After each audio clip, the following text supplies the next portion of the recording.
Good morning, chat. Hope y'all are doing amazing today. Plans.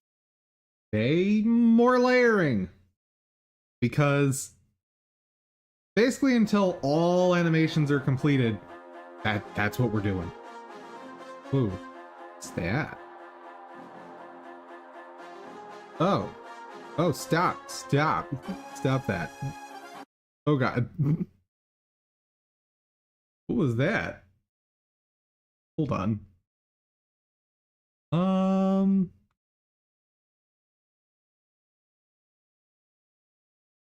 Weird.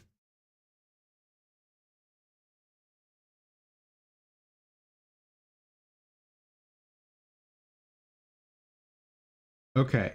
Is Boomer audio fixed now? Yes. Okay. Woo! I don't know if that came across in the recording. I'll find out later, but hopefully not. Anywho, so that's what we're gonna be doing today. We'll be doing layering fun, but per usual, let's get refocused by doing our startup. It's been a day already, and I need to take a few minutes to forget about all my worries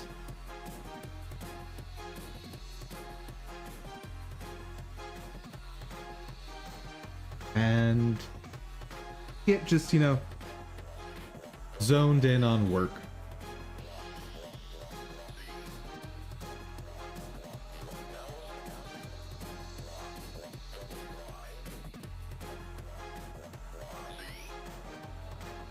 Let's see. Gaming news. What's been going on that I've been doing gaming wise off stream? Or anything interesting? Let's see. I played some DC Universe Online, not because I just really like the gameplay,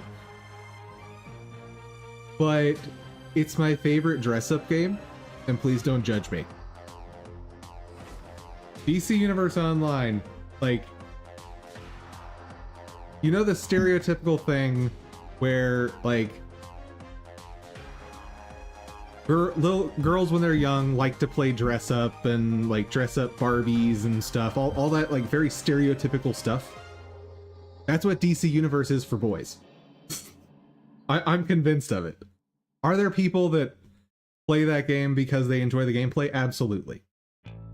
But the majority of them are people that want to play dress up. And I'm all for it.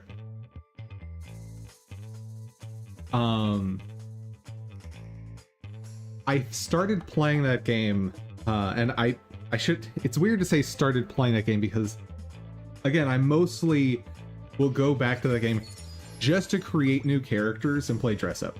Oh god, I was explaining Aloy to someone. Oh dear. Let's get rid of that. Oh no.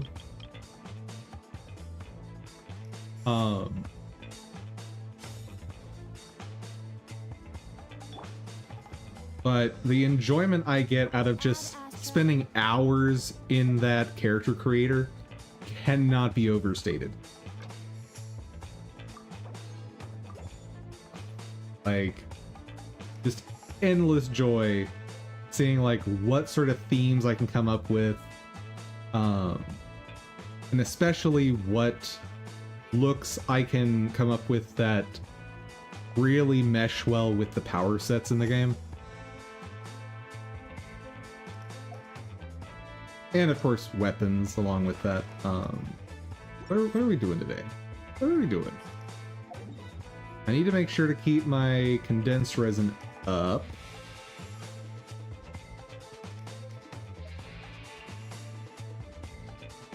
And we've still got double ley lines going on, so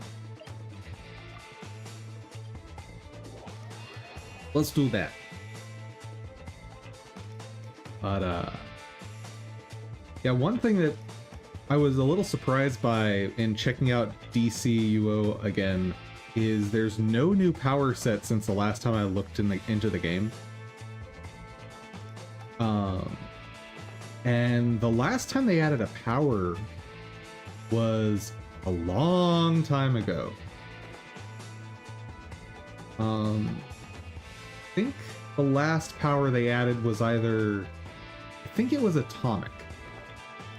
That was added a long time ago.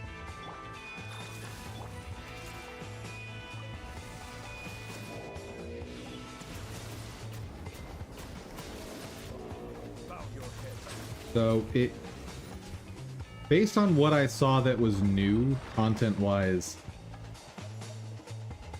it's not quite on bare bones life support at this point, but pretty close.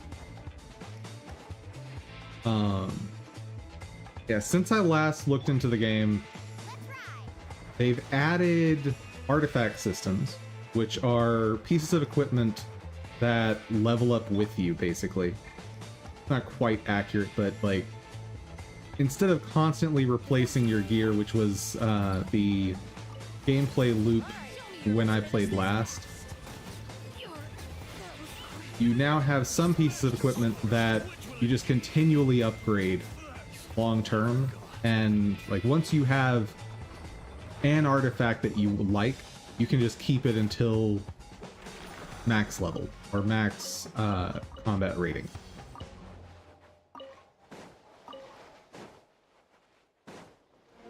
Let's see, they also added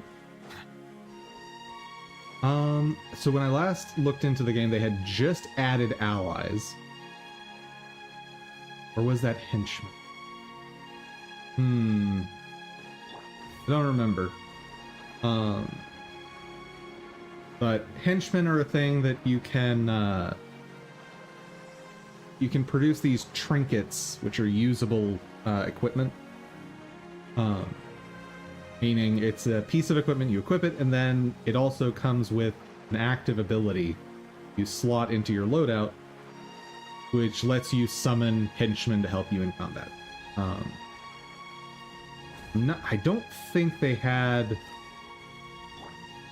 allies at that point, which seemed to be a like independent system to that is just better. Like, they're more powerful, they're more useful. So kind of cool. But considering the last time I had the game installed, it was like, I want to say it was over 5 years ago. To only have 2 major features added tells me that the game's basically not being supported at this point. Like, it's... Which makes sense. It's an old game now.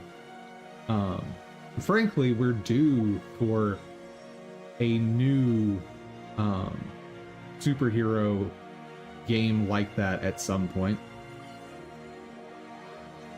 I say that, but then again, there's the whole fiasco with the City of Heroes private server, right?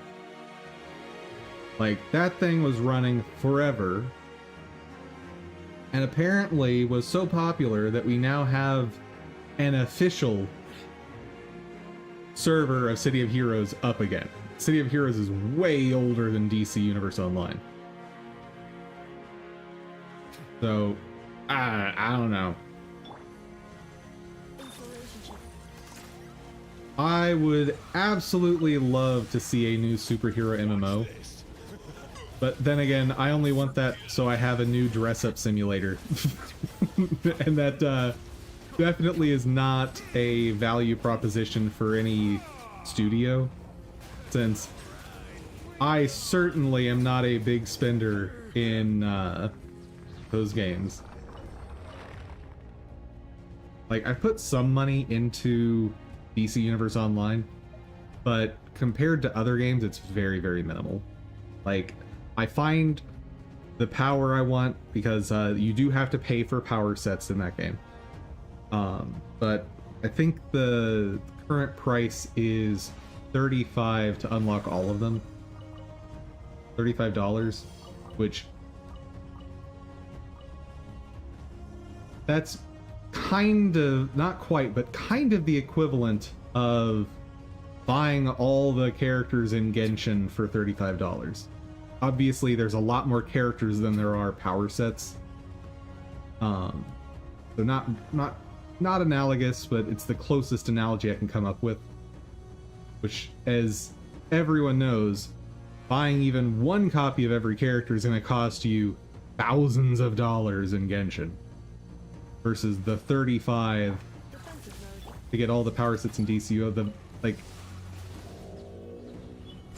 The economy of games has changed so much since DC Universe Online came out. So much. Back then, the idea of spending even $100 on a free-to-play game, most people wouldn't do that. Let's see. Do one more after this.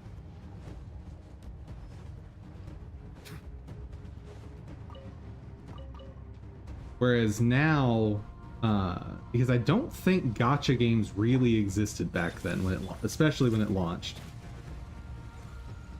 That's something interesting to look up. Once I get done with dailies here, let's look into that. I'm curious, like, when the first major gacha was, because I'm sure it's way earlier than I think it is, just because I avoided that kind of game for so long. And as far as spending money on a gacha, Genshin was kind of my first. Was it even kind of my first? I think it might have actually been the first game I even spent $1 on for gacha.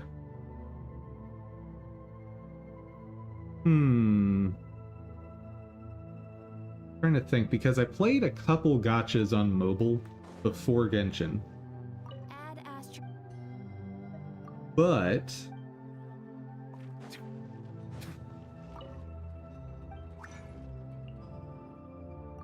yeah, I didn't spend a penny on any of those. Oh, no. There was one that I spent money on prior. Oh, right, I didn't hit the thing in the menu yet. Doop. Stored long-term encounter points will reset soon. I don't really understand why they have those reset, but sure. I seem to always have more than I need, so not too big. Thank you for coming. So it is slightly annoying at major chain whenever it resets that I have a few days where I like have to go do dailies or have to go do story.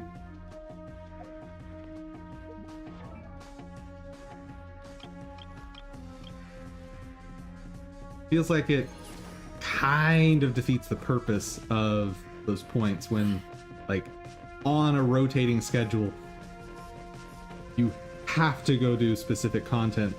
That whole point system is designed to be there so that you aren't forced to do specific things on specific days. Oh yeah, that's another thing that they're unlocking in or a feature that they're improving in 6.0, but there's a catch. So in Genshin, some domains for specific materials, so for weapon ascension materials, for talent materials, for upgrading abilities on characters, are there any others that rotate? I think it's just those. So for those upgrade materials, only 1/3 of the selection is available on a given day of the week, except for Sunday. Well, as of 6.0, anytime a new character releases, they're going to unlock those materials on all days. Like, you can go farm for them on any day of the week, but only for the first 7 days.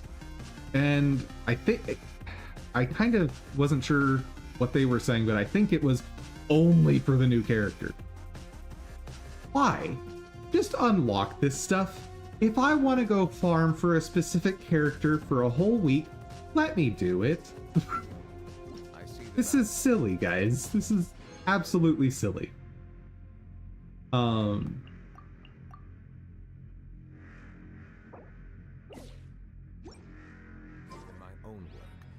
I also see the meaning in all because the whole reason for having that lockout system on rotation every 3 days is to make you feel like you need to keep logging in.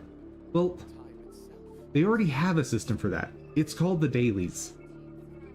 And what it ends up doing for me, in particular, is I'll take a day. First off, having that delay between days I can farm for a specific character, first thing it does for me is I forget what I'm doing. I do that all the time. Unless I've like written down what character I'm working on, there's a like 20 to 30% chance that when their day comes up for materials, I'm gonna forget that's what I'm doing. Two, if I remember, then on the days when their materials are not available, I just go convert resin into condensed, and I don't actually play the game those days. I just sign in, convert my resin, log out. And that procs all the dailies and stuff, so like I get all the daily progress by just hitting a button in a menu. Maybe that's part of what they want, but I really don't think that is something that's keeping people coming back. I would be shocked.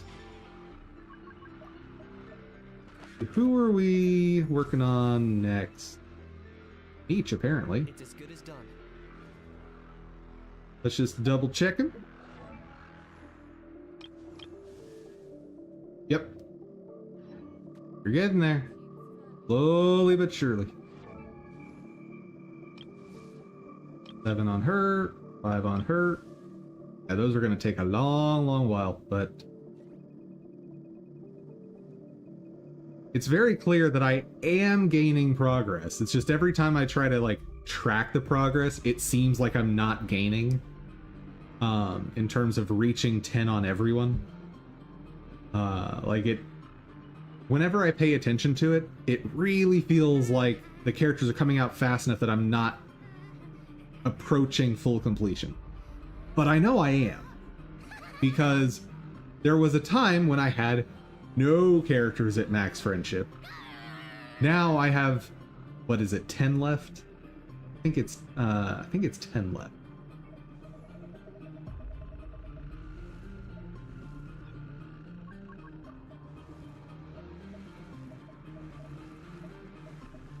One, 3. Oh, right.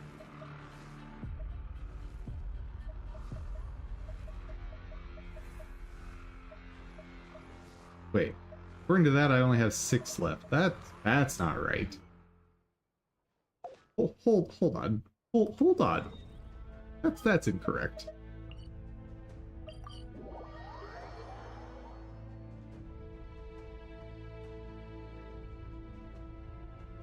Because if that were correct, then that would mean I have 2 maxed out characters in my Serenity pot. This realm. Oh, well, I do have 1 maxed here. Let's go swap that out. If you ever.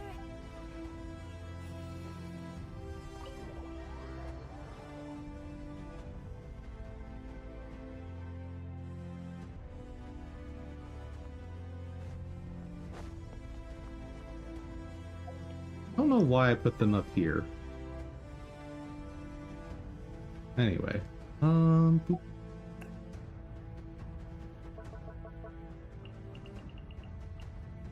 1, 2, 3, 4, 5, 6, 7, 8, 9, exactly 10. Nice. Also, I'm shocked that Shalonen is only at 9, because there's a lot of content that I use her for. I would have thought she'd gain more, but maybe the content I'm using her for doesn't give you friendship experience. Cool! Cool. And let's see, when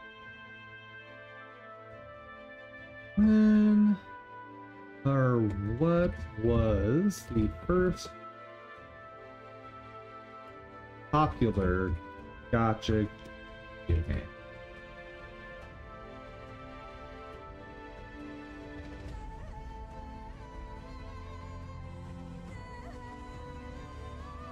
Nami's Dragon Collection, AI said.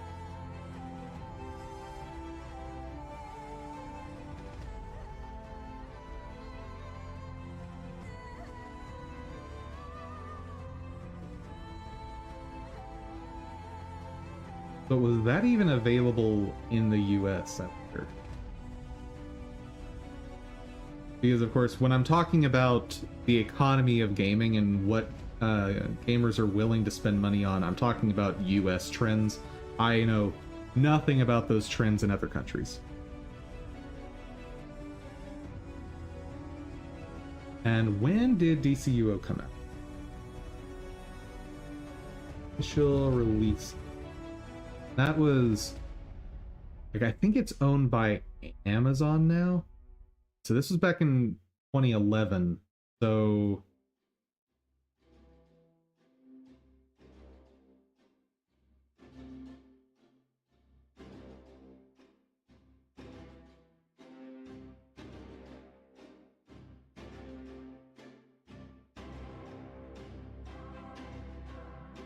okay, so even the Dragon Collection didn't come out till 2012. So, as far as the US was concerned, gacha basically didn't exist, or actually just didn't exist, according to this wiki page, at the time that DCUO came out. And so at that point, I want to say this was still relatively early on in the microtransaction days. For reference, DCUO has a hybrid model of buy to play and pay to play. You can pay into a subscription, which unlocks most of the content for you, and carries with it a few more bonuses. Or you can just buy specific content outright. I mean, I believe most of the chapters in the game are just unlocked now for free. Don't think you have to pay for the various chapters anymore, but you would still have to pay for powers. And so all that stuff gets unlocked for you if you do the subscription. Or you go the microtransaction route and buy what you want piecemeal. And compared to now, the amount of money you would have to spend to buy out absolutely everything that was available to you in this game was only like, I think back then it was maybe $300 to buy absolutely everything.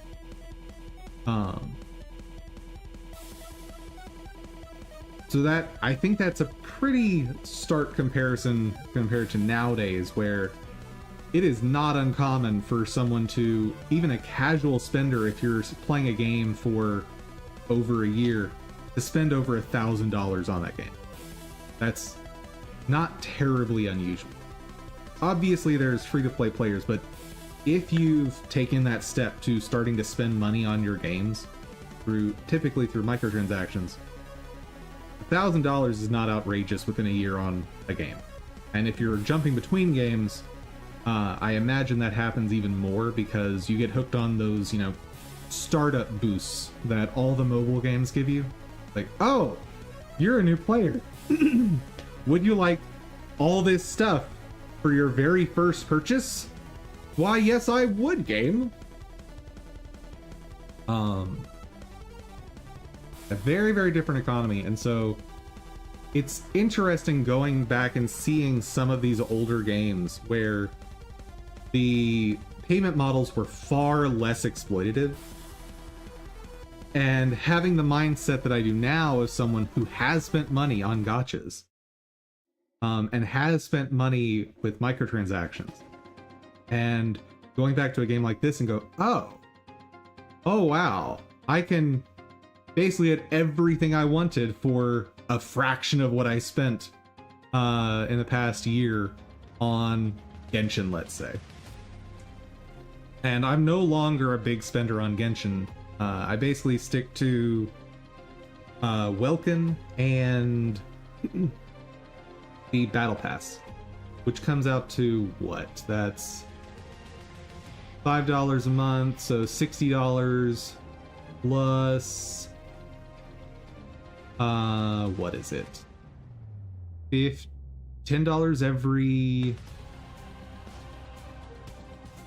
6 weeks, is it? Yes. So let's just say 10 of those a year, so 100 and I'll round down $150. Let's call it.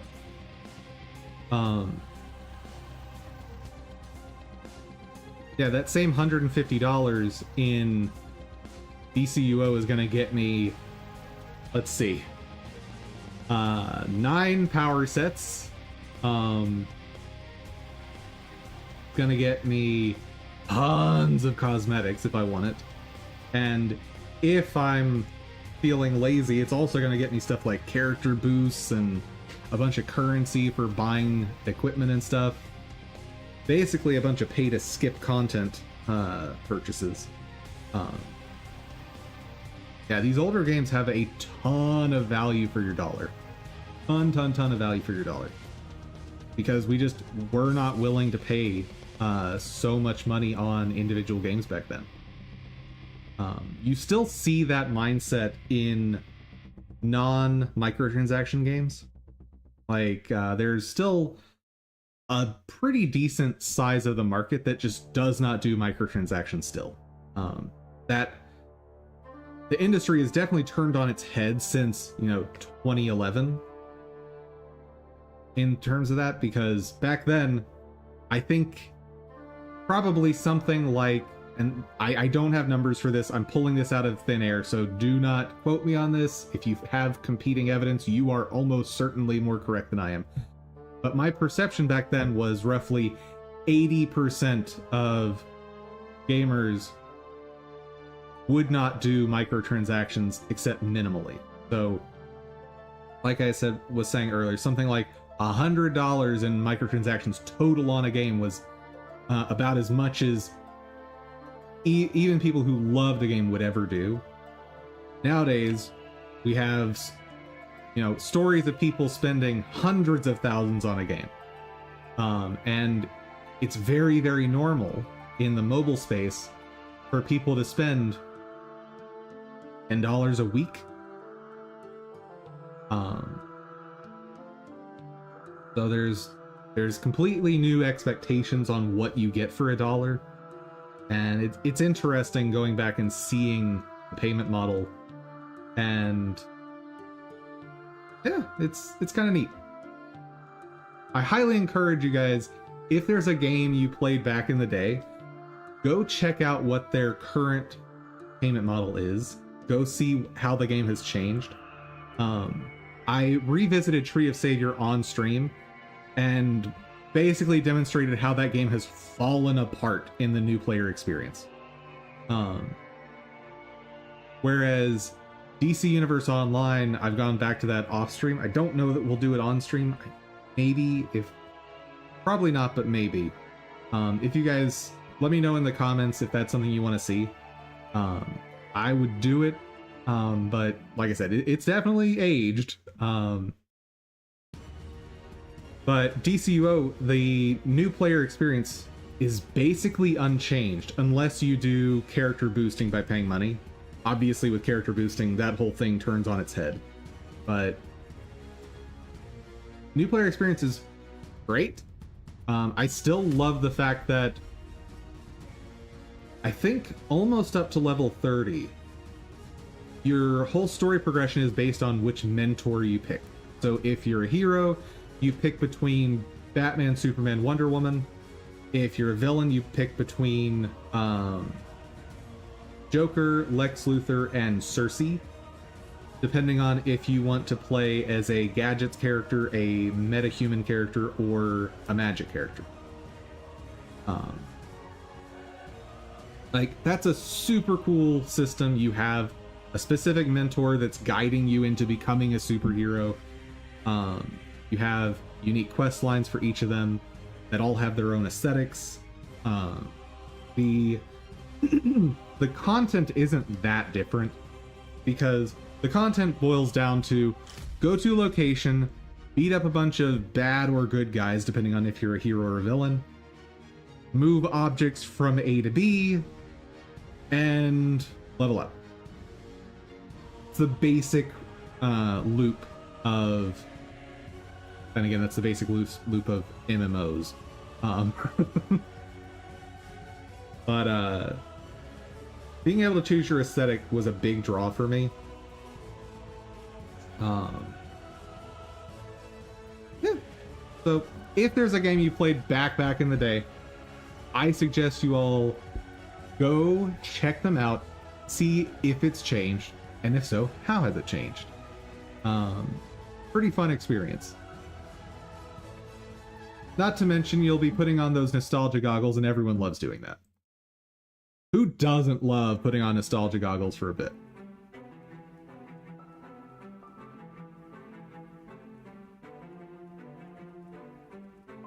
Let's see. We should have a new output. Pretty sure this is it.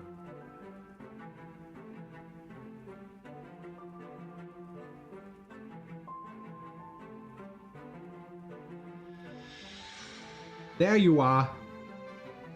This should fix up all the problems with the gloves.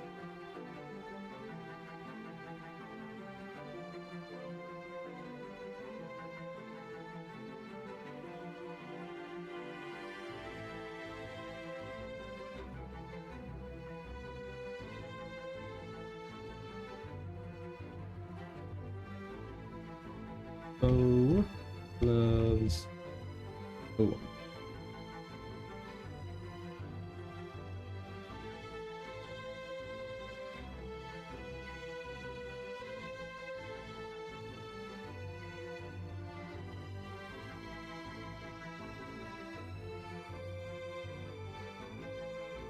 And over here, this spot should go away.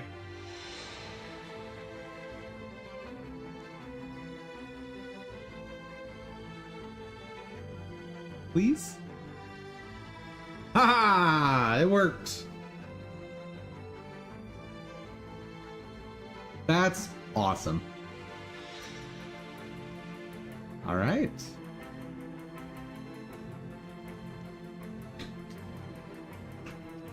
Oh, that's right. I did 2 animations on Tuesday. Whoops. I need to take a second and fix that on the video descriptions or titles.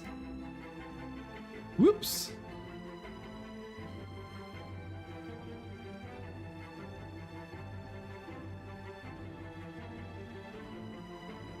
Give that. Whoopsies.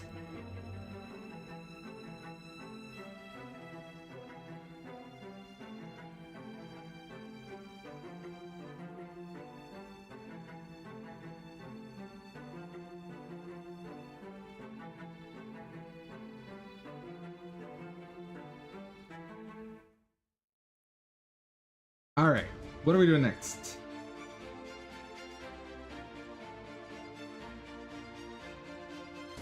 Let me take some notes real quick.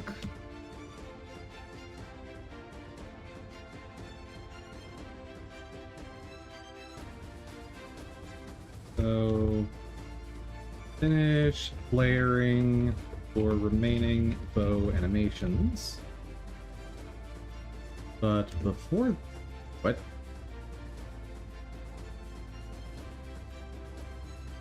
But before that, I need to finish planning bow animation. Because while I have the renders done, I don't have all of the animations that are going to end up here.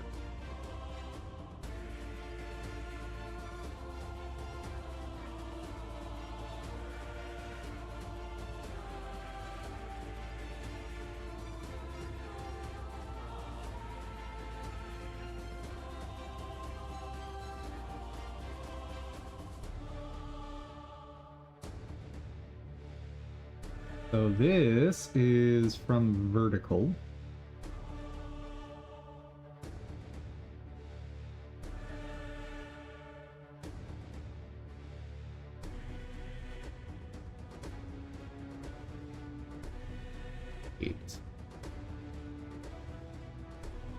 Pack maintain start down. And duplicate it again. End. Okay.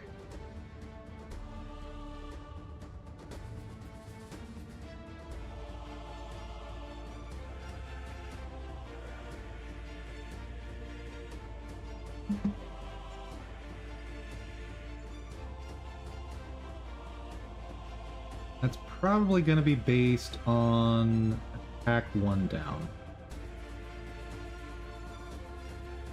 Yes, it will be.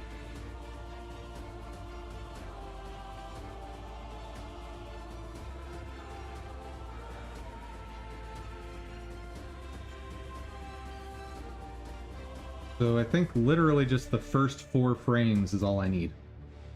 And we're good. Attack maintain start down.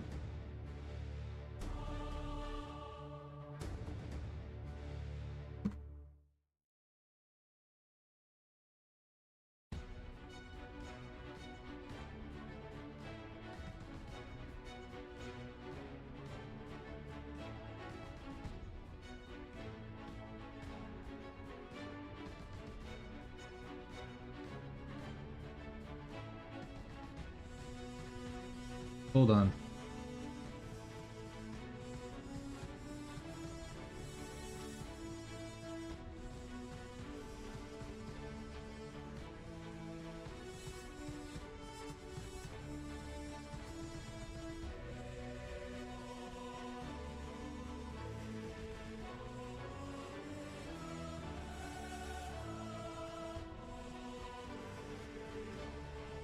That is not going to loop.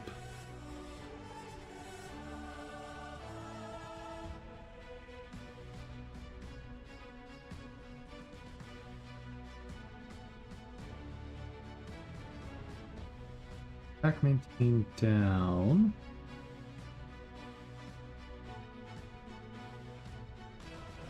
Hold on. Get rid of this. I'm gonna have to redo it anyway. Attack maintain. Let's get rid of all the down lefts.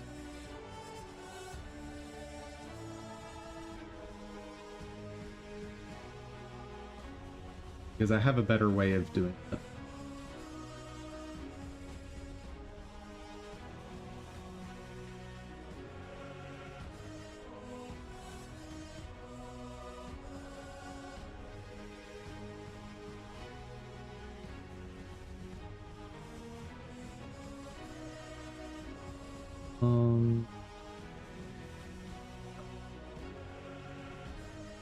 I have a much better way of handling that.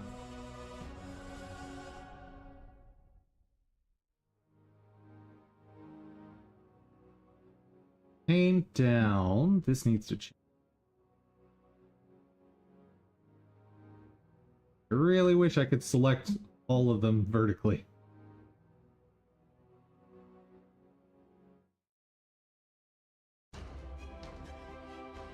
Oh, that's not right. I don't want to select all of them.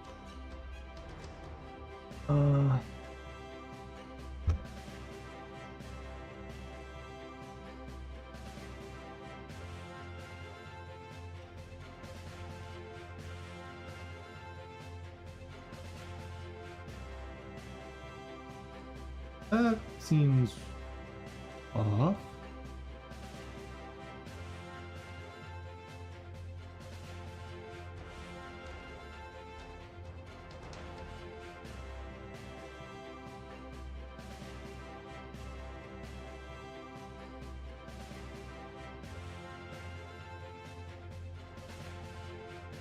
That was weird.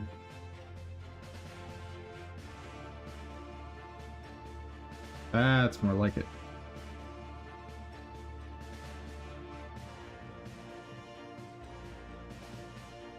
Maybe it didn't...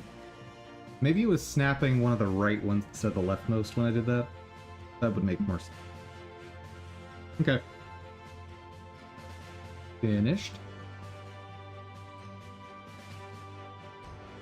Art down.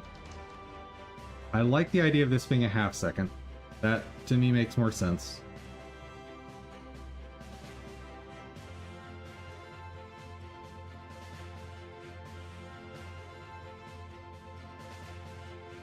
Hack, maintain, down. Down.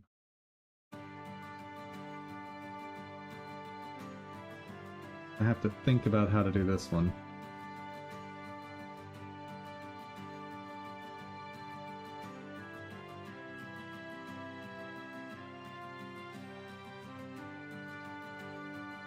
First off,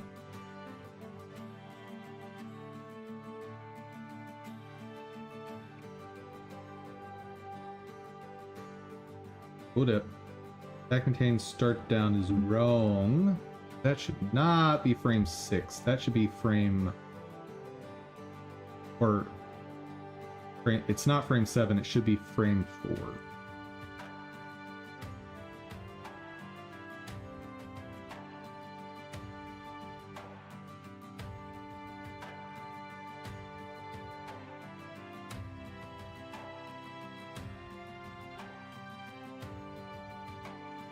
Perfect. Okay. End down. I think this is going to be...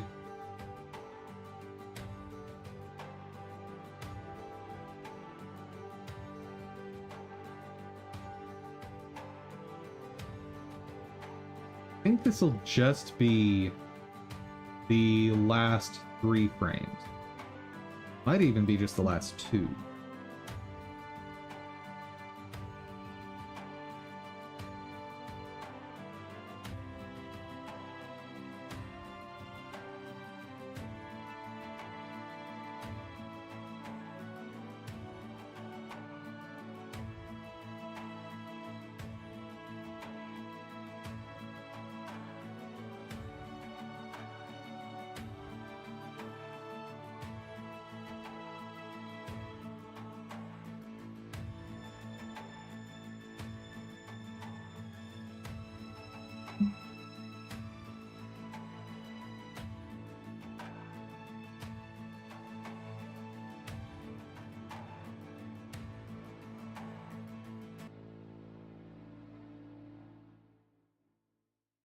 I know I don't need this first one.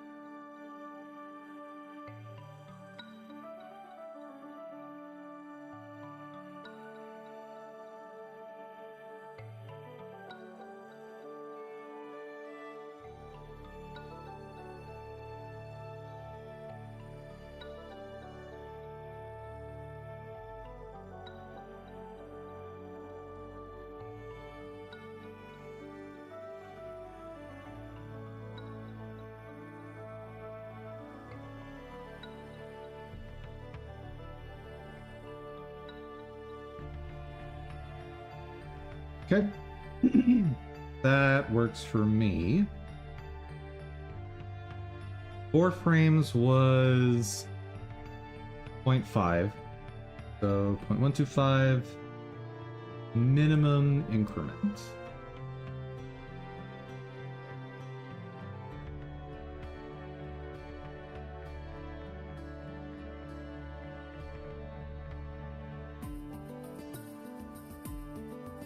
This will end at 0.375. Is that right? Yes.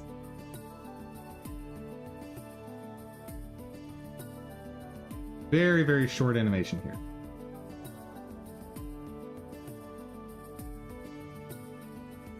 That's wrong.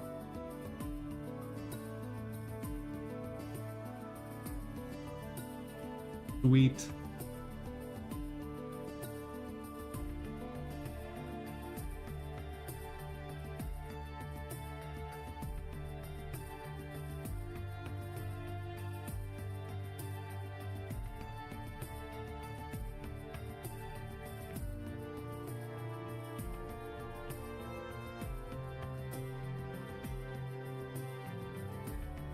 Now, is there anything else I need to do?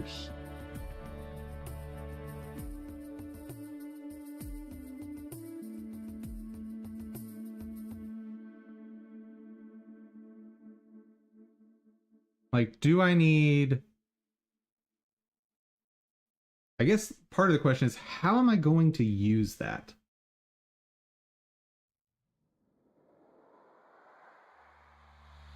It's going to be part of a level up animation, I believe, which could just be at the end of a match. If you have enough experience built up, then you get the animation.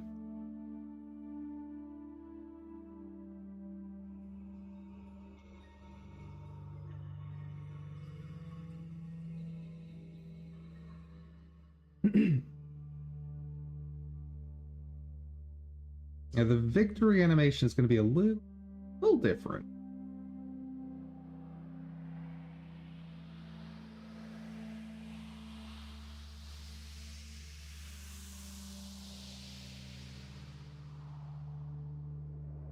And actually, since I'm not even positive that I want to use that,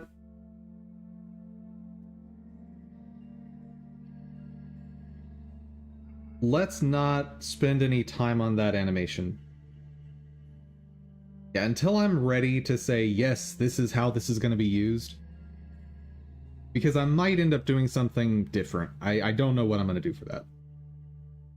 Since one option is I just put an overlay up that shows you your rewards, like with confetti or coins or something popping out.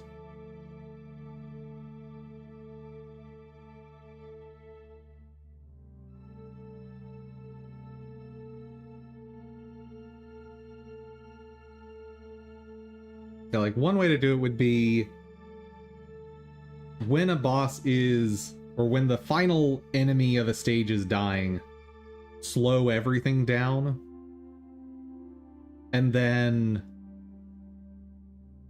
like with a linear progression, slow down the time increment for the scene, and then when you would hit 0,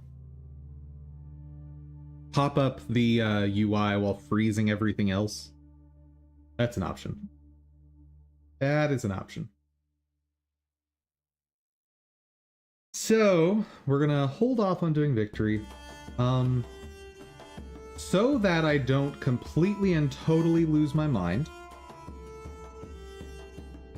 I think I should split this up into separate animation players for each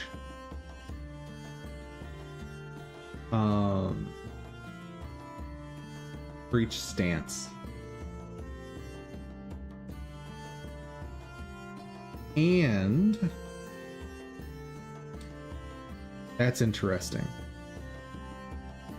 What I could also do with that, since I already have to have a state for the stance, what I could do is have that change, like have a variable that is the currently selected animation player for the stance.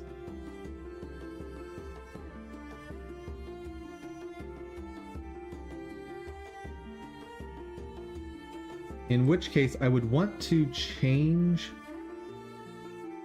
these names to remove the stance.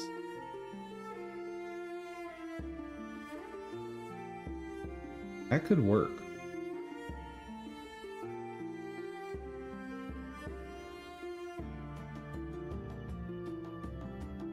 That could absolutely work.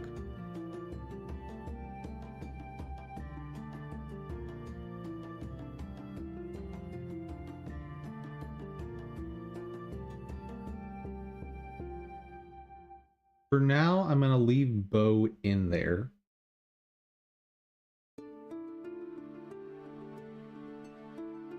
Since I'm definitely not ready to start hooking code into this. Not until I fill this out. But that's a pretty reasonable option. Okay. Let's create separate animation layers. Stance. I'm changing stance. Set variable, local variable for animation.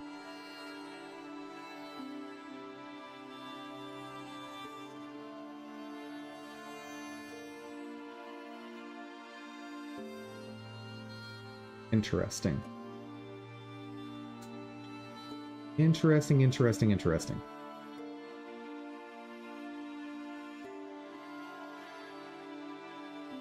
And another thought. When saving character data, include separate customization for each stance. I think that's a reasonable thing to do. Because I'm gonna need to load up something whenever you switch stances. And I guess the question would be... So I know I need to store a separate weapon. So at the very least I would need to store all of your current selected armors, and one of each weapon.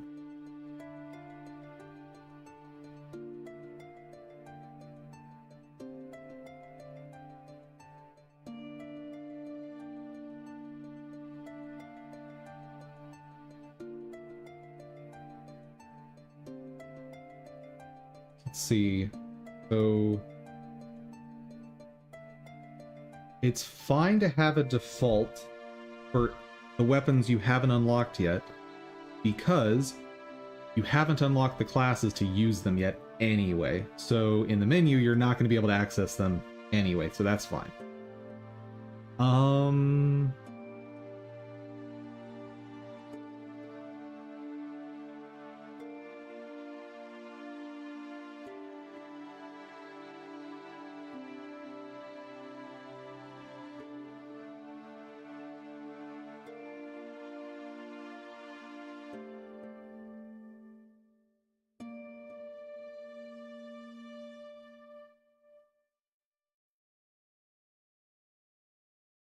I think I might actually call them cosmetics. I was just thinking about how much of an indication do I need to... That's not spelled right. Sorry. Do I need to communicate to players that these are purely cosmetic? Probably.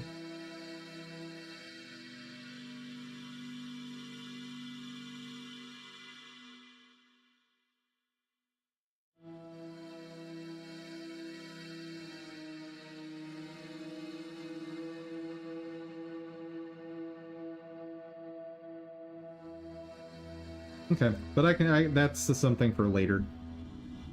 Let's see. Am I done planning bow animation? All the attacks are good to go. Maintain, start, end, and maintain are good to go. Die and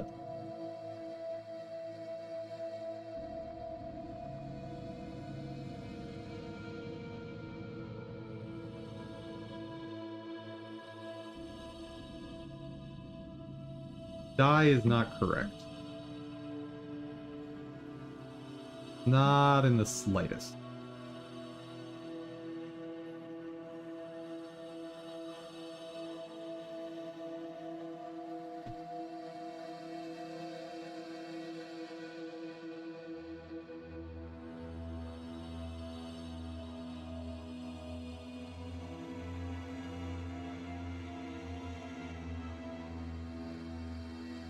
How do I want to space these out?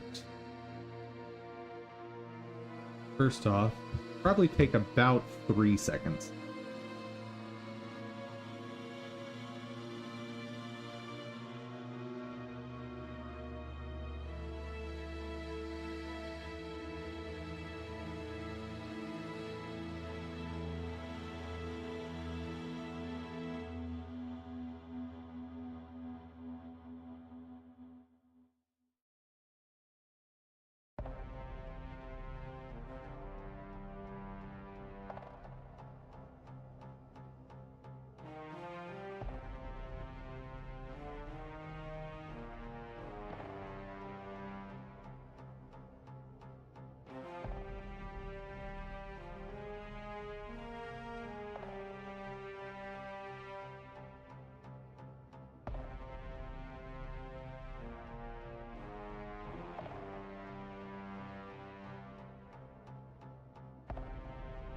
Short, medium.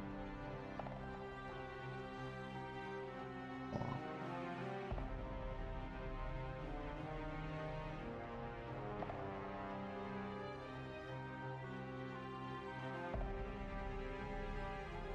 How does that look?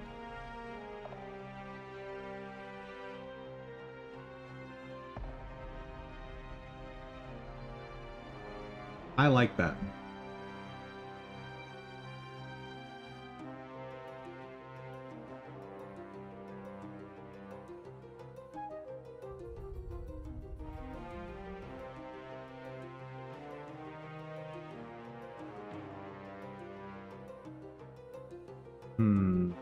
Don't like that.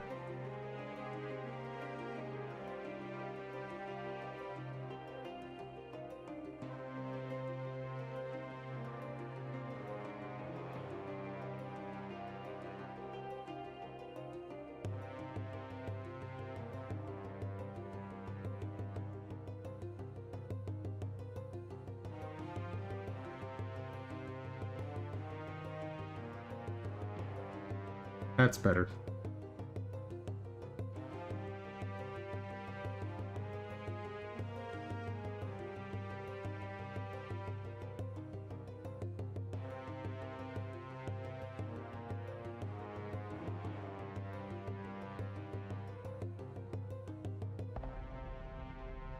Okay.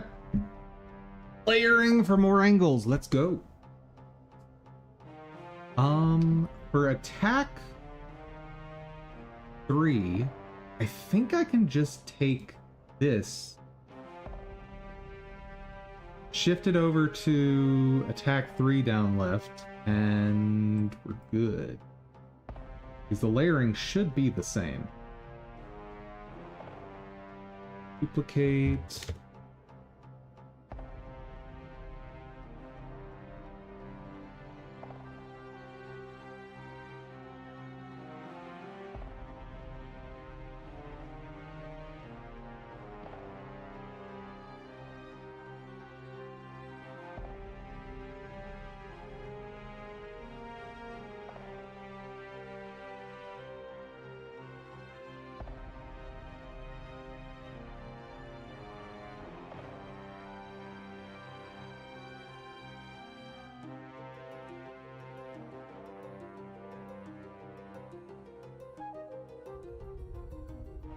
Oh, no, it just fits perfectly. All right. Because go bottom at 50, so that's definitely on top. Sweet. Quick and easy. Love it.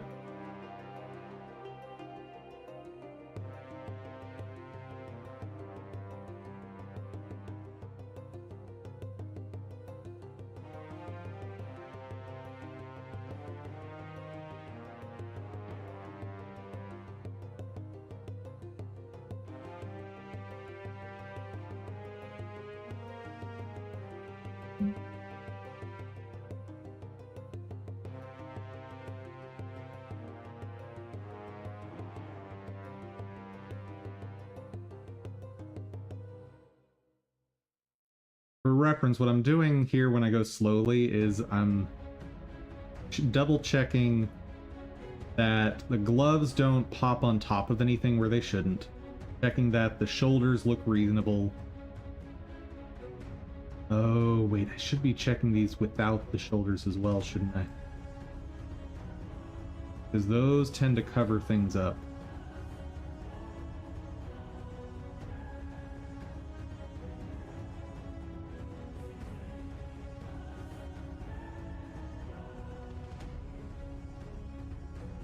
There's a little bit of bleeding happening there that I don't like. Or a bit of covering up that I don't like. But it's a couple pixels. It's fine.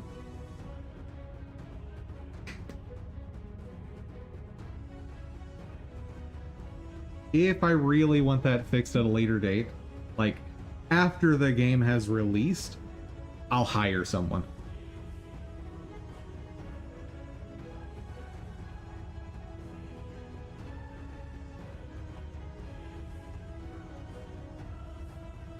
Okay. Back to 8.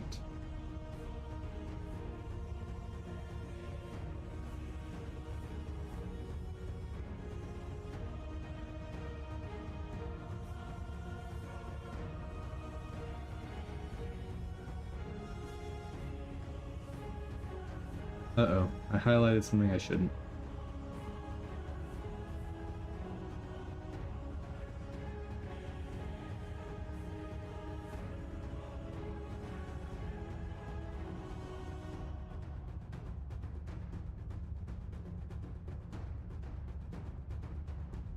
All right.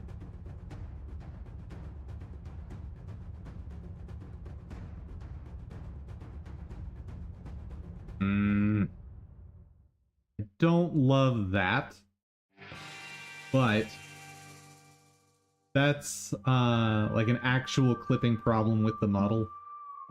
And again, it's 2 pixels.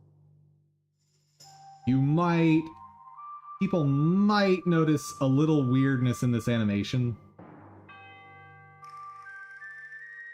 but it's fine.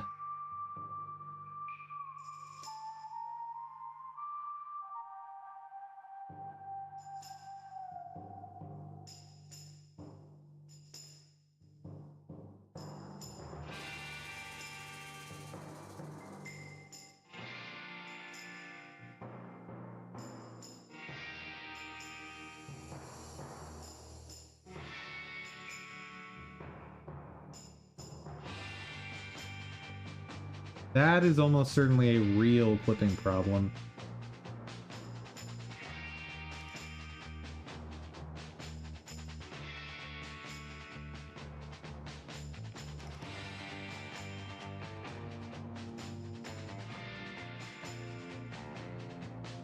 Okay. Yeah, that's another one of those, if I really want it fixed, I can hire someone for that later.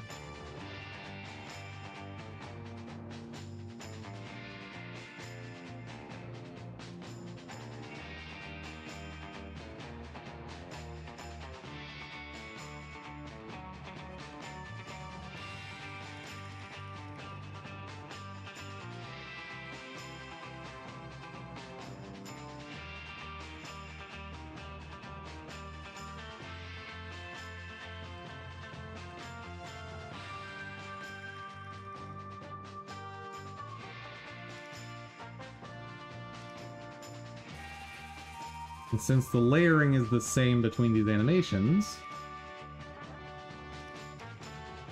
this is going so much faster.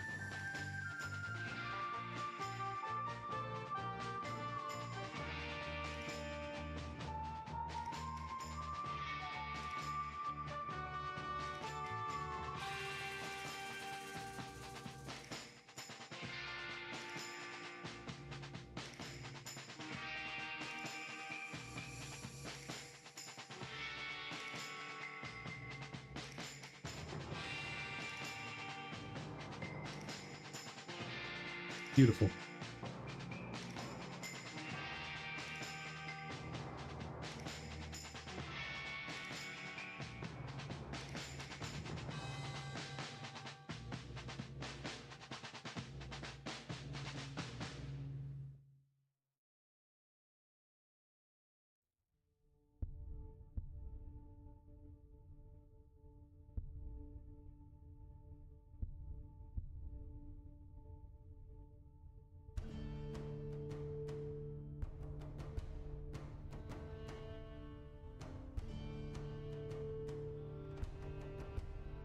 Okay. What else?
Okay, that awesome.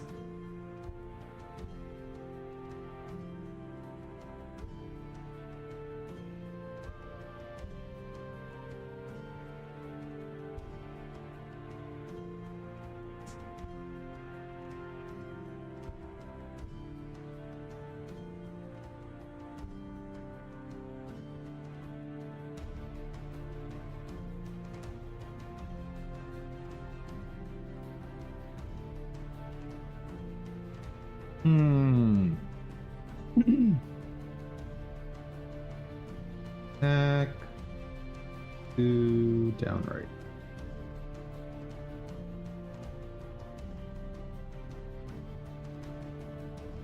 I was just thinking, awesome. I'm gonna actually have a visual for this week's Twitter.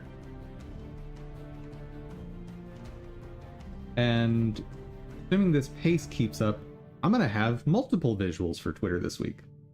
It's great.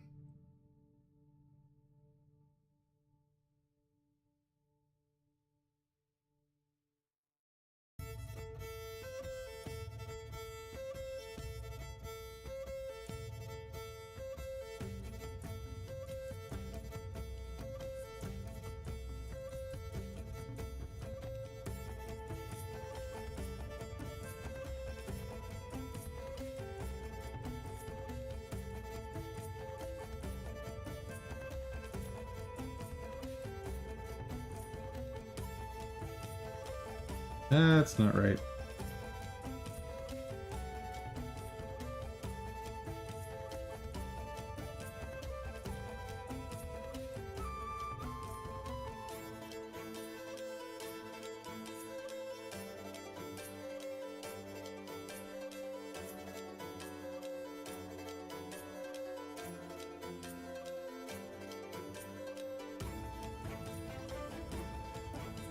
That also looks off.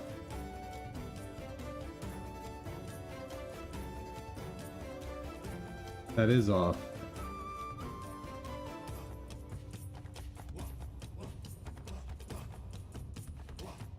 Shoulder R.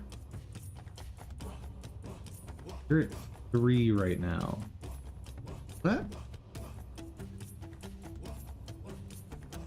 Never mind, that is definitely above the close.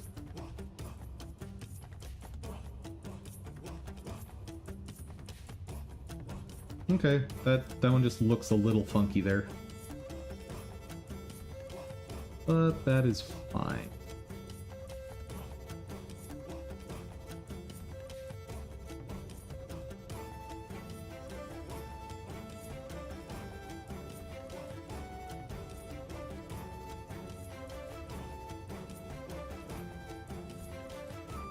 Pretty sure this should be 30 as well.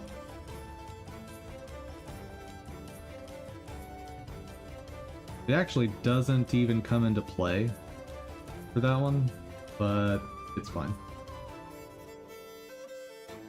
Hack 1 right.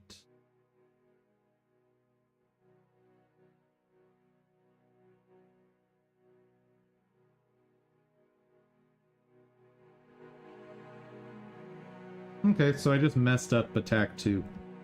Fine. Next.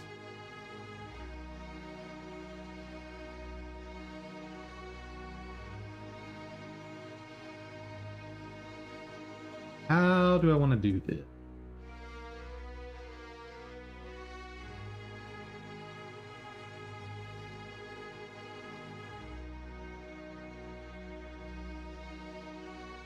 Since that's just 0, 1, 2, 3,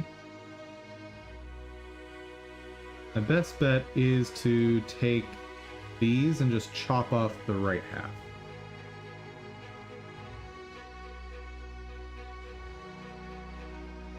Oops.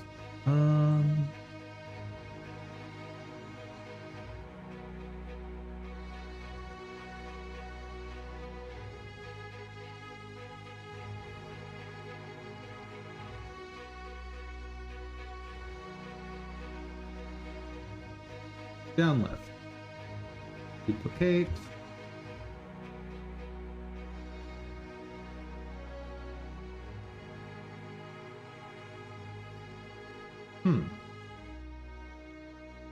That right?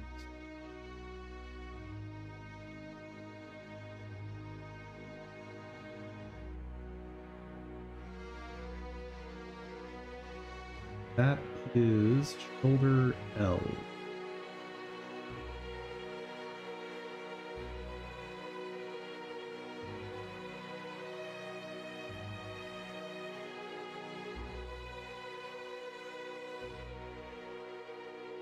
But I think that should just start at 20. I don't think it's doing anything by having that change from 10 to 20.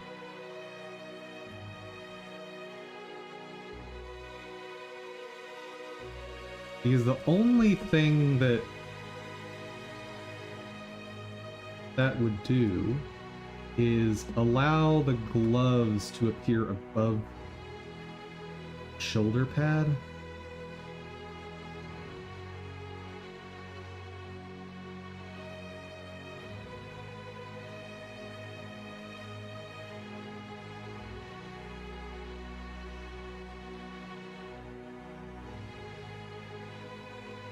But that's unnecessary.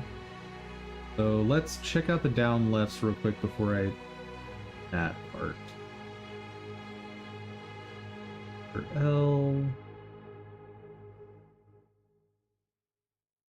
That one's set to 20 already. Left. 20.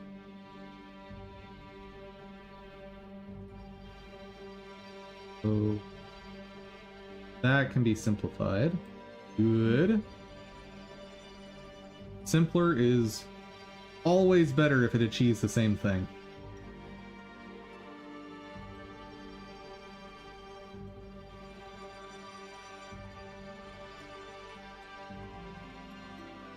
Now, what simple means is going to change based on your context, but...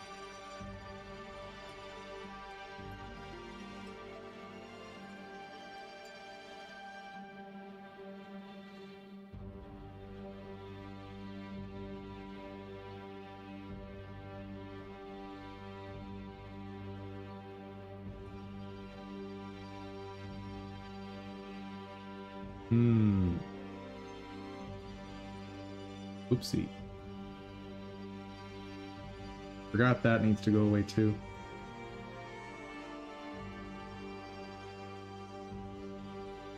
Otherwise, the startup is going to launch an attack.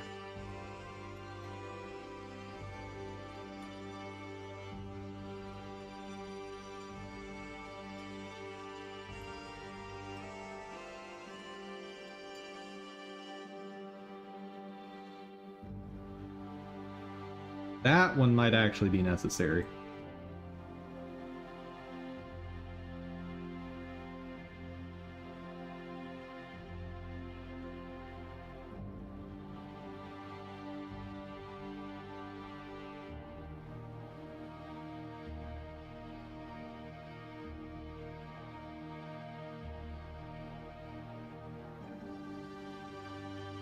No, I don't think it is.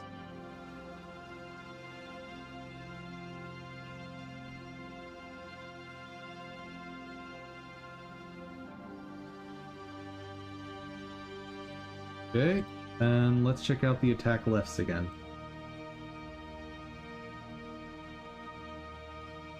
And that one, I clearly was able to simplify. Attack 2 left, side. Attack 1 left. Does that serve a purpose? Nope, does not.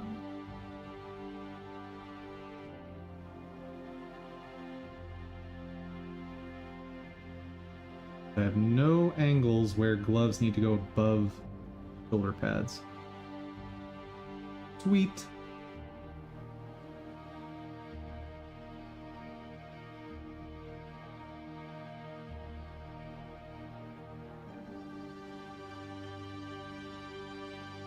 Back 1, up left.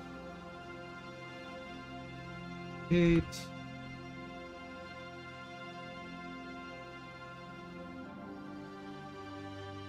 That's gonna be the same thing, isn't it?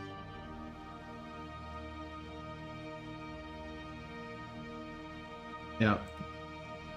Exactly the same thing. So, attack 3 up left. Yeah, I don't have it here. Attack 2 up left. Don't have it there. Attack up left. Save it. And let's just double check a few of these. Great.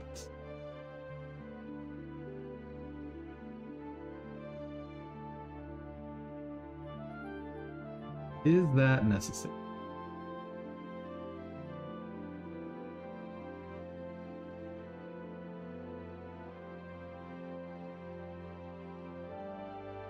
I'm pretty sure this can just go to here.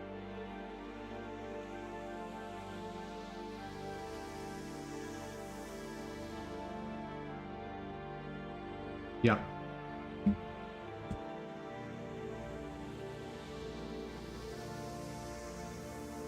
Upright, attack 3.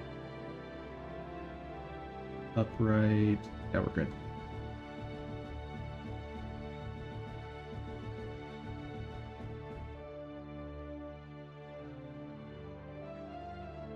Attack 1.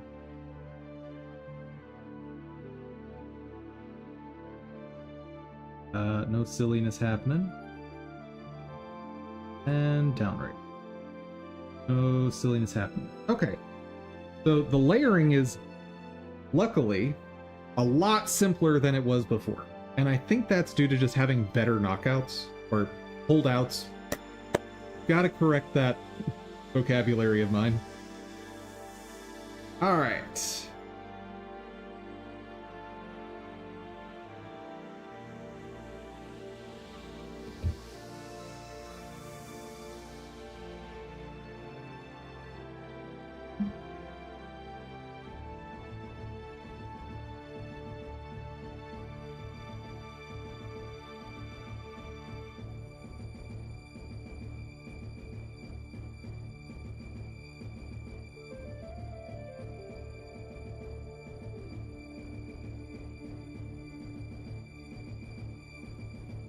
Next.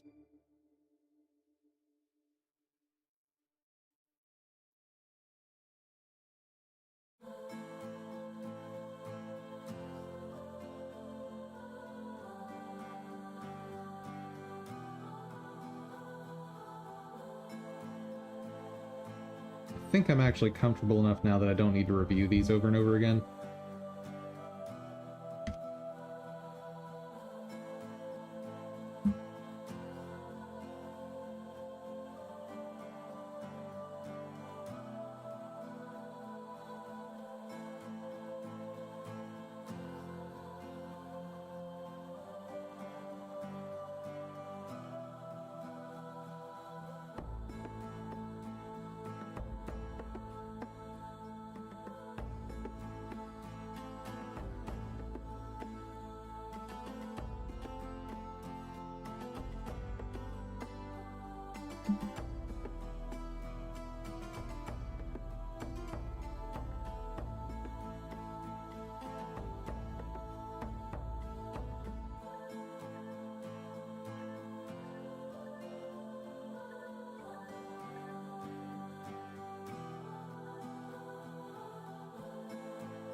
Safe to say I did that one wrong.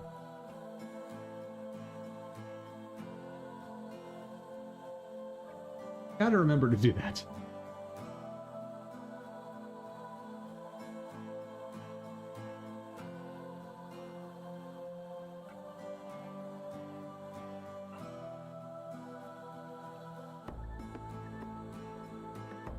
Because I'm now paranoid that I messed something up.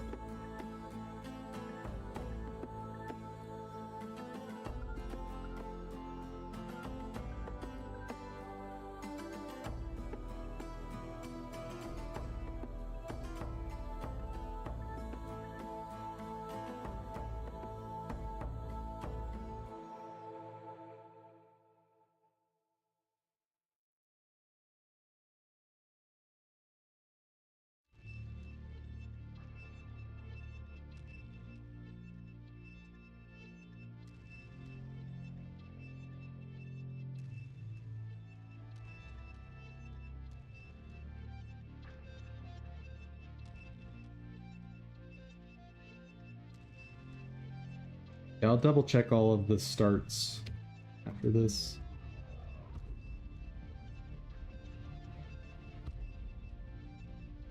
Okay. 0.5, 4 frames.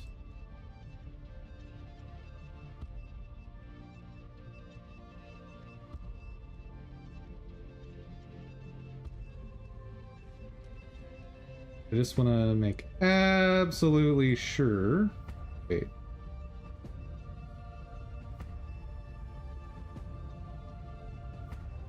Oh, those are just in a different order. That's interesting.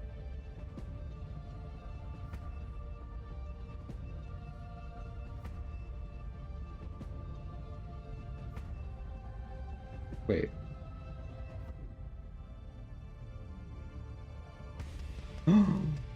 No! Oh no. Mistakes have been made.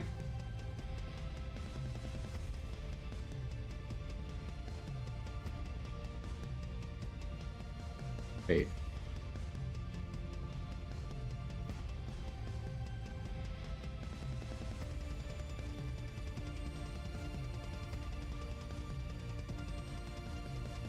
Oh.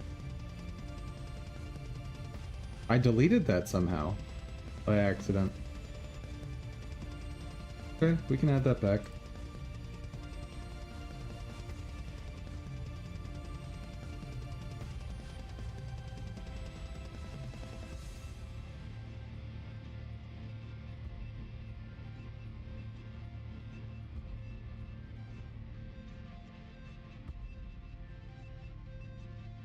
Sorry guys, just going back to check that. Like, over here there should be no changes at all between any of these.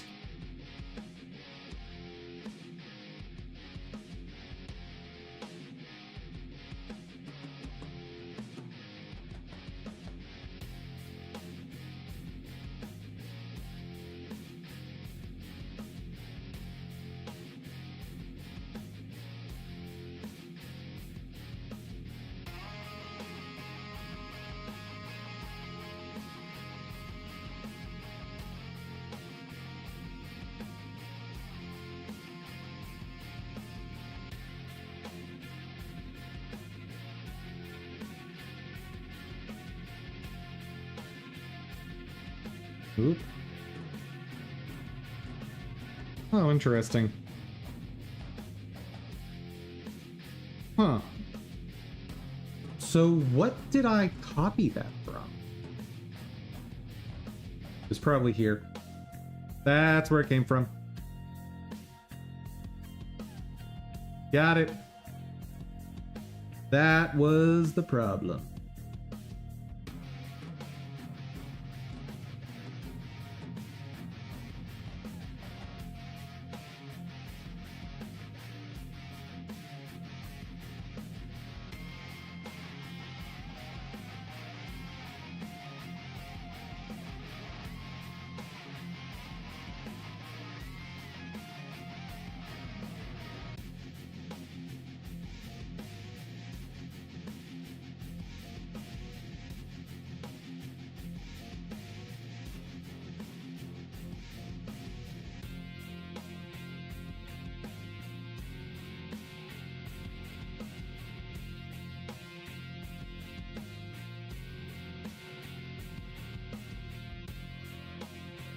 Which part is that pixel from? Oh, that's the eye looking just weird. That eye looking very weird.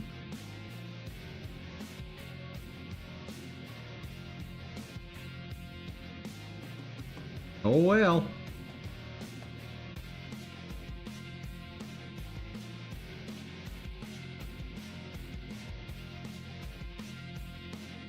As much as I'd love for that to be prettier, there's not a whole lot I can do about it.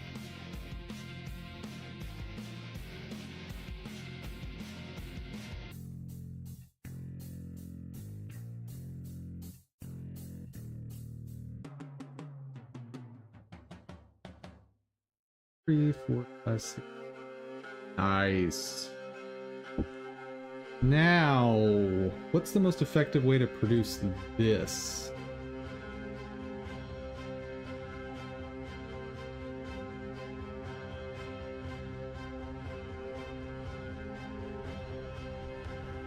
Gonna be duplicating animation 1 again.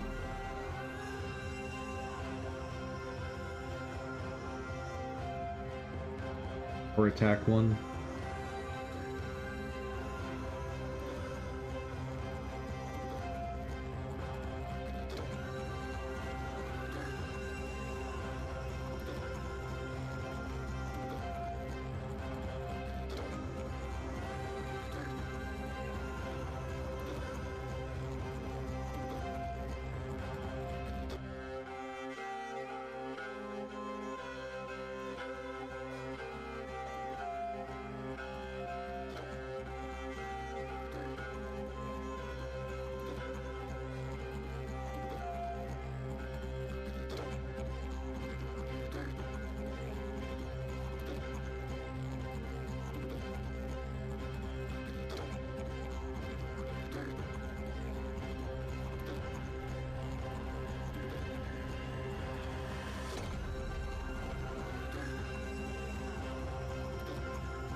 Just double checking that I got them all up, left. Nice. Okay. So I want 5, 6, 7. Let's see. Oh, wait. The 0, 1, 2, 3, 4, 5, 6, 7. Okay.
Ooh. Ooh, ooh, ooh.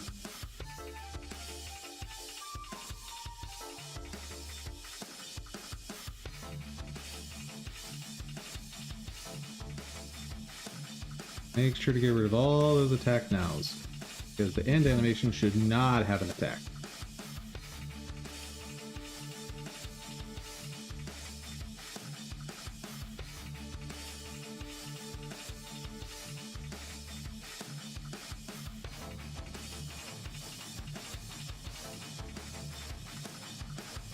Hold up. I thought I got rid of all of those.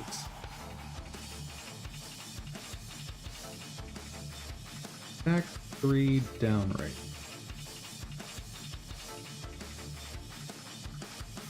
Silver L doesn't have any. Attack 2 downright. Attack 1 does have.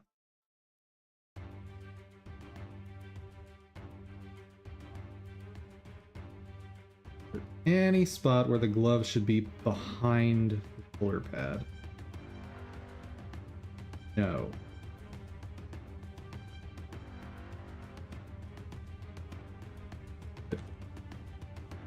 Simpler is better. How did I miss that this past time when I went through this, though?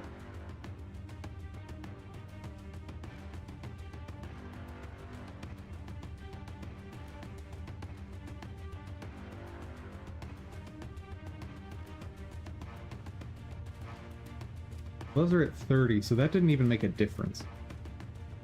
The heck was I doing?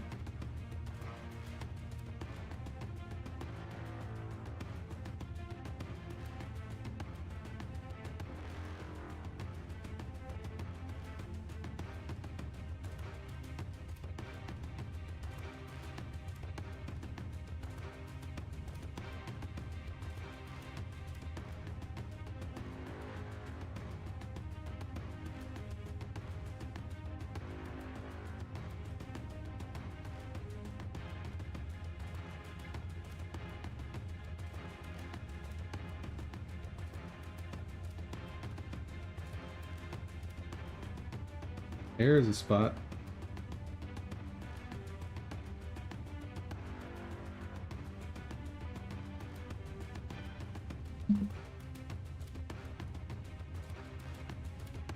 Gloves are at 30, so it doesn't matter.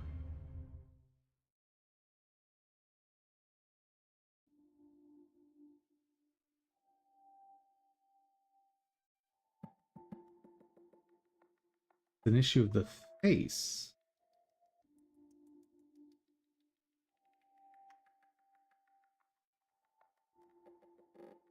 Huh.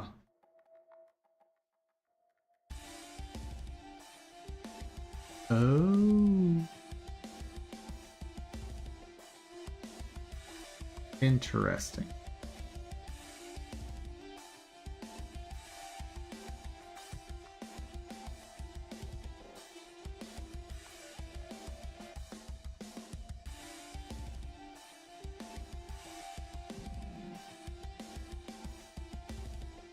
I need to render a bulkier shoulder pad to test this.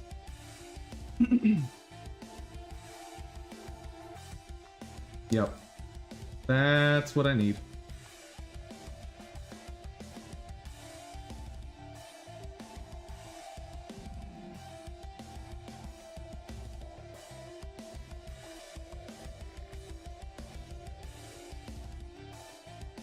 Because that being so narrow is just avoiding the problem. And actually, I should probably do some bulky gloves as well. Okay. So having slimmest gloves and bulkiest gloves, and slimmest shoulders and bulkiest shoulders should be enough to properly test this.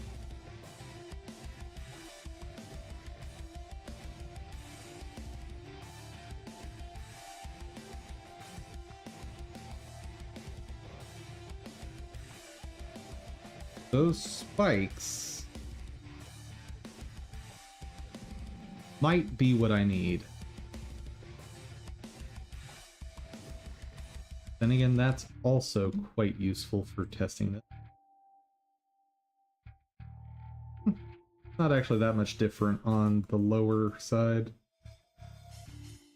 Bulky all around. Or this is going to be a wasted render in the long run. What if I just render all of the gloves as a single layer right now?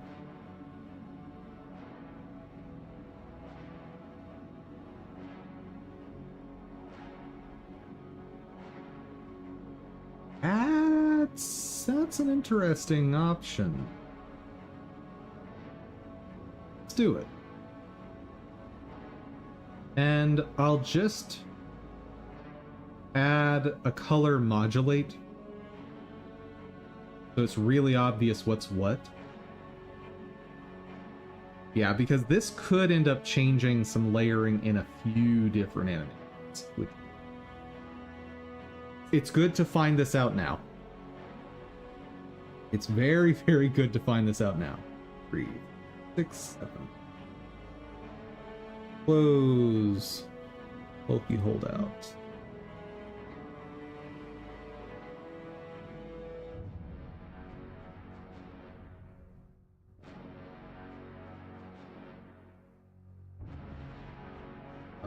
Hello? Oh. Yeah. It helps if I actually render it.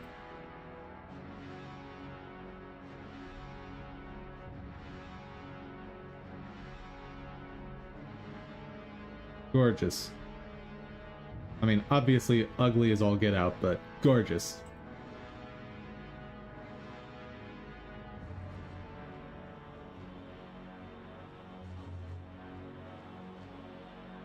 Two, 3, 4, 5, 6, 7. Good. 0 there. Get it rendering.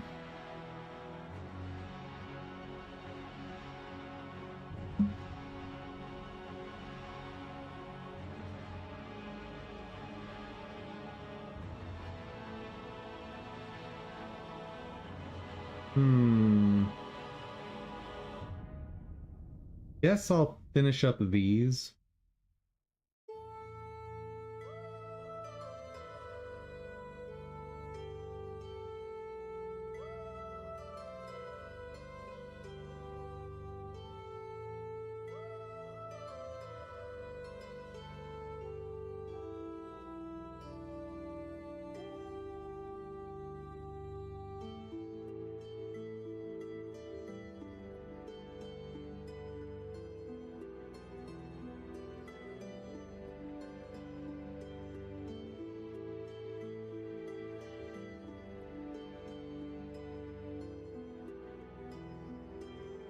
And notes.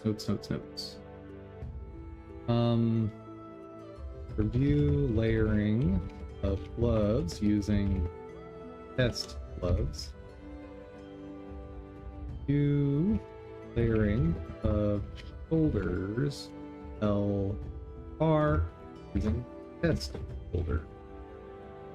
And but I'll do the exact same thing for the shoulders. I'll render all of them.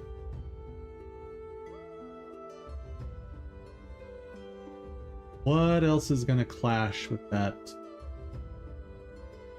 Clothing is fine.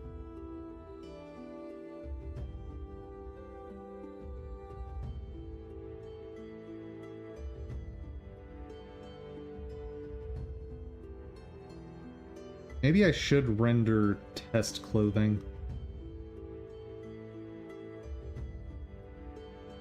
Hair and helmet is kind of a non-issue as far as layering. And the only stuff that has an issue with layering is face, shoulders. I have layering set for helmet, hair, but that's just gonna copy face.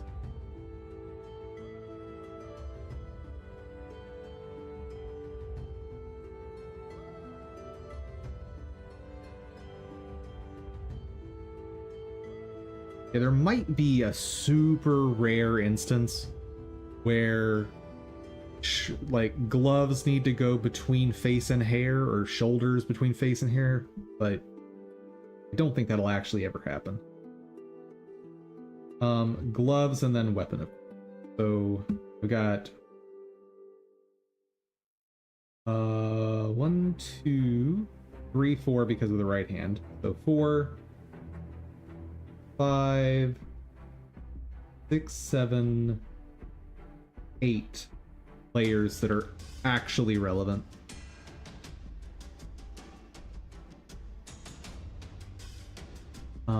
And as far as neck is concerned, I'm really wishing I could oh no, I was gonna say I'm wishing I could put a setter on this, but I guess that wouldn't fix the specific situation where I need these to be separate, which is if the shoulder pad is above the neck and below the face, that's one thing I need to account for.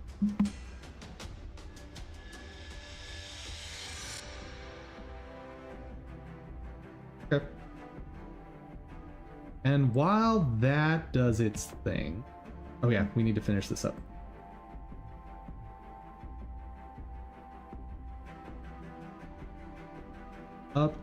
Upright.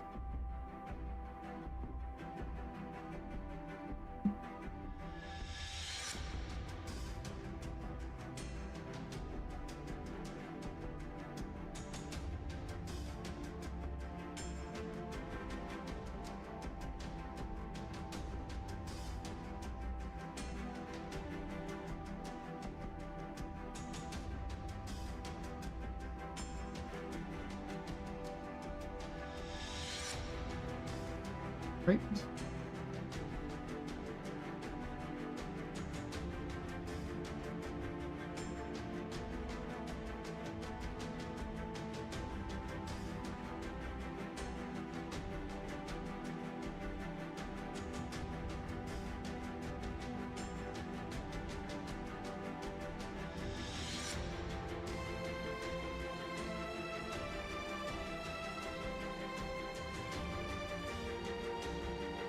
And down right.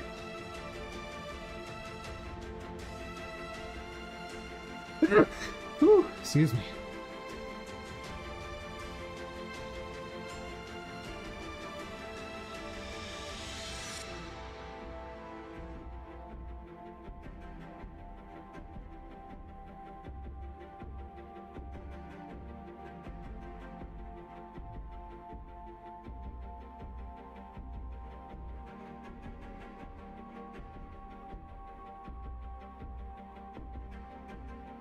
Back, maintain.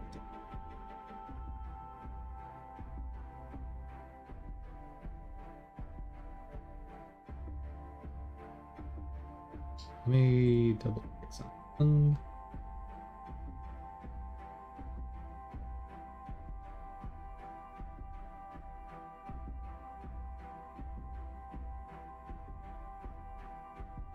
I think the simplest way to get the maintains in there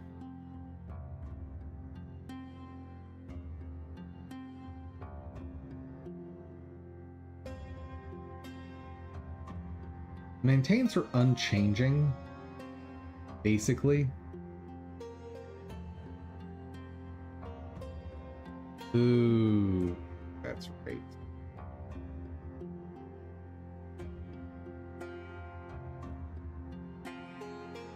Hmm.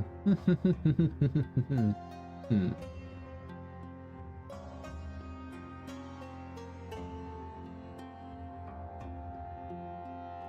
Yeah, I know how I'll do it.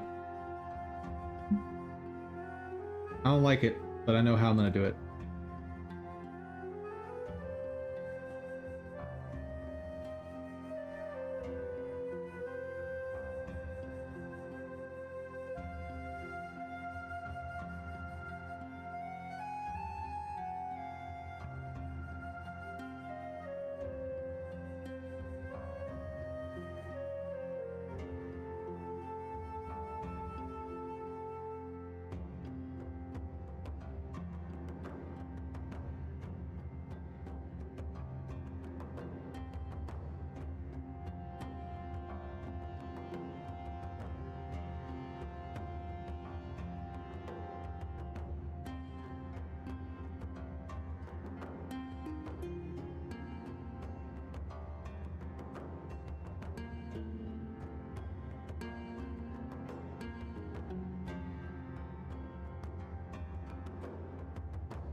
Okay.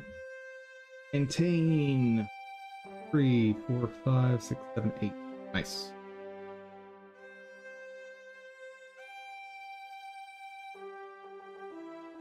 Attack is at the start.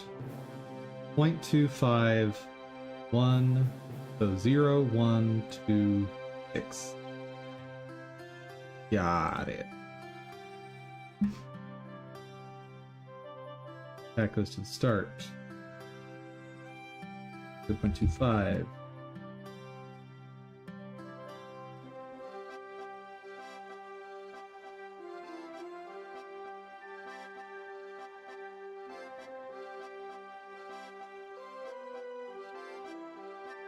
Zero.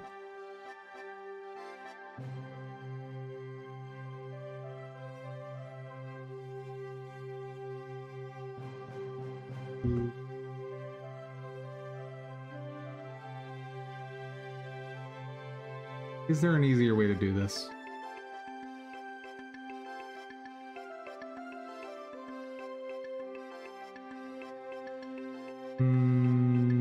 Not really.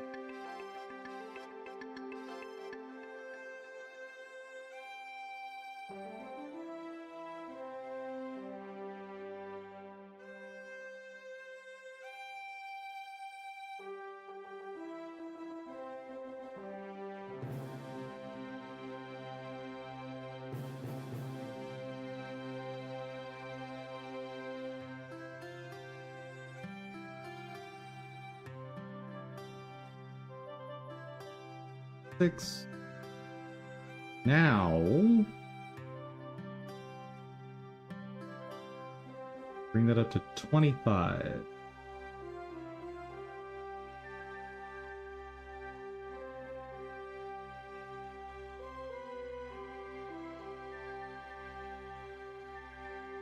I did it right. Oh, I do need to enable looping. Beautiful.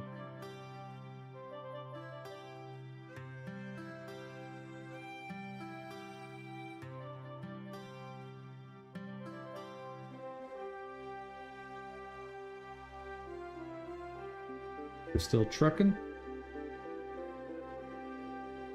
Well, that's not exactly the smoothest one to create, but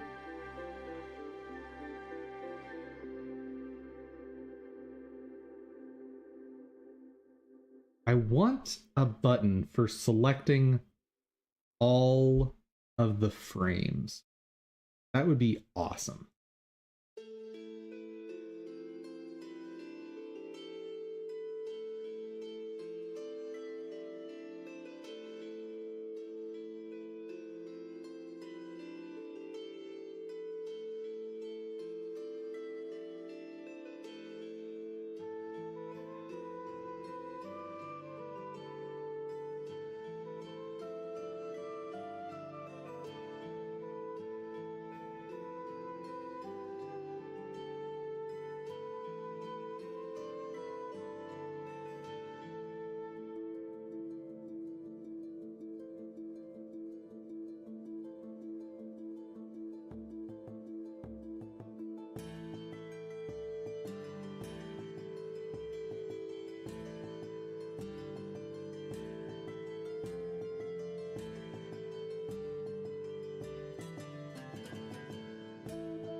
Oh, whoops.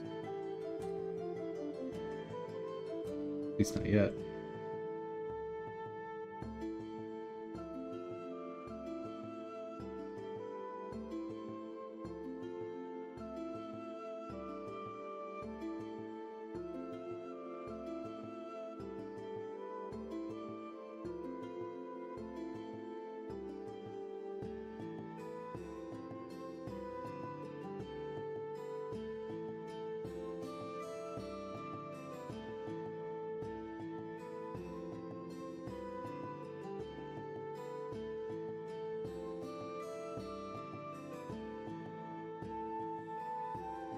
So 0, 1, 2,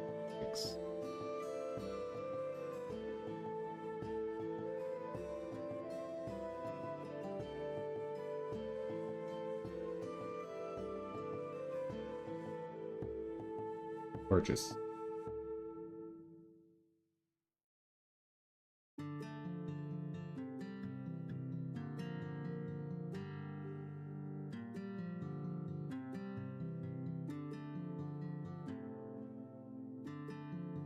Another way to do this, knock the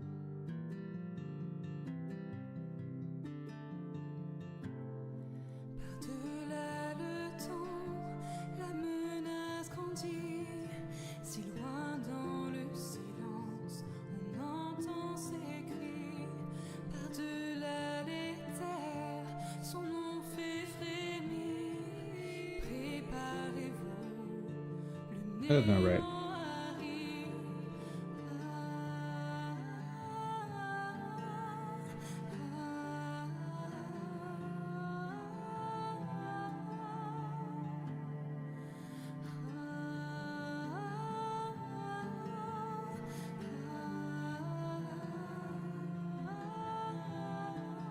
This should all go to 27, I believe. De la peur il se nourrit, ô grand guerrier, je prie pour ta vie. À chaque aube, le soleil faiblit. Fuyez mes amis, le néant. Make sure I enabled looping on everything up to now. So down, down, left, left, up, left. Awesome.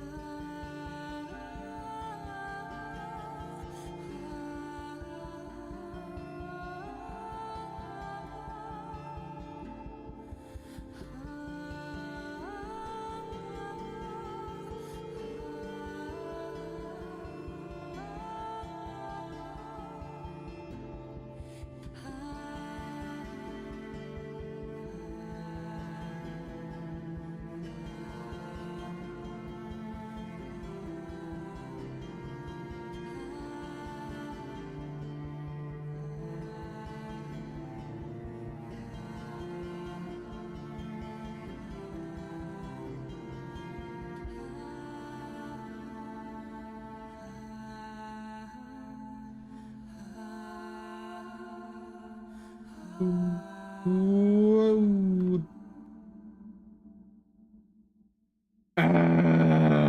The thing I was worried about.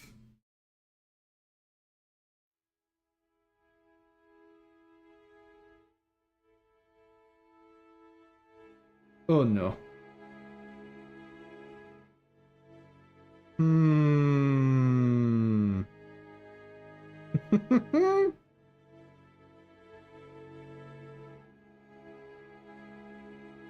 Well.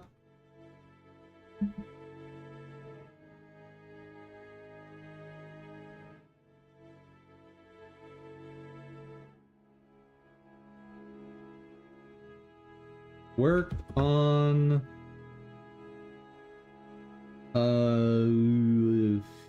gaze pulled out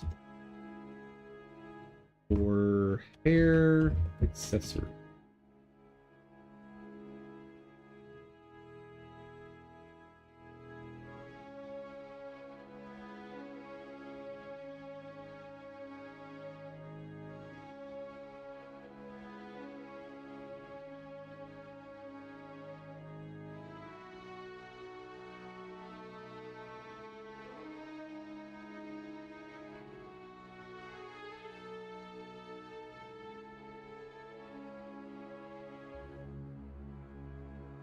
And this, change a little bit. Left, right, and top, bottom. Weapon copy logic for top, bottom, close. Sort of.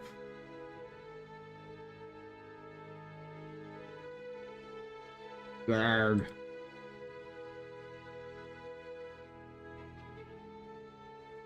Blarg, blarg, blarg, blarg, blarg. I don't love the fact that I'm gonna have 4 copies of a bunch of weapons.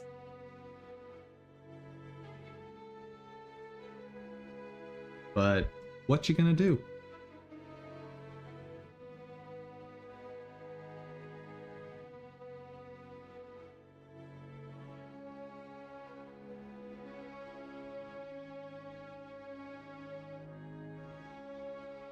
All right.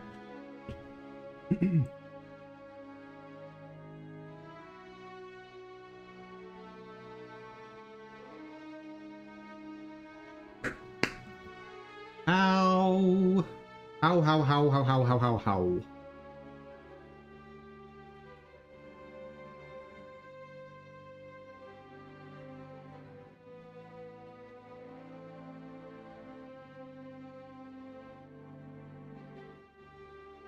So the most reliable way to do it is to split the hair accessory in half. But I'm getting very sick of duplicating my effort on renders over and over and over again. Like, I already have the split shoulders. Splitting the weapon is not as bad because I only have to do one stance per weapon.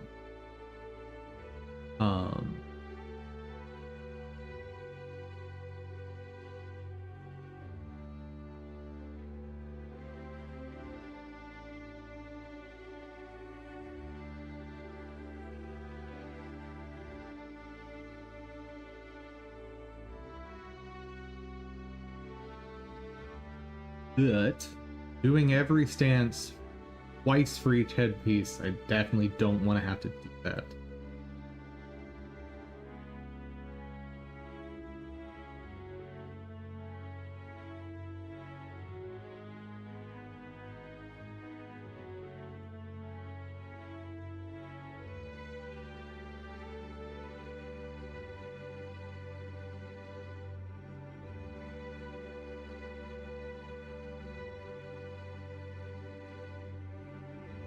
I could create a holdout a different way for the hair accessories. One way to do it is the same way I made the bulky clothes holdout. I could make a bulky hair holdout. And then trim it back to be inside the accessory area. I might still have floating pieces like this, which is a big problem.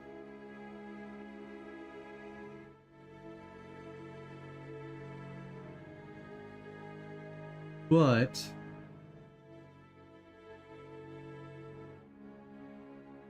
also,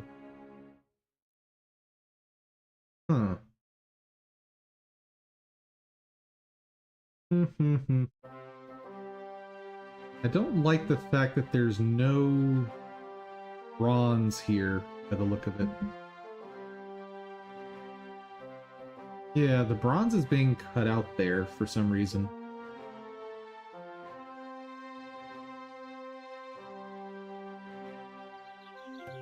It's something to look into.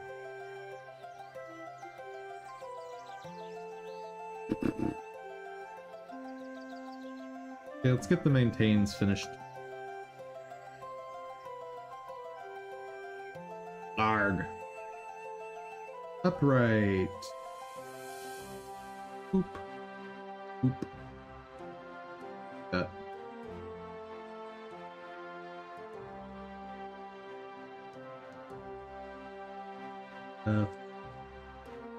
Up. Upright. Okay. Good.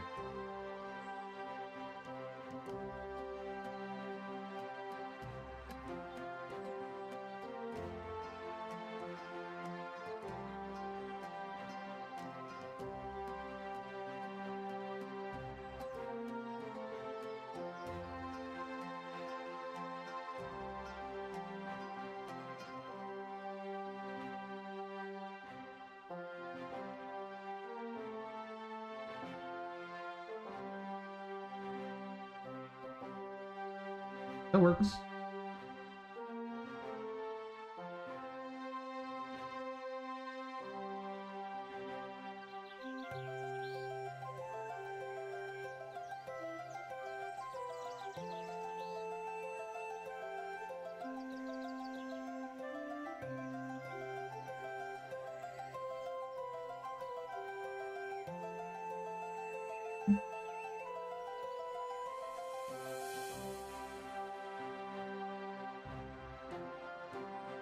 Yeah, I think I can do better on the hair accessories. I have spent almost 0 time on refining that.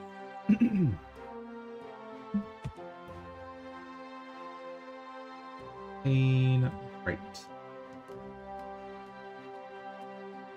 Oop.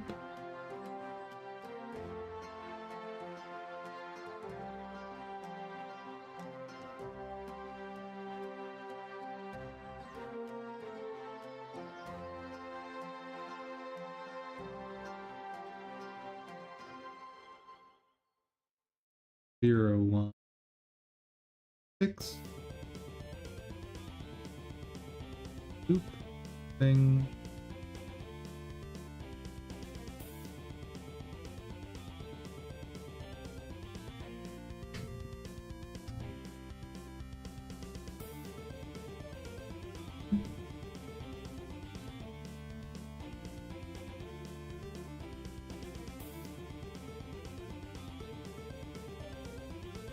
Oh, right. Probably the most important part. Arguably.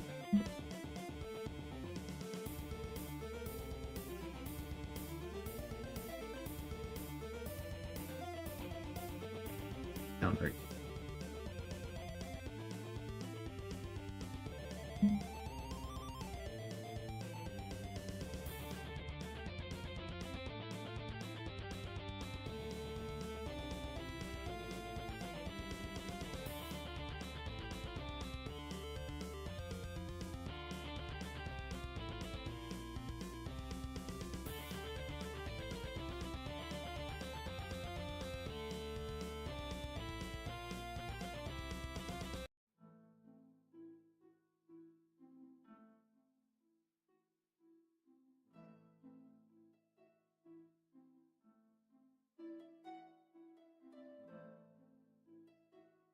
Down. Now that's actually there.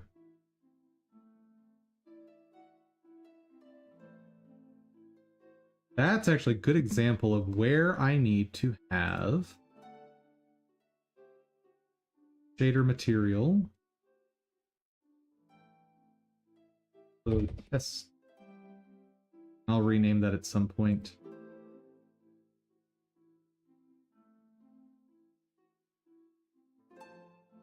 I just want to barely fill that in. There was another layer where I did that. Where did I do that?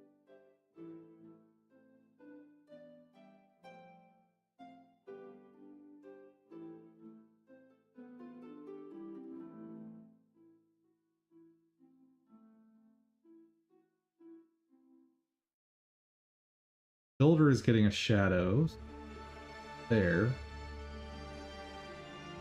Would it be?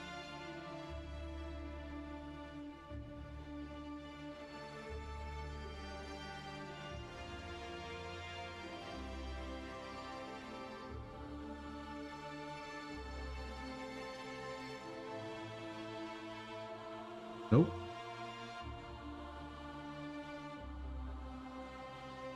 Neck, face.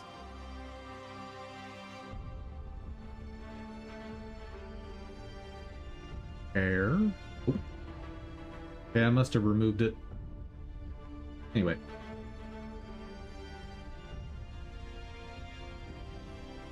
Cool. Attack, maintain, down. How do you look? Down, left.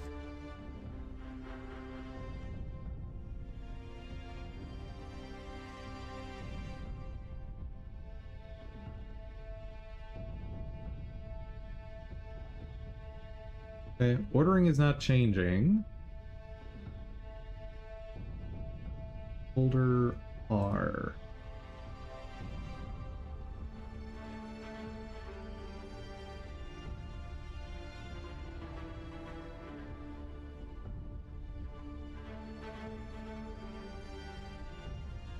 Folder R is at 10. What is face doing?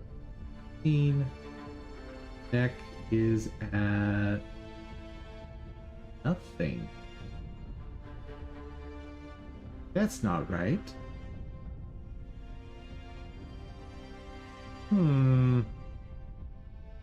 Wait, neck is always at 0, right? Or it should be.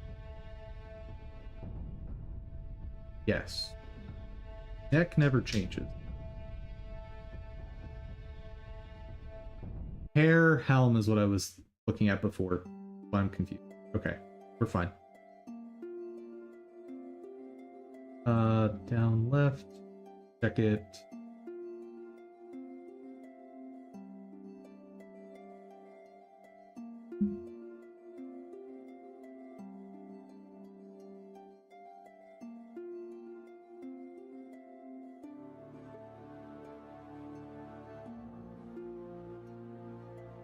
Okay, so the face is just moving forward enough for that visual to happen. That's fine. A little annoying that it isn't balanced on the other side, but that's interesting. This is actually a visual representation of rounding errors from floating point numbers. That's interesting because in the 3D model, of course, all these are floating point numbers, but here the position data is being converted to integers, and so we're getting a rounding error. It's interesting to have a pixel representation of that in like a visual. That's cool. Left.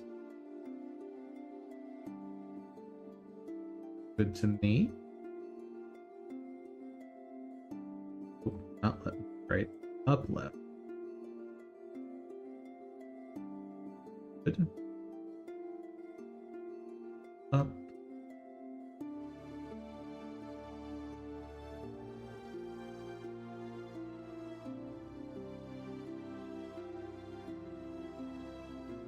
Shoulder R, what are you doing? You're at 10. Gloves are at 2. We're fine. Shoulder L doing?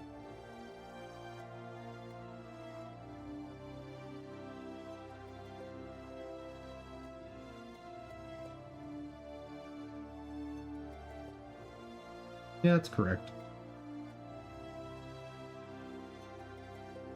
Up, right. Nothing looks off there to me. Obviously there's this issue, but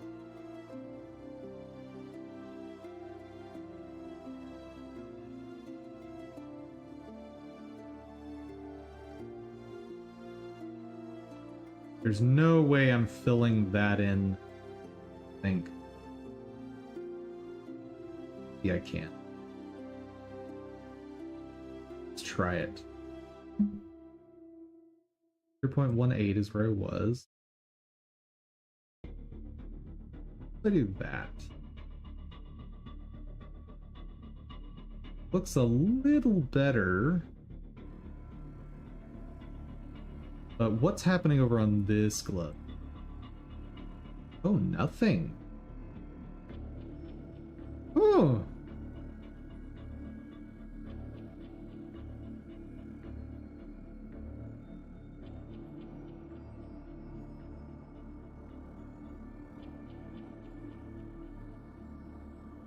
Oh.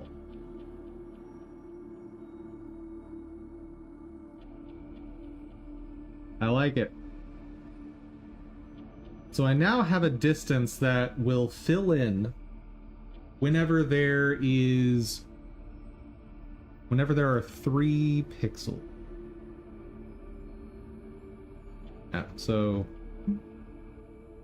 or actually 5 neighboring pixels.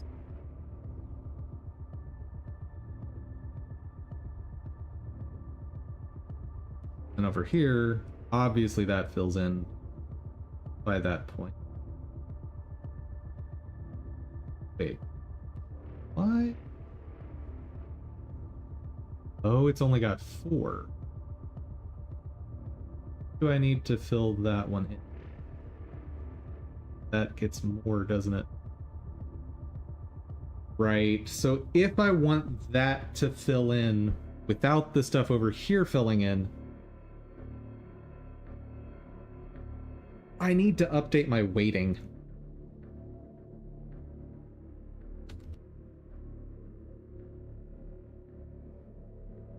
Okay. For now, that's fine. There we go.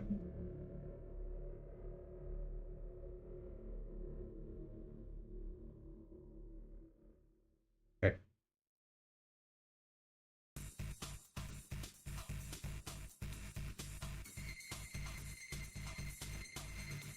Let me look at the math of that real quick. So if I want that to fill in, but not that, how's that going to work?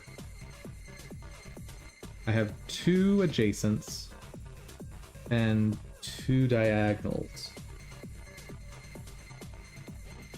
Whereas here I have 2 adjacents and 2 diagonals.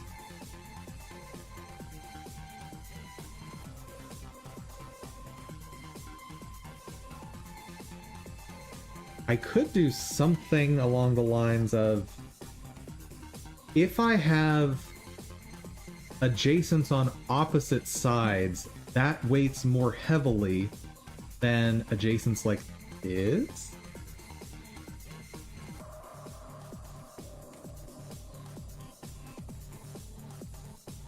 You in Paint, look into weighting. Weighting.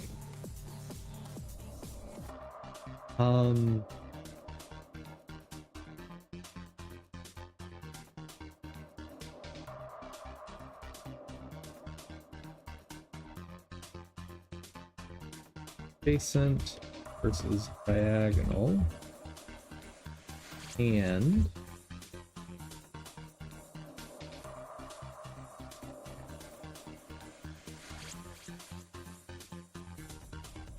what?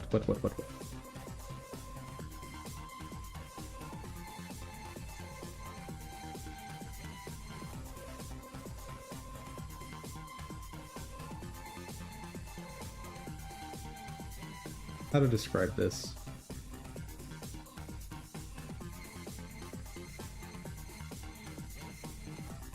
And opposing adjacent versus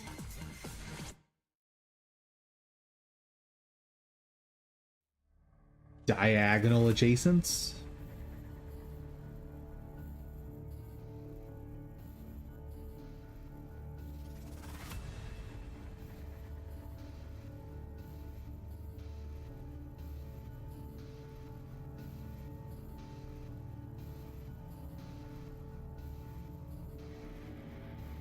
Yep.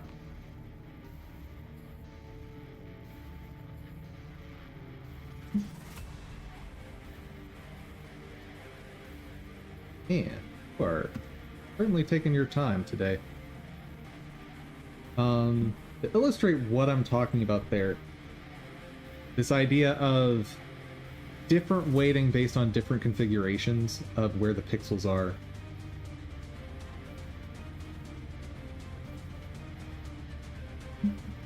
So if I have a pixel here that is not filled in, so let's do a few different versions of this.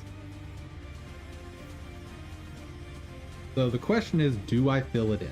Well, one possible configuration is something like, actually, let's just go ahead and do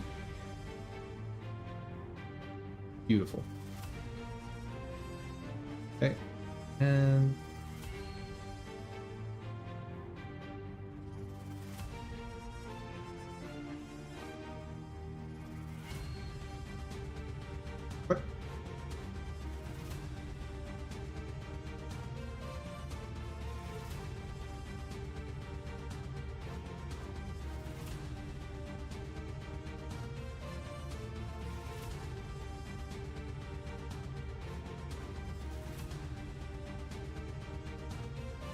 Making a little visual here to help myself.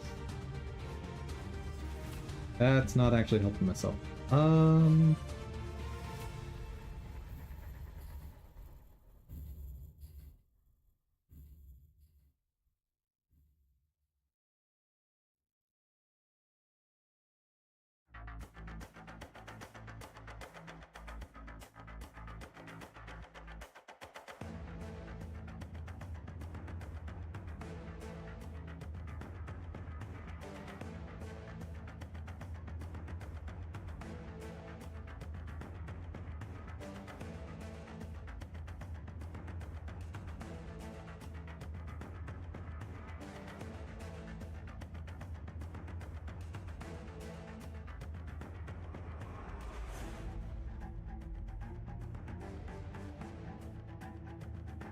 That looks about right.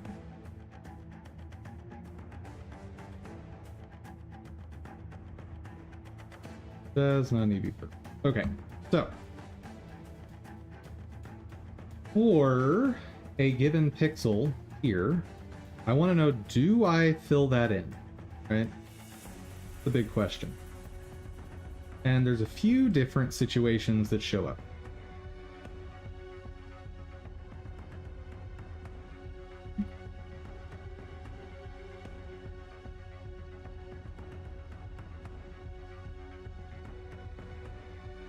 The first situation is, let's say all we have is a diagonal filled in. So that would be a pretty low priority. Next, what if I have two filled in? Okay, that's another situation. Now, two diagonals, what if they are opposites? Let me just do much better. Boop, boop, boop, and boop, boop. In my mind, this should have a higher priority to fill in this situation 3 as opposed to situation 2.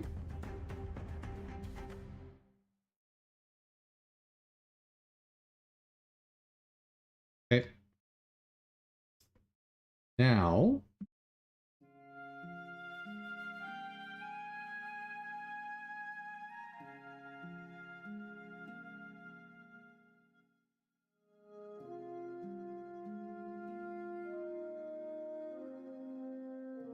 what are some other configurations?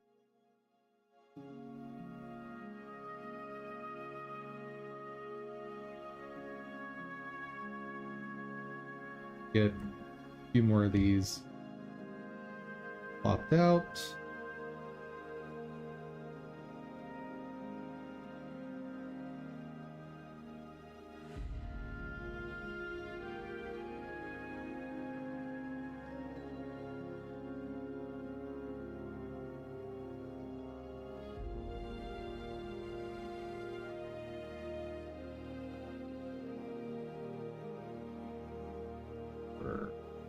Oh.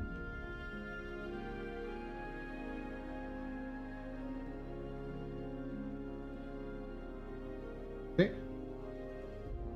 We've also got a situation where one adjacent is filled in. I didn't include that yet.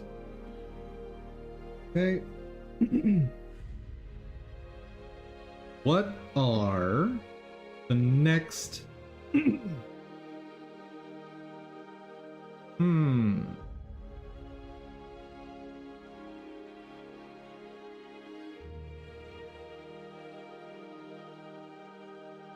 Let's just look at adjacents next. And there's a whole bunch of combinations of diagonal and adjacent that I need to consider.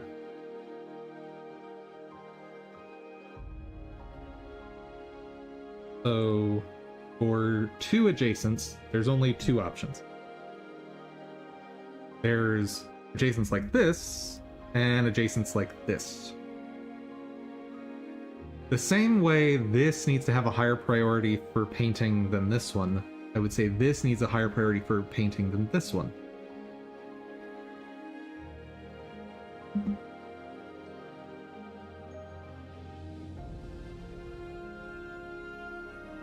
Hold on.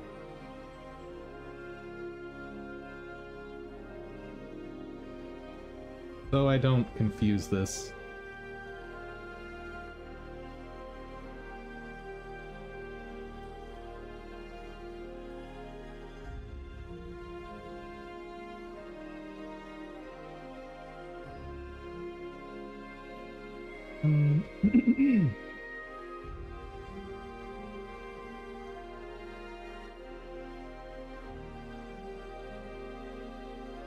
All right, where was I?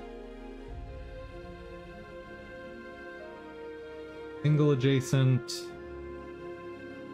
two adjacents. Okay, now we get into adjacent plus diagonal. So I've got how many different varieties I have? So any adjacent is equivalent for this. And then I have diagonals that are adjacent to the one that's there, and diagonals that are opposite. So I've got this and this.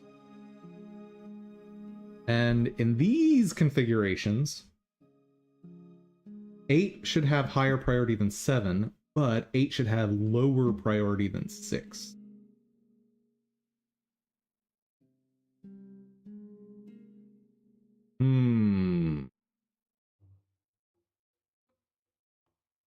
Right? Now we're getting into the 3s, the 4s, the 5s, 6s, so forth.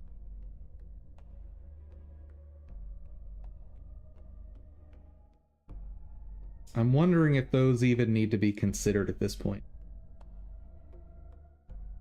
Like, ideally what I want to do is come up with a numerical way of representing this so that it can be extrapolated out to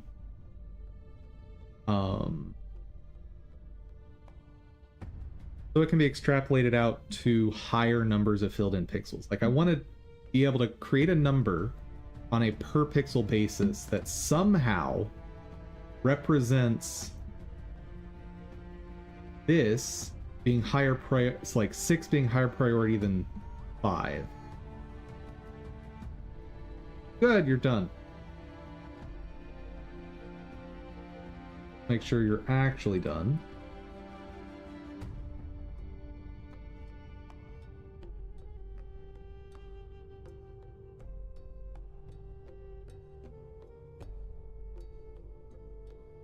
Yep, your ugly self is done. Beautiful. And that should really highlight every single problem area.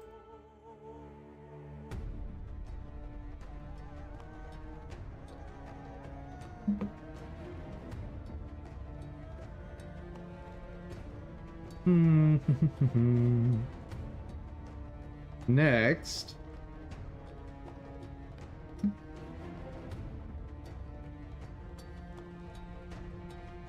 That.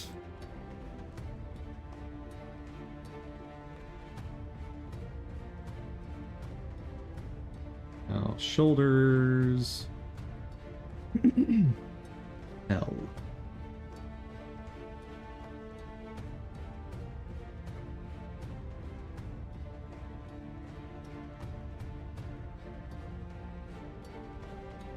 Gorgeous.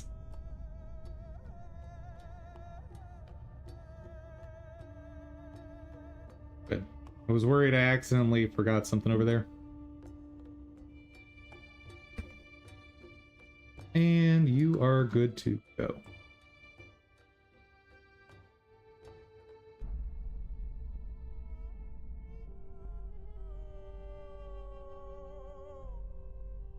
Okay. So the most basic way to set priorities on this, like to create a number that's on a per pixel basis for neighboring pixels, is I have adjacents, I have diagonals, and those have 2 different numbers.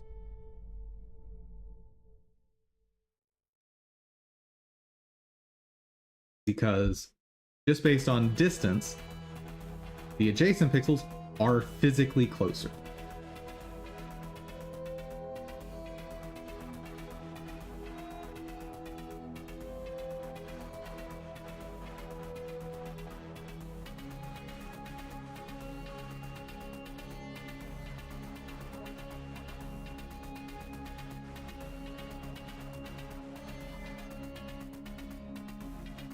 Could I do something like, for every non-blank pixel,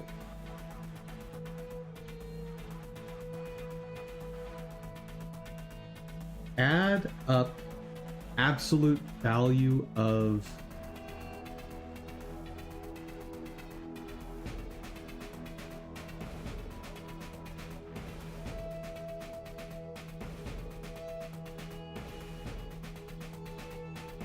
No, that wouldn't actually change anything. So I was thinking absolute value of the positions, but that doesn't change anything. Because, yeah. Ooh, what about something like this? What if I say I take the difference between them and then calculate, like, I get a difference vector, and then I calculate the distance of that vector. And higher distance in that case means... No, that doesn't work.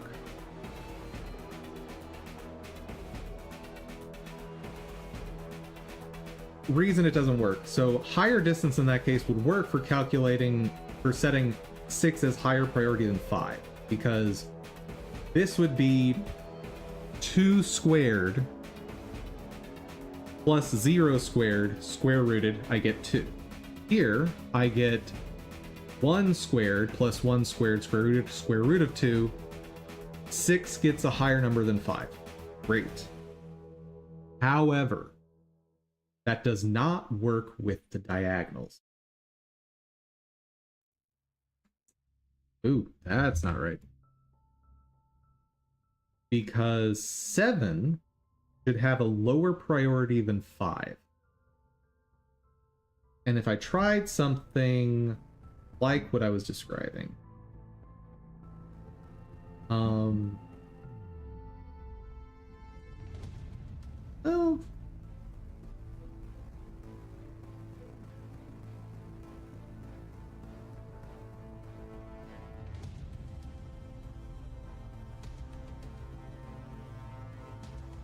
okay, what's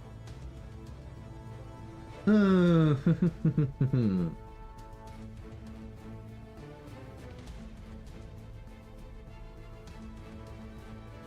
basically need something that says, how much of a boundary am I?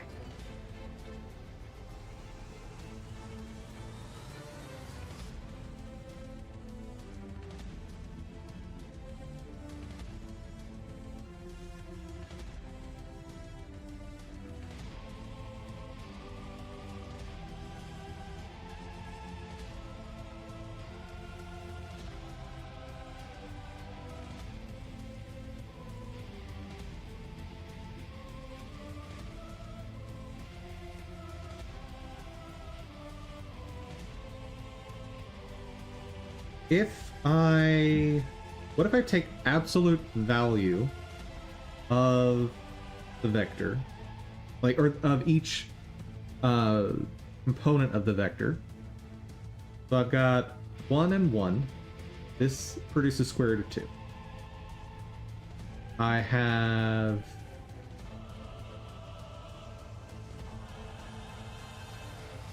one plus 1, 2 squared. I get 4 square rooted 2 here. 6 is higher priority. 7 I want to have as lower priority than 5. What actually happens if I do the math for that? So this is all the x's. So 1 plus 1, 2 squared plus 1 squared, square root of 5. Which is definitely bigger than square root of 2.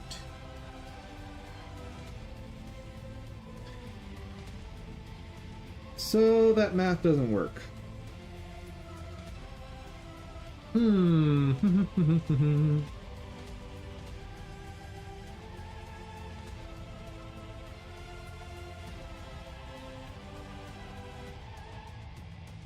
wonder if there's just a formula for calculating some quantity that measures, just an abstract quantity that measures how spread out points are. Formula.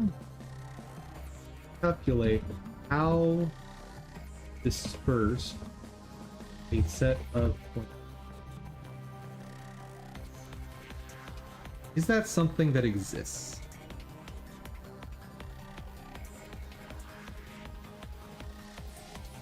Use the standard deviation formula.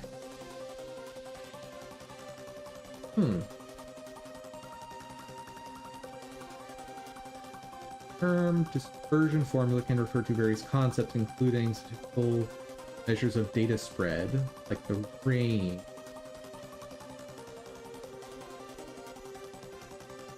So there is a problem with just looking at spread. Actually, hold on, is there?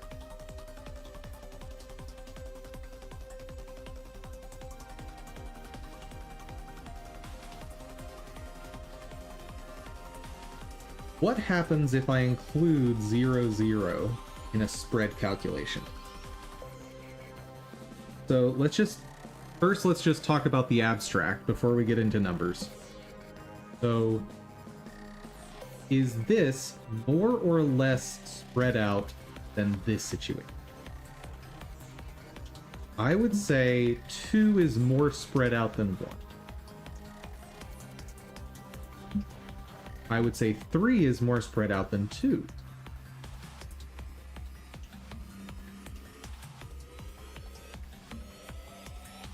Because the spread calculation is going to be, like, the concept of spread outness is, roughly speaking, you take the average position of all of your points, and what is the total deviation from that point across all of your points. Then, like, this one is less spread out than this.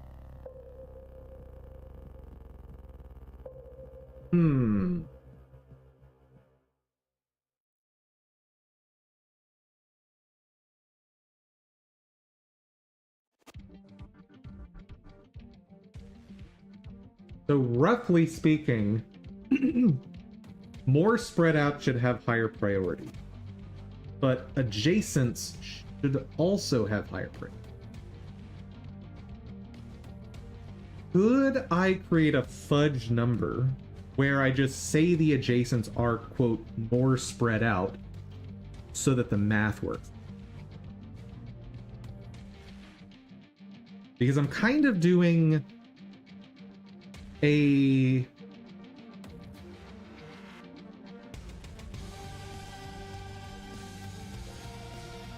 how to put it?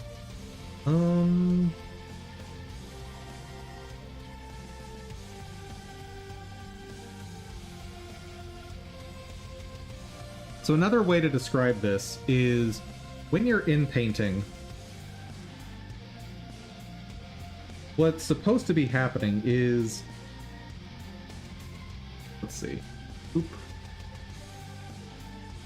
You're drawing a line from here some distance, and from here some distance, that same distance, and saying, okay, these two quantities together, does it invade this space enough to paint in this pixel?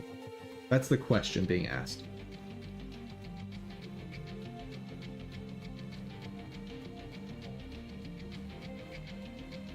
And the degree to which those add up is different in these cases. So in this situation, these distances add up exactly. Like, if your distance that you're calculating is, let's say, 2, in this case, your result is 4. Great. In this case, what are you getting?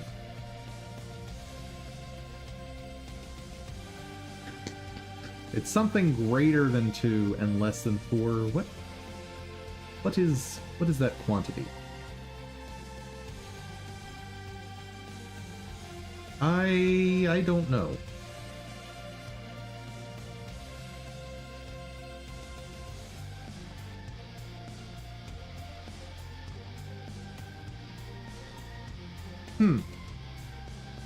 This is a difficult problem.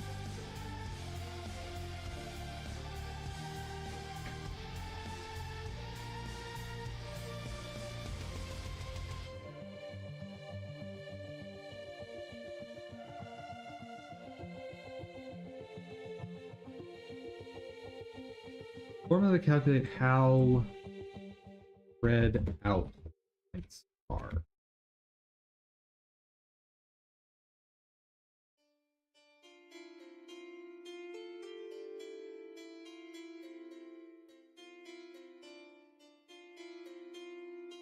Measures of spread variance and standardization.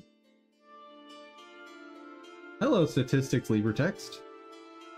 This sounds relevant.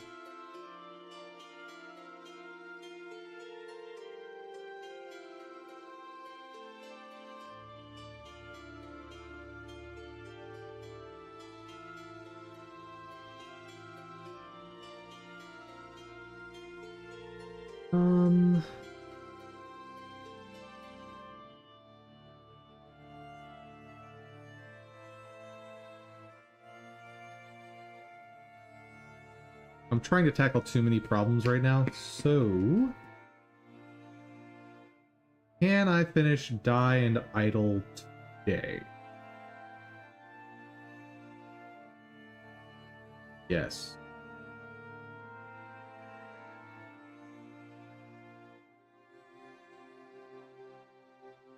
So Idle is very, very easy. Die is less easy.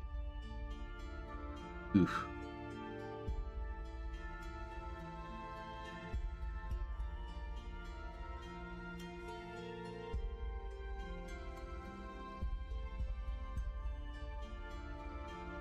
Here's what I'll do to make this a little easier. I need a spreadsheet. I think I downloaded an Office program, right? Oh. Oh.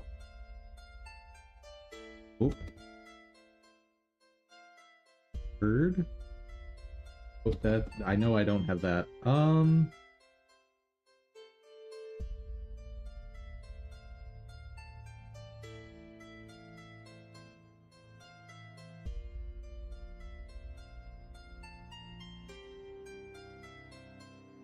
Did I not actually get any Office program? Maybe I didn't. Really like to have a spreadsheet for what I'm about to do.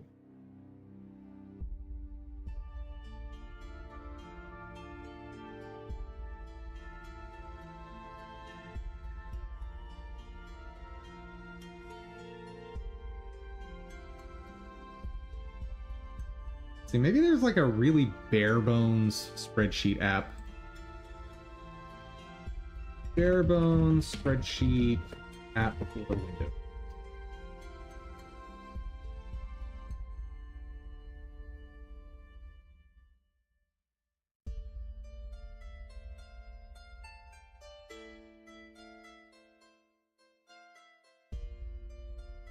Spreadsheet with minimal features. This sounds relevant. Simple Spreadsheet is a bare bones spreadsheet available for free, including sources. Put it because I need a spreadsheet with minimal features and just couldn't bring myself to spend hundreds of dollars buying one. So I wrote Simple Spreadsheet in about 2 days. Doesn't do even 10% of what the fully featured products do. But if you want only the basics, here is a free spreadsheet for you. This works on XP. Probably also works on others I've not tried.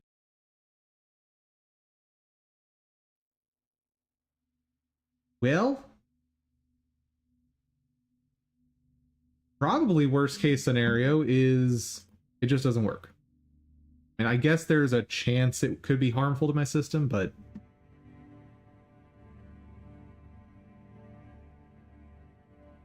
yes, I am human.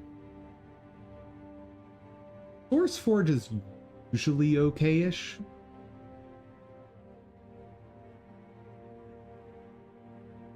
Oh, that is old.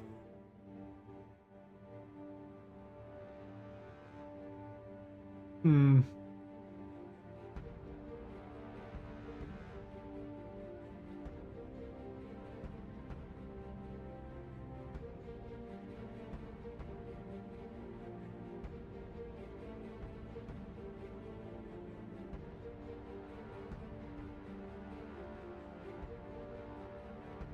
Free app for simple budgeting. That's not what I want.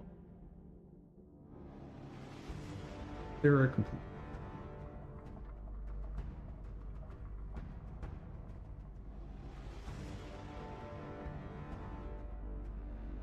Best simple spreadsheet alternative is LibreOffice. I don't think so. LibreOffice is definitely fully featured. Excel, Google Sheets, IronCalc.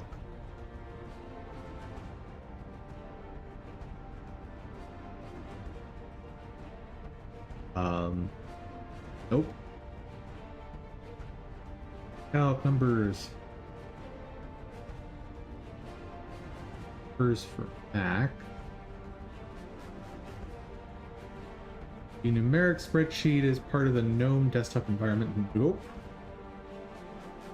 Apache OpenOffice, definitely not bare bones.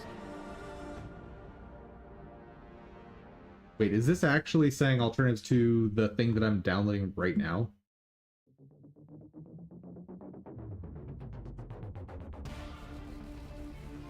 Hold on.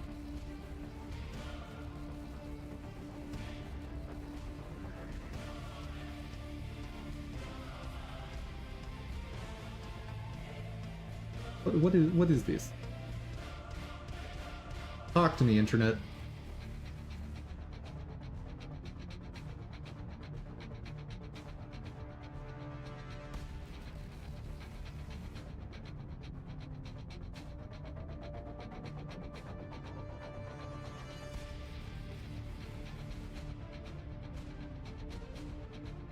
So there's something for Apple called that, and then there's the thing that I downloaded. Just see that icon. Oh, and it may or may not be talking about the same thing. Unclear.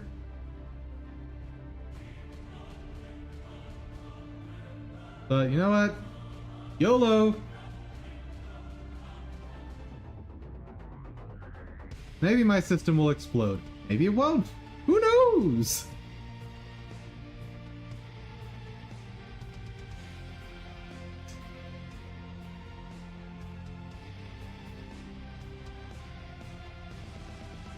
Sure. No desktop icon, thank you. Man, this is an old school installer.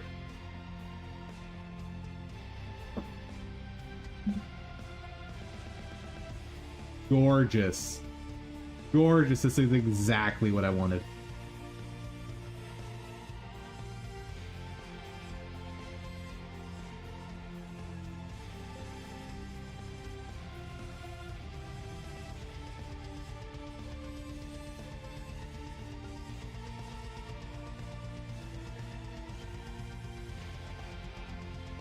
Oh, and it can do calculations.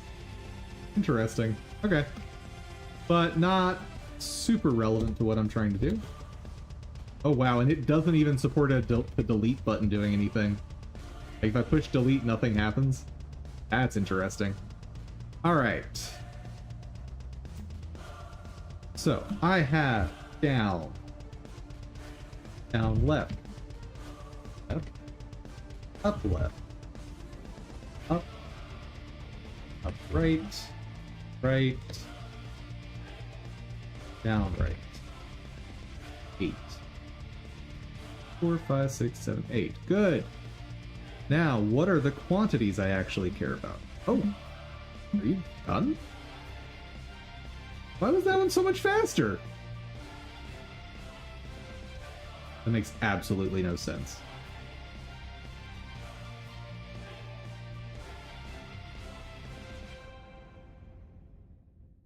Okay, sure.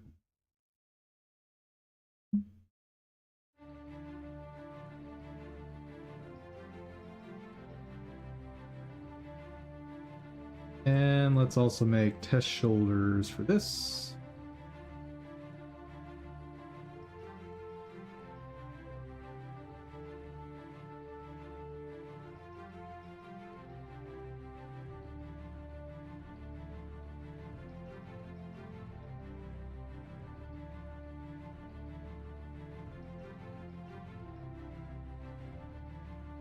Sure, looks right. Boom. Render that up. Nice.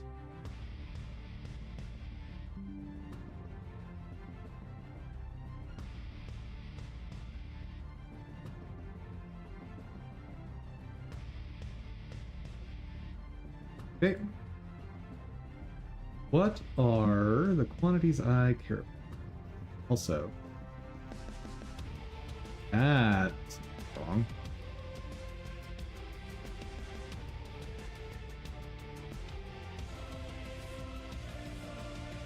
Let's double check that.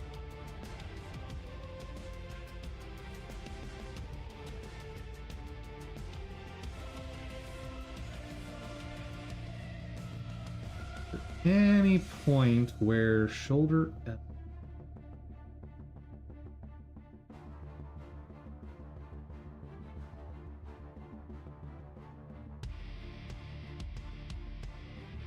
base is at 15, shoulder L 20.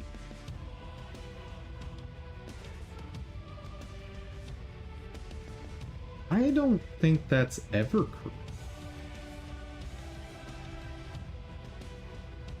Shoulder L 1, it doesn't actually contact anything.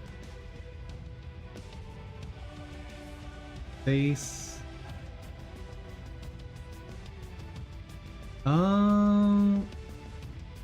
Let's leave it. No, we're not gonna leave it. We're gonna delete that. I'm gonna have to go back through all of these with the test shoulders. Yep. Test shoulders and test gloves, because I want them to have maximum overlap to find as much problem spots as possible. This is good. I'm learning a lot of tricks to improve this. Tricks isn't the right word. Techniques.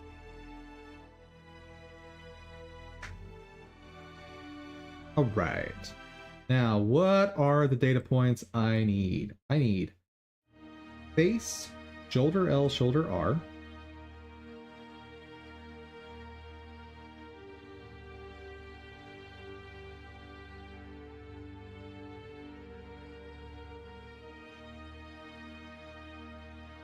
L, shoulder R.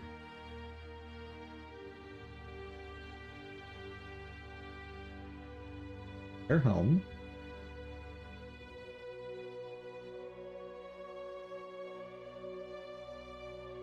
Actually, that just never changes, does it? I'm almost wondering if I should have taken that out of all of these. Anyway, open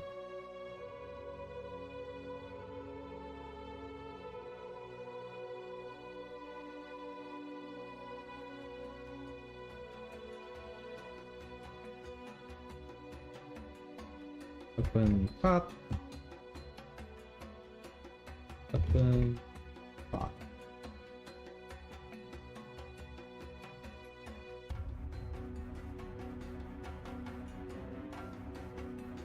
Just in case I lose this.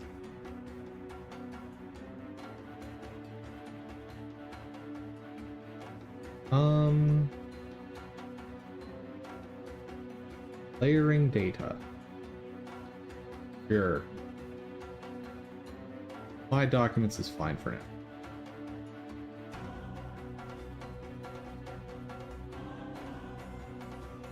Alright. Nope, that's not what I wanted. There we go.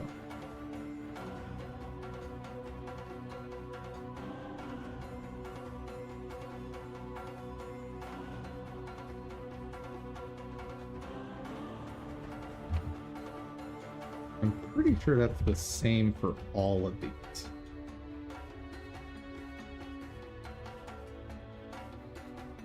As is hair helm. Okay. I'll double check them as I go, but pretty sure those are all the same. Shoulder L and R 10.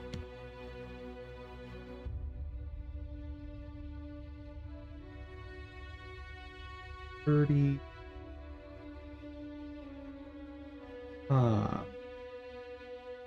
Bottom.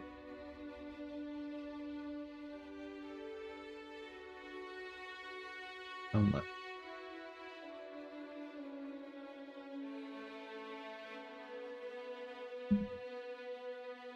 $20. 10.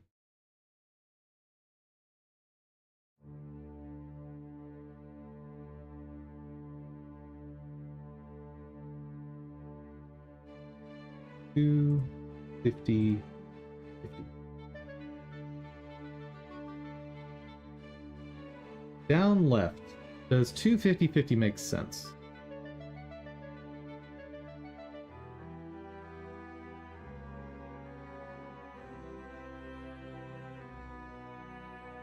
Or I should more accurately, does having the shoulders in front of the gloves make sense?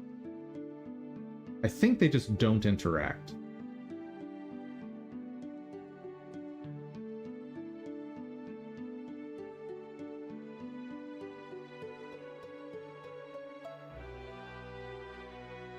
This is actually making me think that I need these before I move forward. Because I've already created a bunch of rework for myself if these are not correct.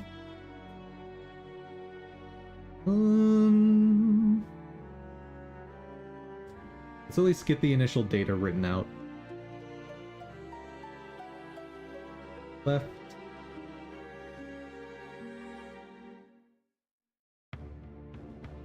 $20, $10.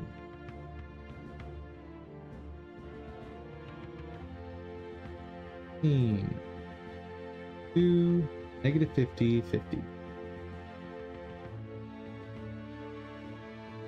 Down left, both of those on top makes sense.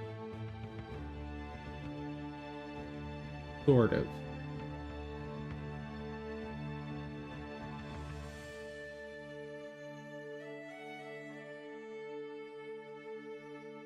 We'll find out. There may be new quantities coming in for the weapon bottom, with the new gloves coming into play.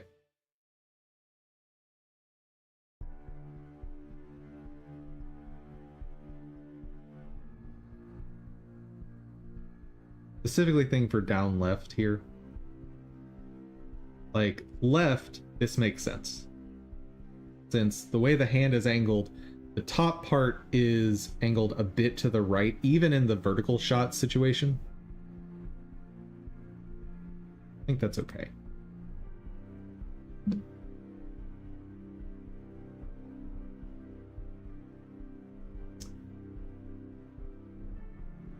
$20, $10. Gloves. 2. Minus 50, 50.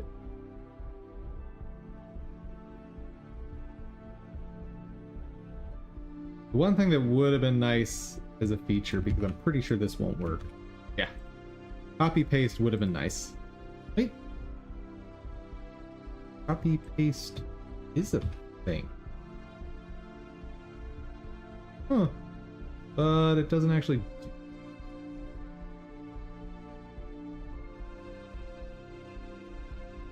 Interesting.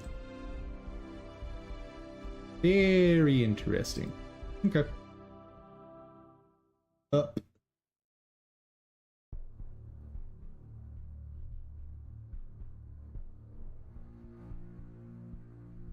And 10. Makes sense. It should be behind the hair and stuff, no matter what on the... Wait.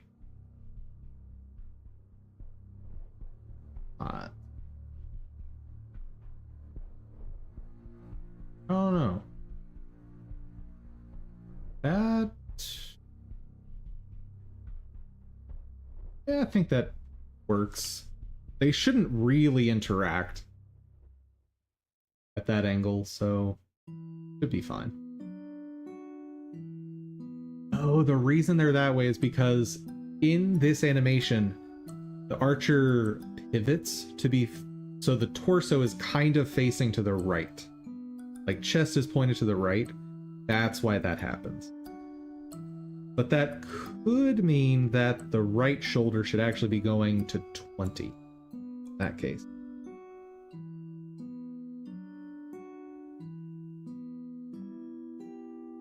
I think using the test parts is really going to show the problems, and this should become a lot easier.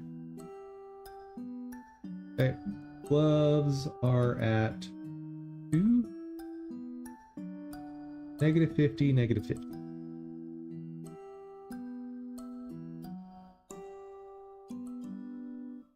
Up. Alright. That's not fun.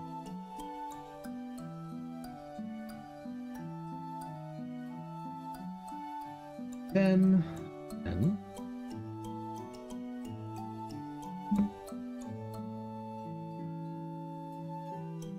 And depending on how this works out, I may just remove the tracks for Z index on things like hair,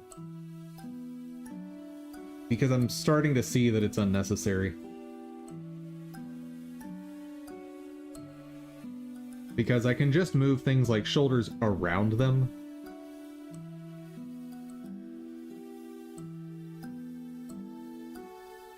Gloves 30. I think that makes sense.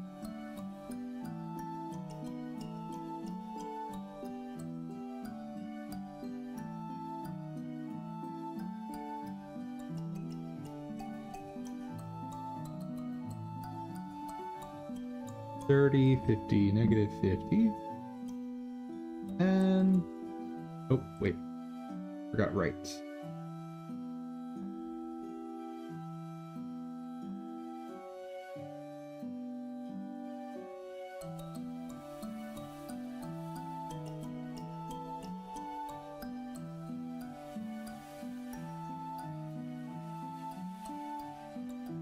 So same here.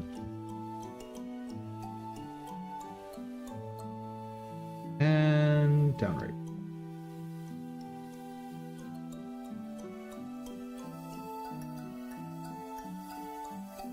$20.10. That actually, based on plugging these in, that actually tells me this should probably be a 20.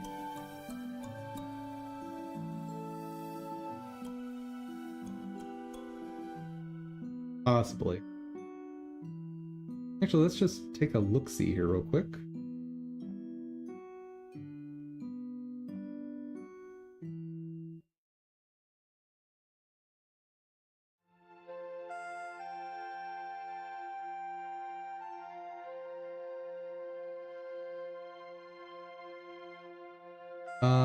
Nope. Builder L is wrong in this animation. So... all of the down lefts, shoulder L should be 10 and or down rights, sorry. So 2 down right, shoulder L is 10. Wait. What are you doing at 3? Why are you not at 10? What is happening? Hold on. Down right.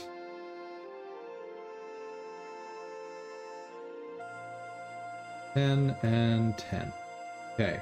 Back to down right. 10 and 3. That seems very wrong. The shoulder looks funky there, but it's actually fine.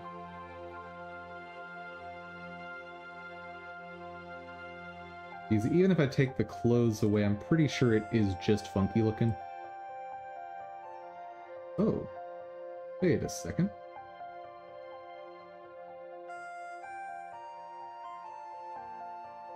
Huh. What layer? 1.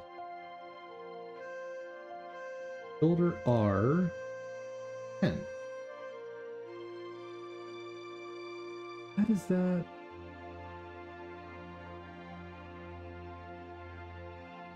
Thing feels off.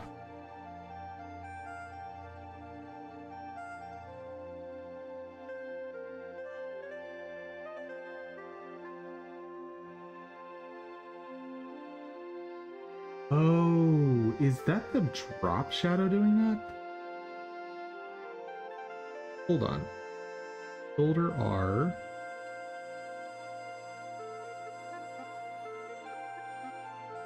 No.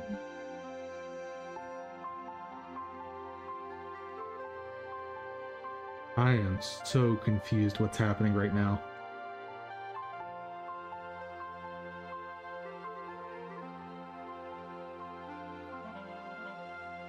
How is the clothing going above the shoulder? Clothing is at 1.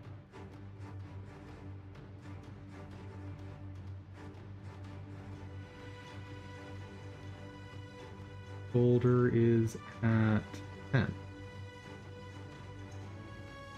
Well, I am mighty confused right now.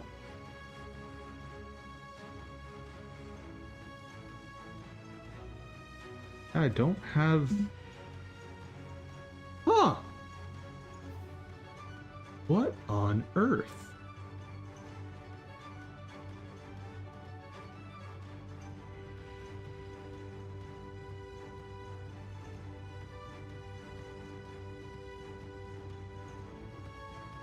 Let me test it this way. Color rectangle. And you need to be as far back as possible. Okay.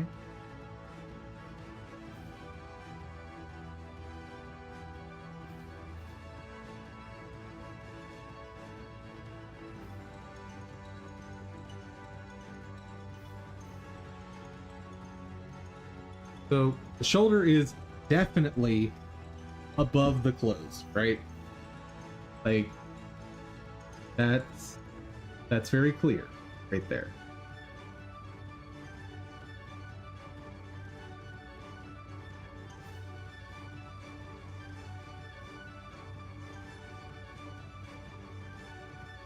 No confusing that. Okay?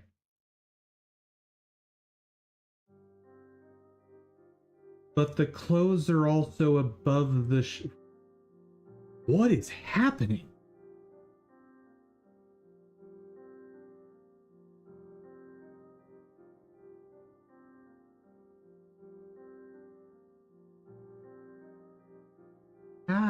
That's impossible. Hold on. If I just remove this material,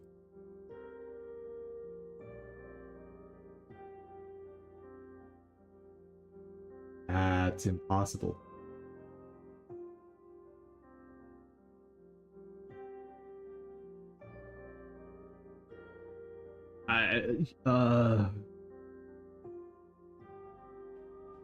How can... change this to something obvious. So I do have transparency in there. Not loving that.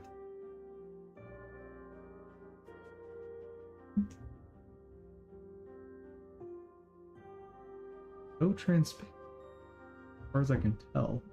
Maybe a tiny amount.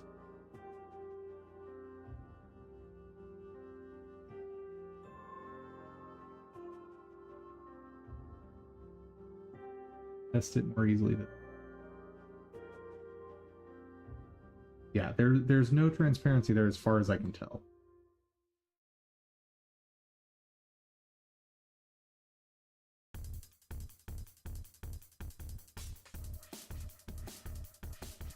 And there's no transparency there.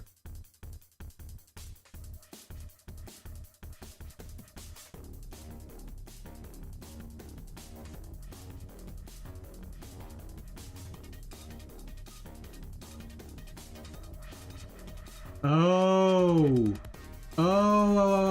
I'm dumb. I know what's causing it. Why something that's seemingly impossible is happening. It's the in paint. That's what's happening. So when the clothing is missing, I'm getting an extra pixel along here.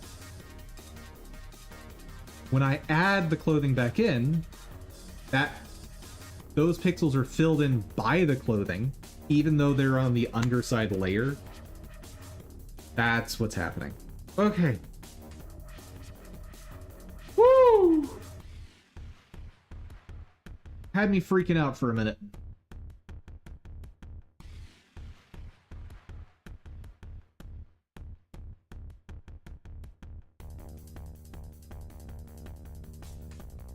And I also think I want to clamp the alpha in this final step.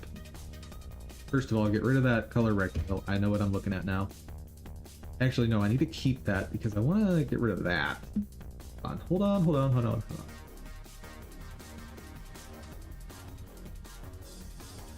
Is the shadow I can't do.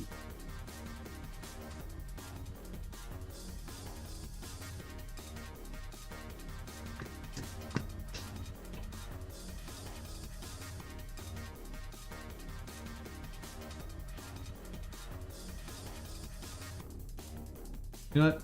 We are going to leave this here for debug purposes, but I'll just hide it for now. Oh, you're finished. Nice.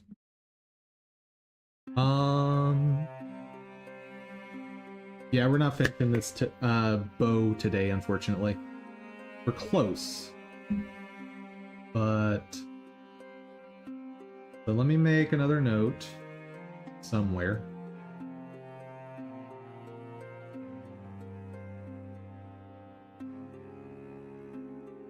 Face out for hair accessory. Kind of still doing this.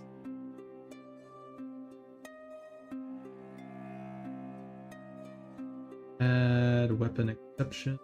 Create signal for spawning attack. Did that.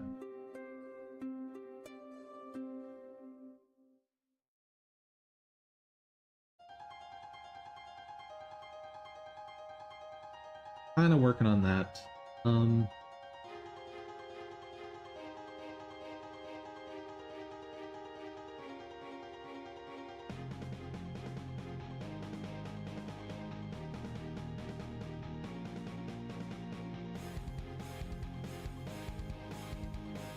Add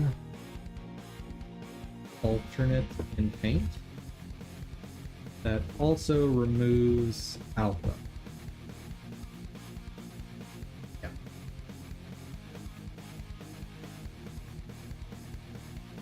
Okay.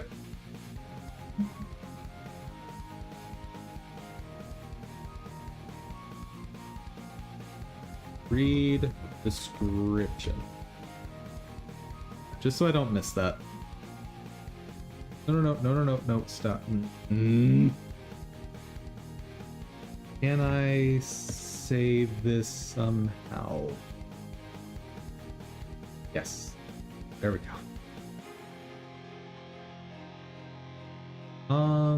Give me just a minute, guys. I need to BRB.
Hello, chat.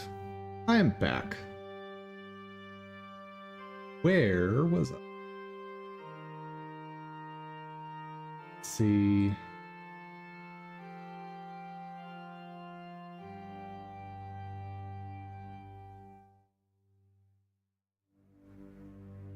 I want to split this up because there's outline sprites and then something very, very similar, but not quite the same.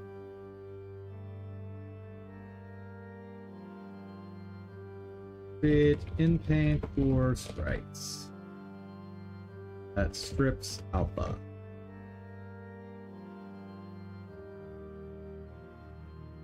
Okay. Yeah, because there's sort of two stages here. There is the stage where I need to fill in gaps where I've got clipping in the 3D models. And that's what this does. Then there's the final layering. Like then the layering happens, and then in addition to that, I need to draw an outline.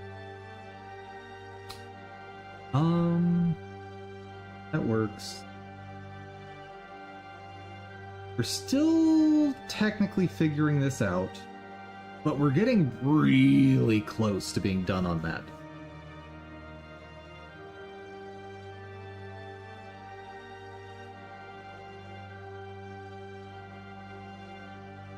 And the renders are getting nice enough that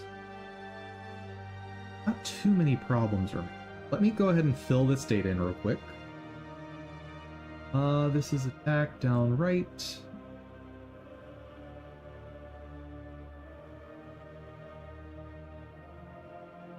Plus 30, 50, negative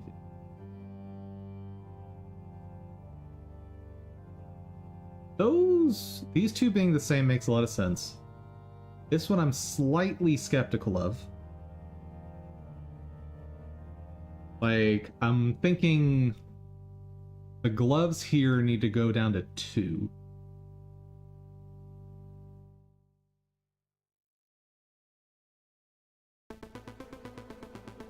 And what's going to be interesting is if I can derive a rotation matrix from this.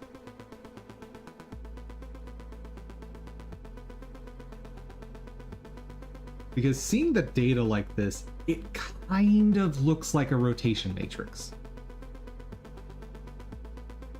Because I've got up, down, down, down, down, up, up, up.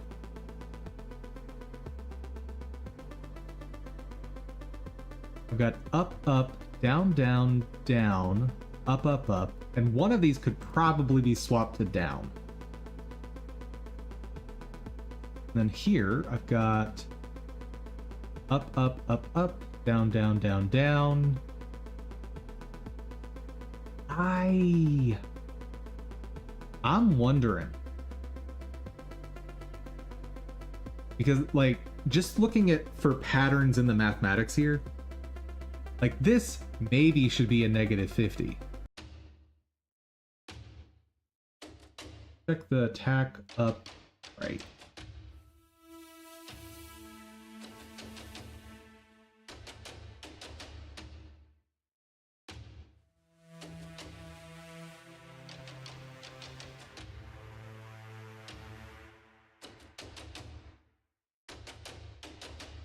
Maybe it's the down left that should do that.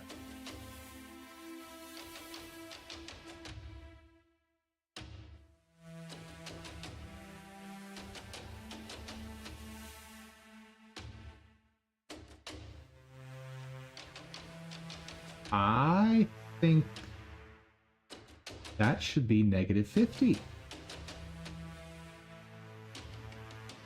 I'm learning. I'm definitely learning.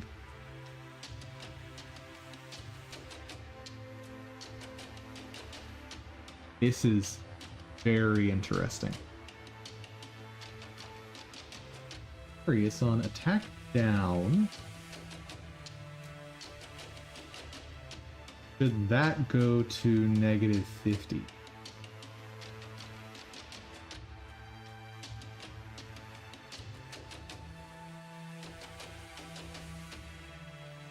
It looks fine right now.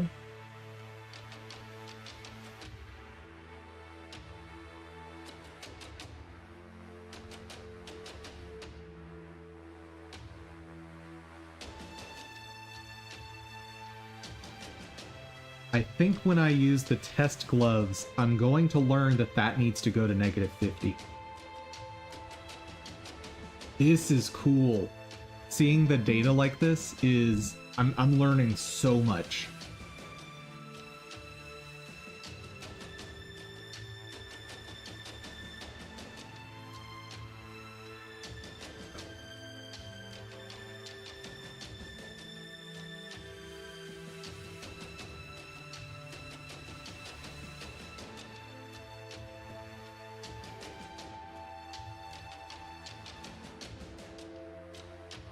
So, a thing I want to consider, brief.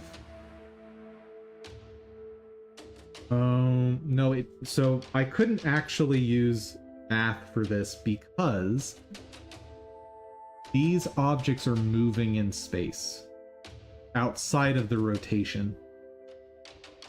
As an example, I've got instances where the gloves are much more drawn in to the body, and then ones where they're more extended.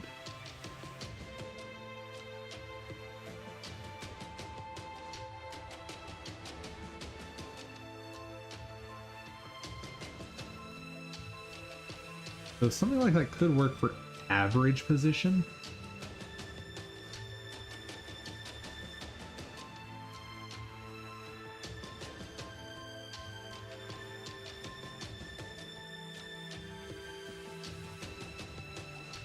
That said,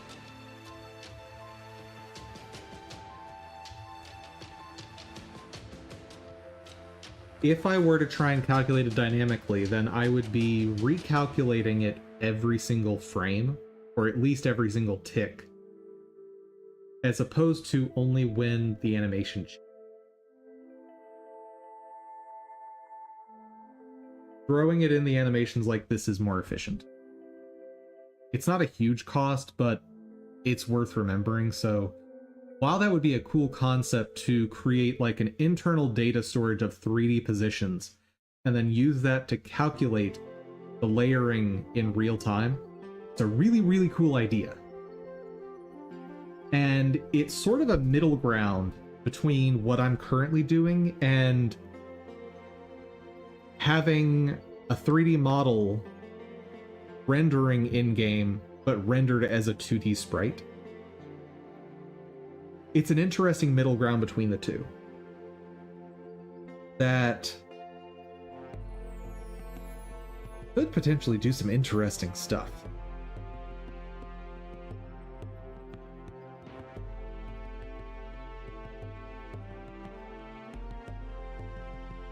I wonder, is there...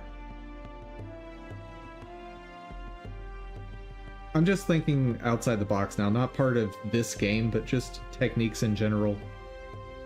Could you do something fun, like on your 3D model, take cross sections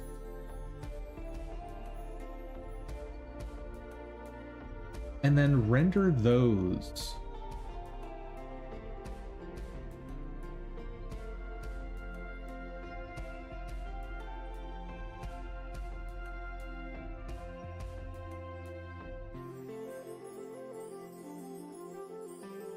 There's probably something interesting there. For something as low resolution as what I'm building, like, the character is going to be like this big. Let's be very, very clear about that. The character is going to be tiny. So, not huge in my case.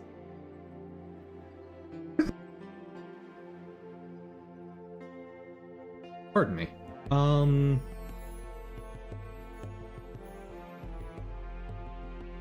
I'm gonna just have to keep that in the back of my head for maybe, 5-10 years down the line, as an interesting technique that could have applications. Like, you'd have to build a completely different rendering pipeline to what I'm doing right now. But the idea would be that you somehow store the position data for a cross-section for these different pieces, and then use that to decide how to render.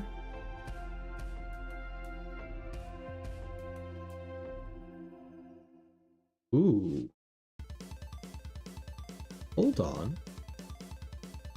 Could I actually use that technique with what I'm doing? Ooh, interesting.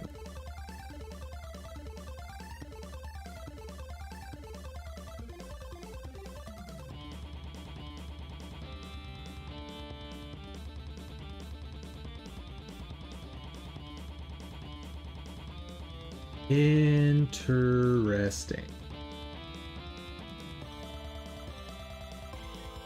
So what's going through my head right now is, in the Blender side of things, I could theoretically put an empty at the center of mass of every piece.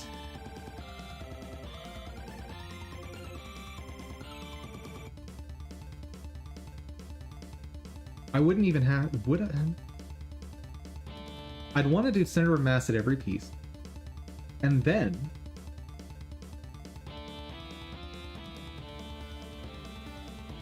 have a script that iterates through the actions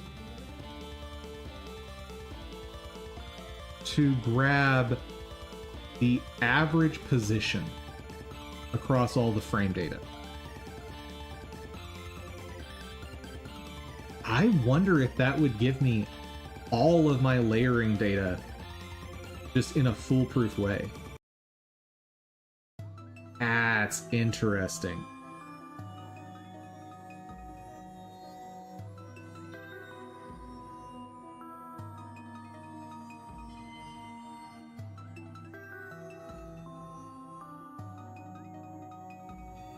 It doesn't jive with the concept of knockouts, though, or holdouts. Yeah. That's where the concept breaks down. Because part of what I'm doing is using holdouts to allow things to layer on top when they don't really. So as an example, in Attack Up, the gloves are currently layered on top of the clothing, even though it's clearly not shown that way. And that's because I have a holdout that's just not rendering those pixels. Or, that's not quite accurate way to phrase that. It is actively preventing those pixels from rendering.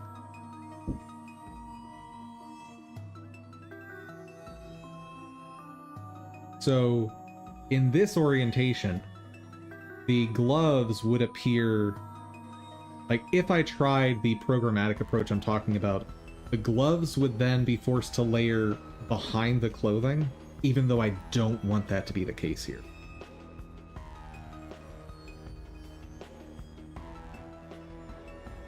Okay, so it doesn't work for this, what I'm doing right now, but it's a cool concept.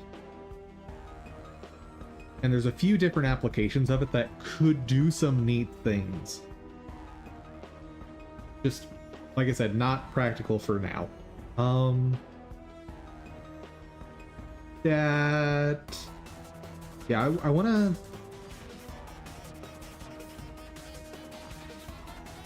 what do I want to do as my last bit here? So I've got my test shoulders done. Let's make sure they are actually there.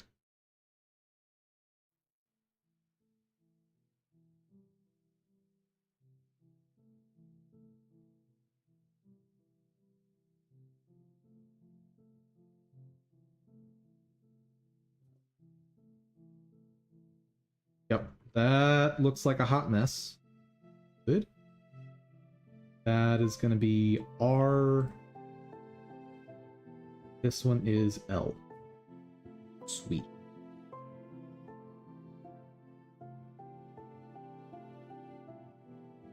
And one thing that's worth noting, layering, bow is probably the most complex layering.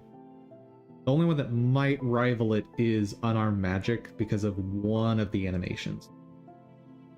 Since all of the other animations don't really have a lot of rotation happening with the shoulders. That's where most of the problem is coming from. Or I shouldn't say problem, most of the complexity is coming from. As a last thing, let's create the bulky holdout for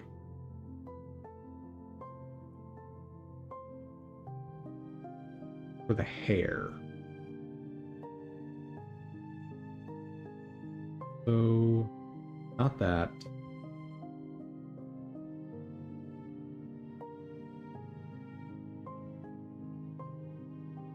I think.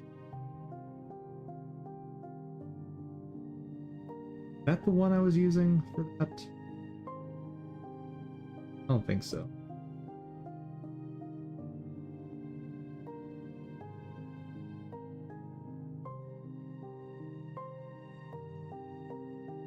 That is in the right spot.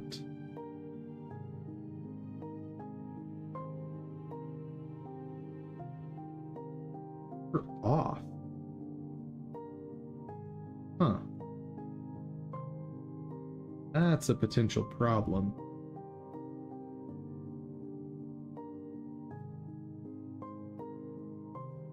Why are those not in the right spot? More importantly, which one is correct?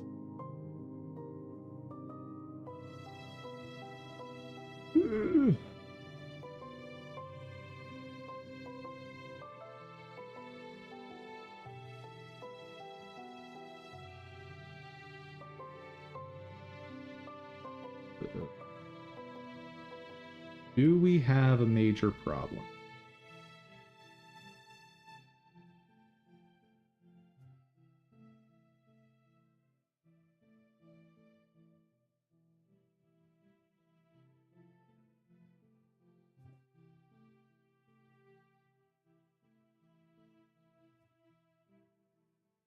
That seems okay-ish.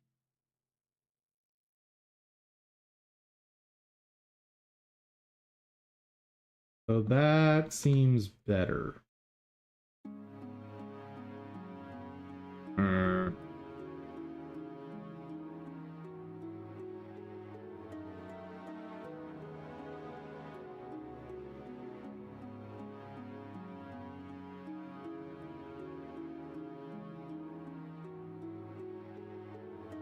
A bit far forward.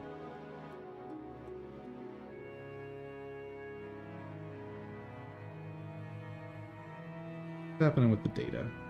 0.06,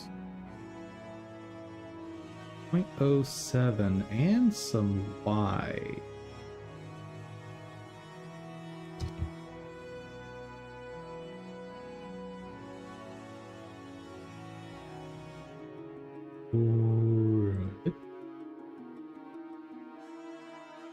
Why are those so different?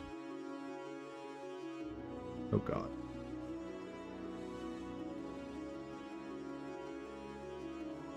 Dude, the way Blender stores data is just baffling to me. Because I think what's happening here is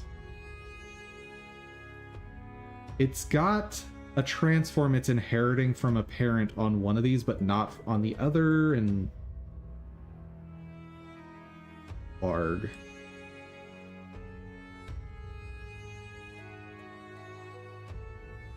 How do I want to achieve this?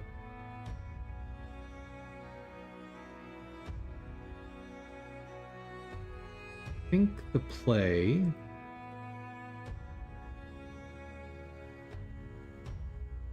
they are about as overlapping as I'm gonna get them.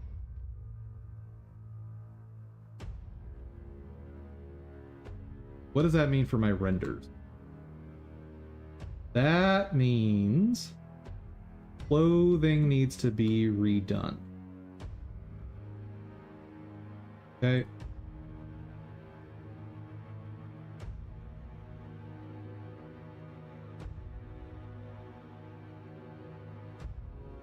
Right. Save that. There's just a lot of oddities like that that don't get it.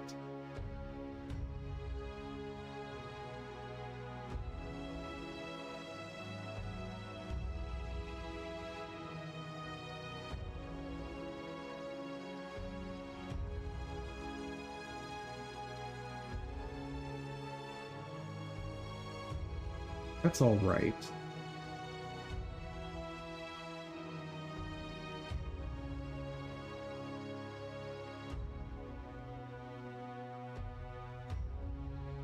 What the heck caused the problem? Like, how did those desync?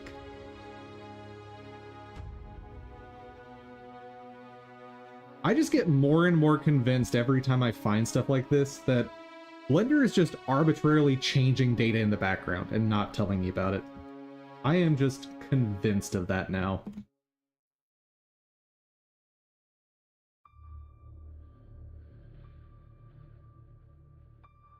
I know I might be talking gibberish, but I'm feeling like there's something happening.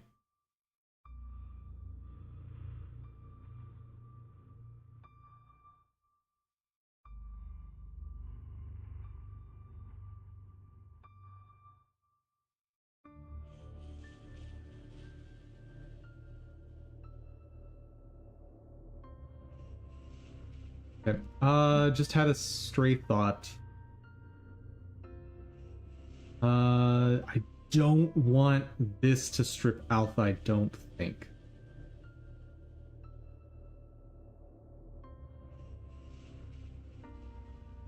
Actually, maybe I want to strip alpha at both stages.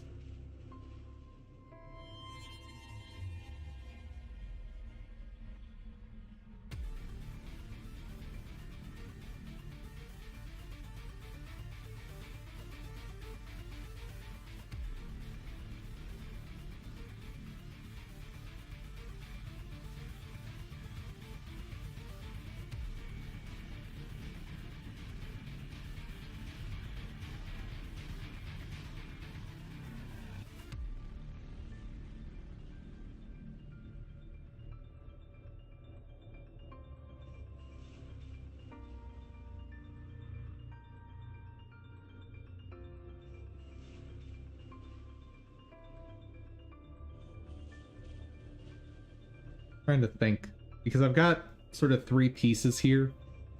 There's the in paint to fill in holes. There's the in paint to outline the character. And then there's the shadows, like the self shadows from the layering that I need to consider.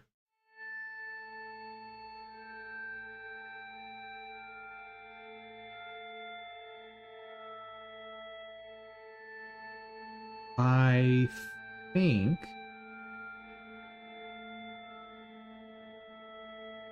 Ugh.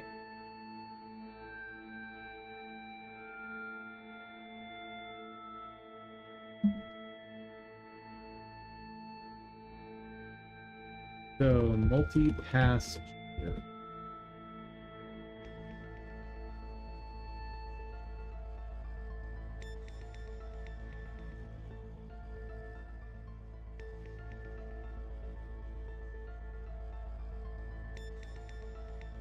Multipass shaders are supported for some types of 3D shaders, though I haven't worked in 3D with 2D. You can kind of mimic them either back buffer copy nodes or canvas group nodes.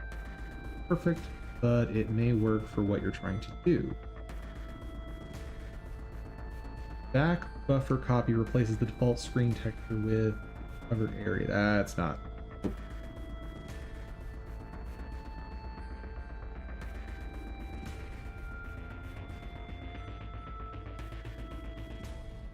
Okay, last thing I want to do is try to make the bulky holdout for the hair. Get that done, and I'll call it for stream. Save. Clothing.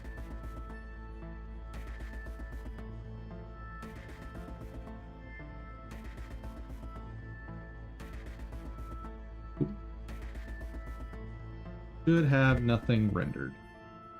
Okay. Just to make sure I'm in the clear.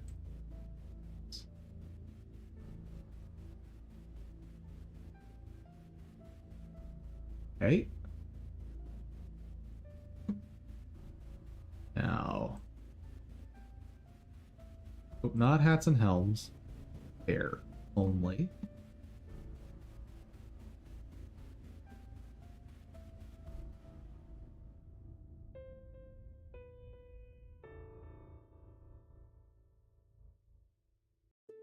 Oh boy.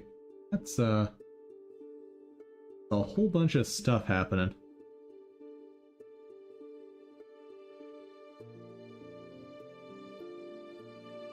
Alright.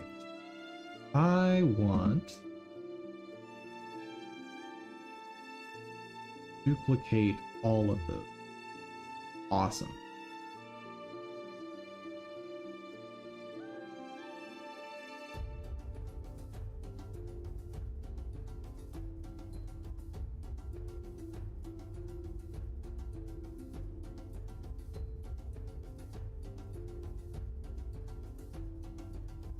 So there's 7 of them. 3, 5, 6, 7, right?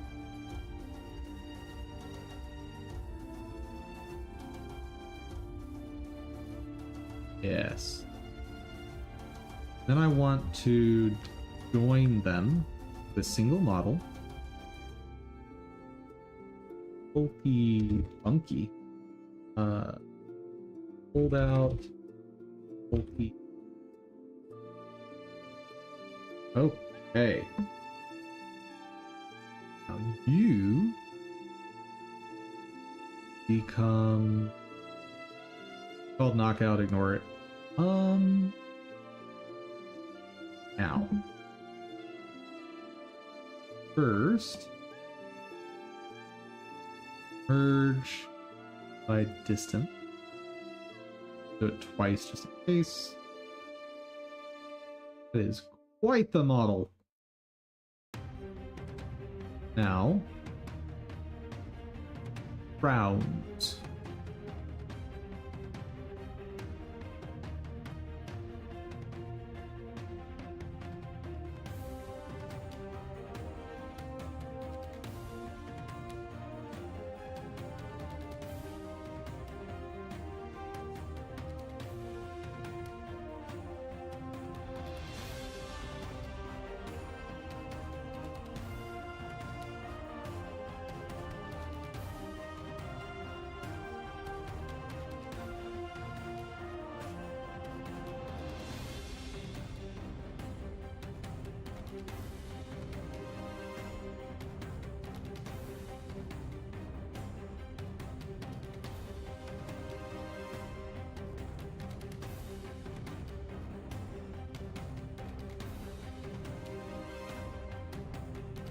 So this is going to be the biggest problem.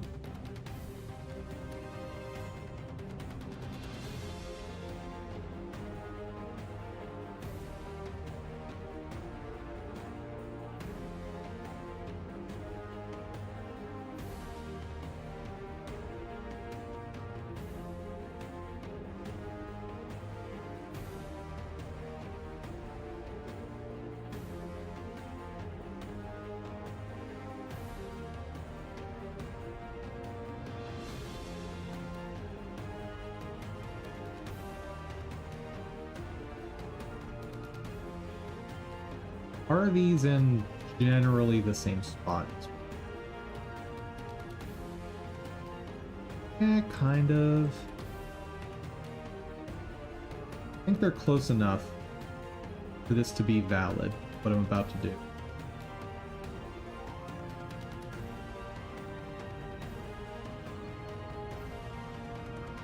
Hmm.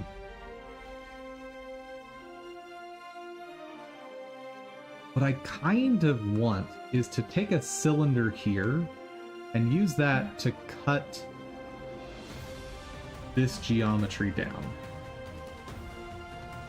Is there a way to...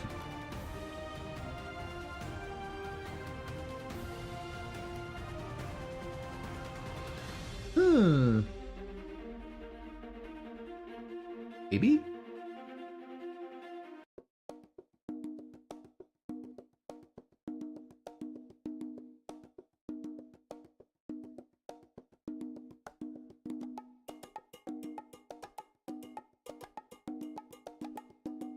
Um...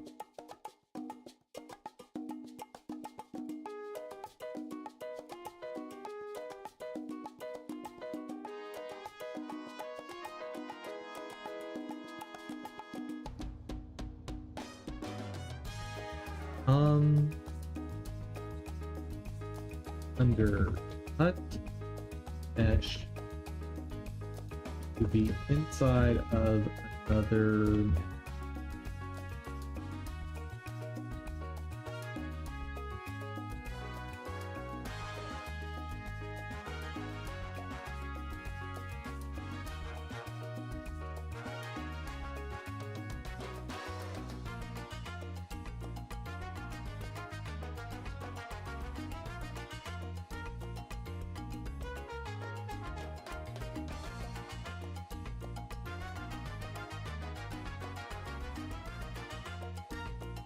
When it intersection do the trick, it makes a different vector.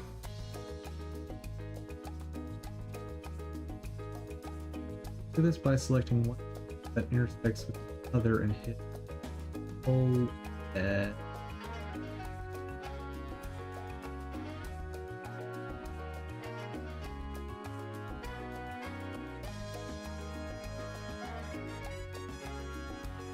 Okay. Let's try it, I guess.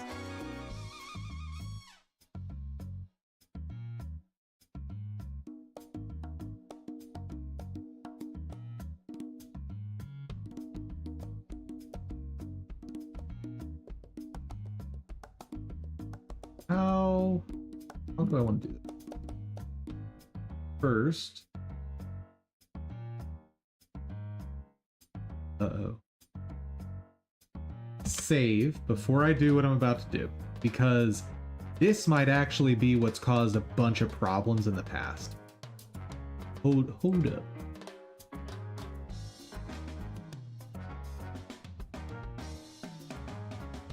I wonder.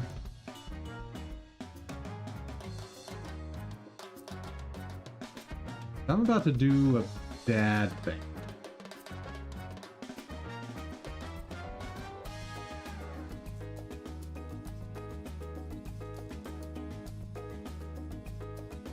Before I do anything else, and make sure I do not save, let...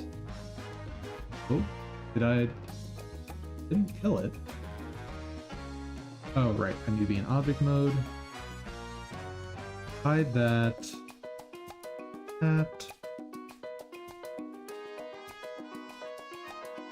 Close. Boop.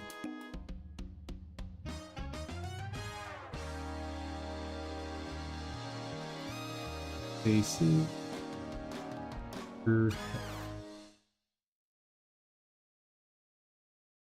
Those are in the same spot. Also add some gloves real quick. Those don't feel like they're in the right spot, but that doesn't seem right.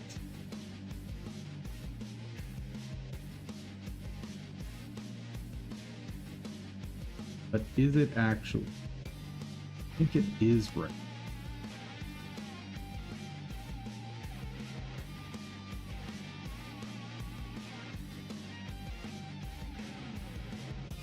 Ah. I recognize that. Maybe it is correct.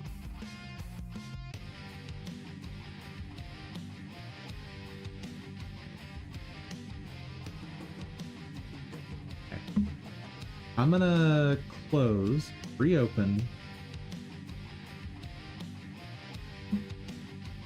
see if there's any difference. Dude, I'm so paranoid about doing anything in Blender because it seems like any time I do stuff that should be harmless, some random part of the model just gets shifted. And it's awful. Okay.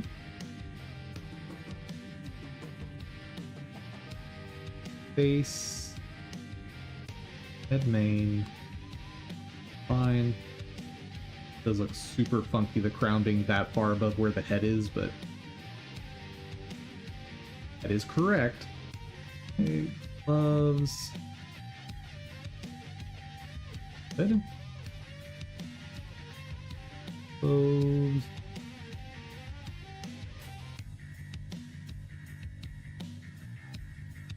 The one I recognize the best, this one. Yeah, so it is just off.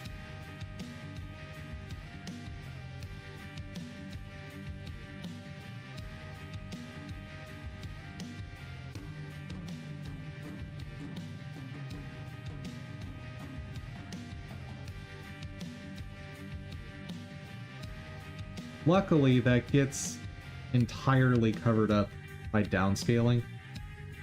But, man, if I had been using this for a 3D game, I'd be pretty mad with this author at this stage.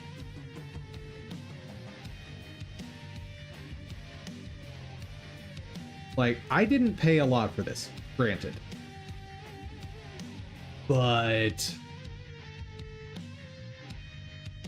if I had some sort of guarantee that these animation problems wouldn't exist, I would have absolutely been willing to pay an extra $50 or even $100 because of how much time I've wasted fixing these animations.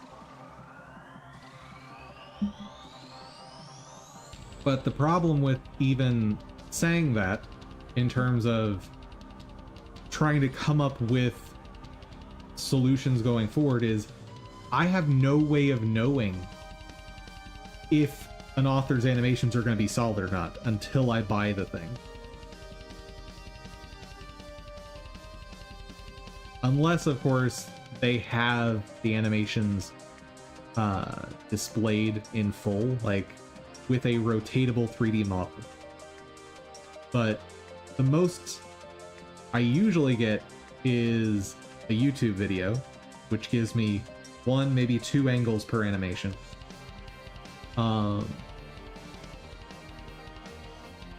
And usually I just get images and a promise that animations exist.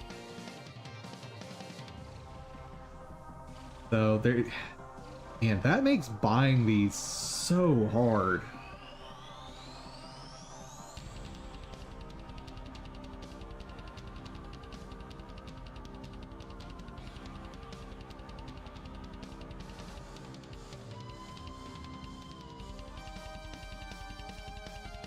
I kind of don't trust that operation anyway. So how else can I do this? What if... Oh. Let's add a mesh cylinder. Okay. You... I want to parent here. That does not seem to, but it did.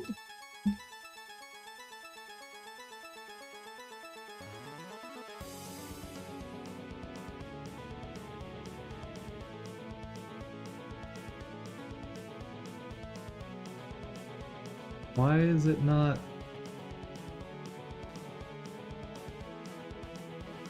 Why is it not moving with that?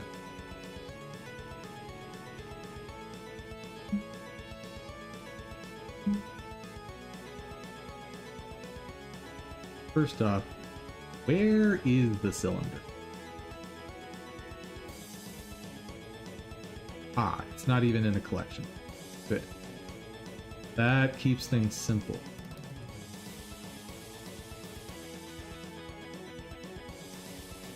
Oh, that's not actually where I want that. I want it in...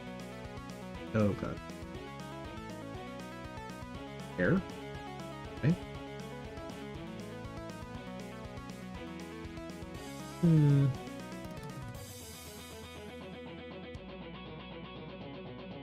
If I try this.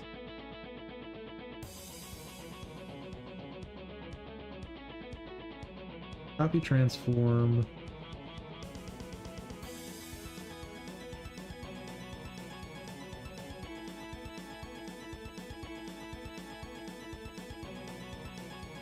There you go, George. Where did he go?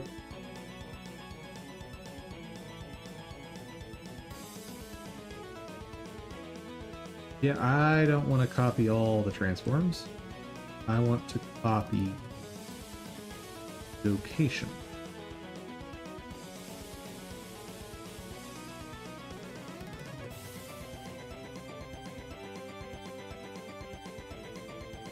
That doesn't work either.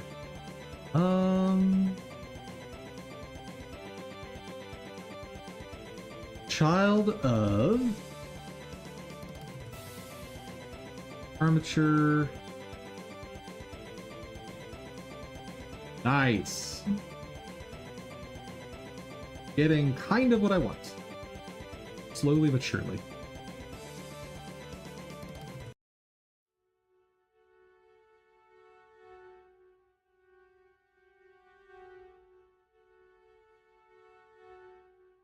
Ever taste right.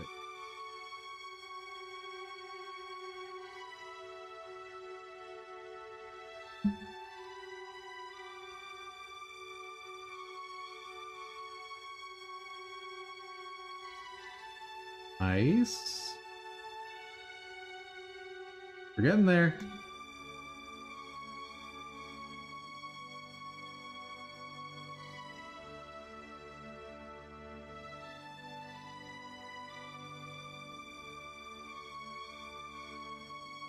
Probably as close as I want to get.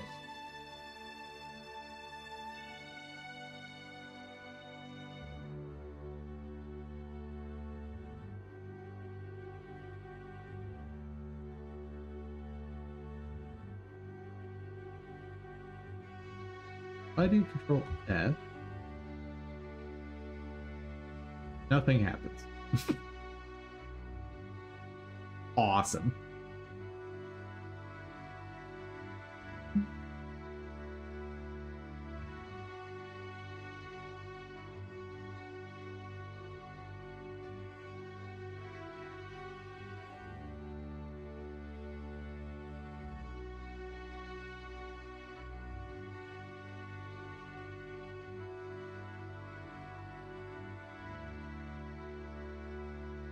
Okay.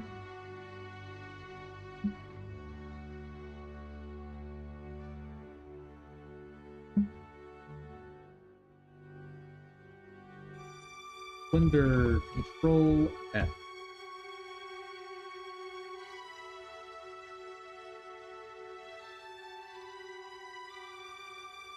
A face special menu edit.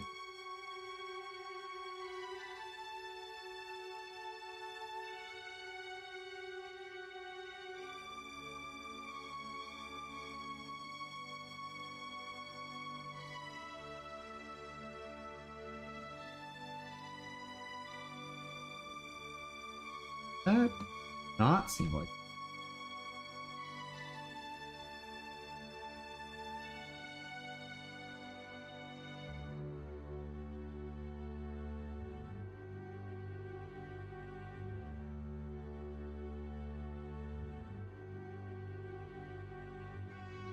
Also not what I wanted.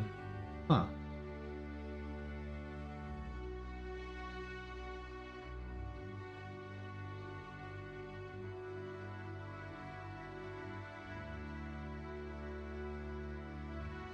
This might be a task for tomorrow. Because this is slowly appearing to be more work than... Oh, wait. Ooh. Ooh. That actually won't work the way I thought it would.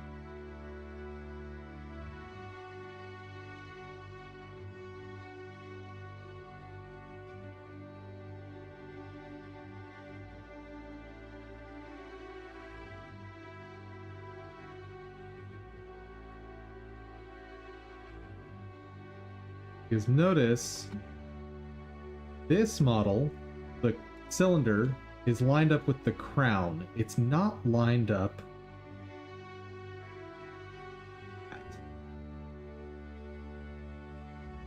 If I switch the order, that's just bizarre. It's because one of them is moving with a constraint and the other is moving based on vertex groups. That's what it is.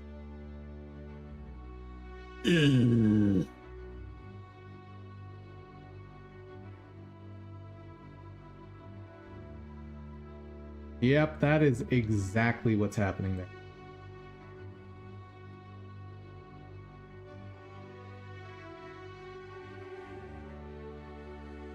Okay. How else can I accomplish this?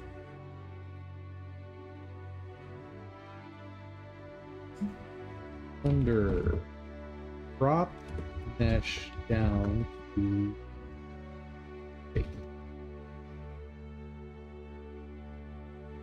Use either Boolean modifier with a cutter object or knife project tool edit mode.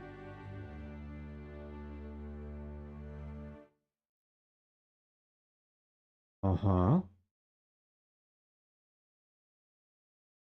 Well, here's the thing.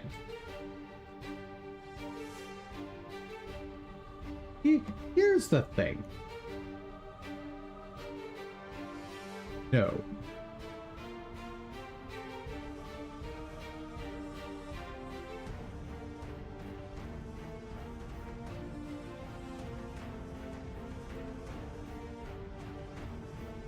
Model. What?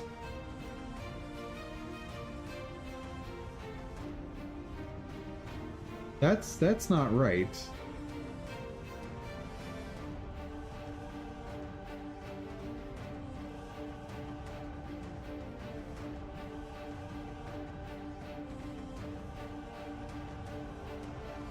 Custom shape piece out of my mesh. That's what I want. How do I do that?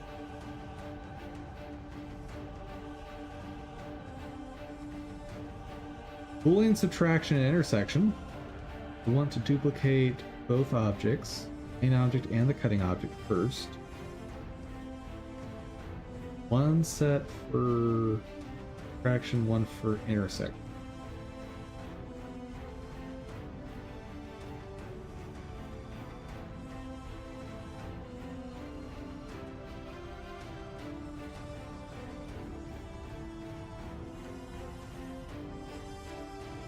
Booleans are easy solution under if you don't want to spend a lot of time doing this manually. Simple example. In object mode, two objects that are separate. Move the object used cutter into.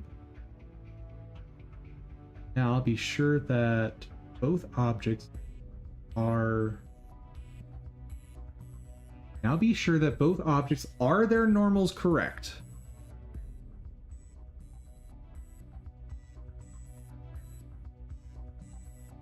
I think it's asking if they're normal, saying make sure their normals are correct. Then in object mode, select the object that will be cut, add a Boolean modifier to it. Modifier to difference the object drop down, like the cutter object.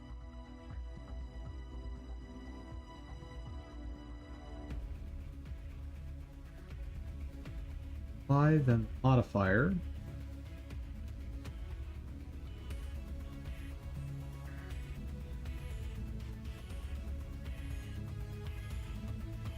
Huh? I am so confused. All right. Go back to layout mode or object mode. Okay. So here I want modifier, add,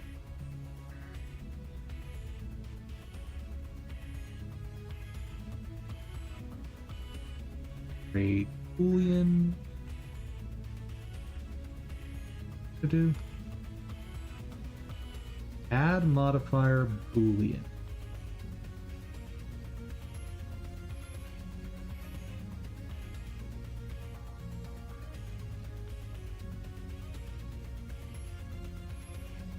Object.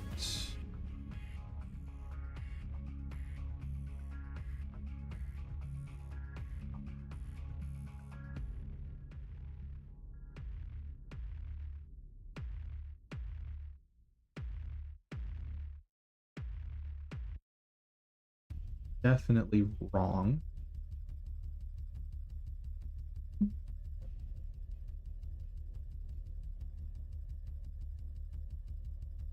Very, very wrong.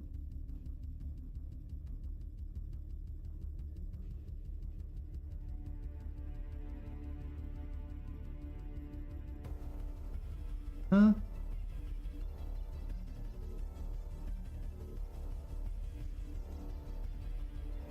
Why is this so wrong? Like, I expected to get the opposite of what I wanted, but that didn't happen either.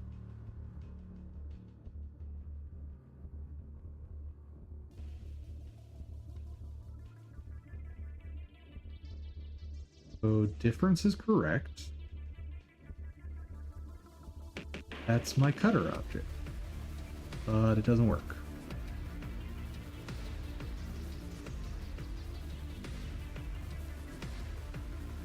It's very clearly not doing what I expect. Unless it is. Hold on. Oh no, it is actually doing what I expect. I just need the inverse of this.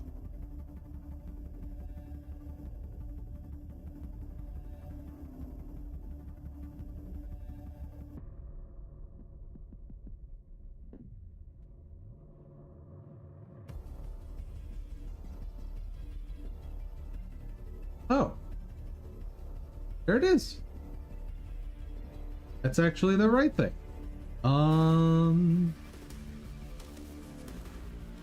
Now, how do I make that permanent?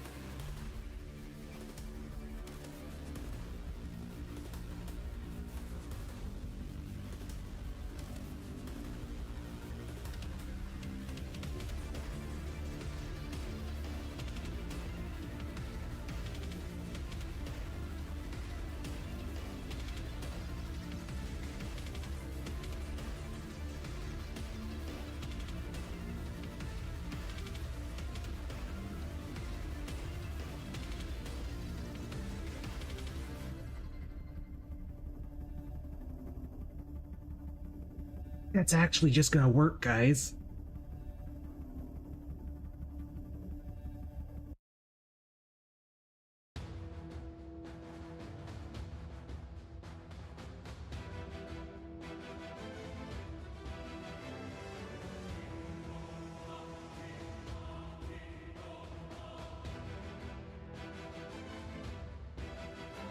Uh-oh. Oh god. That's a real unhappy blender.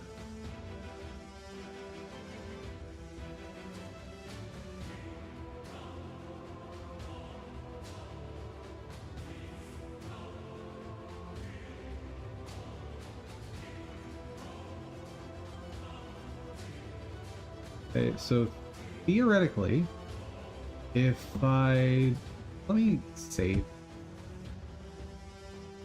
If I delete that cylinder, I'll be happy.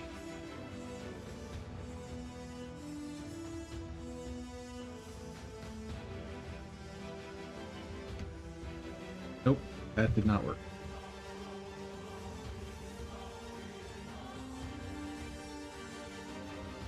Which, logically, that makes sense that that should not work.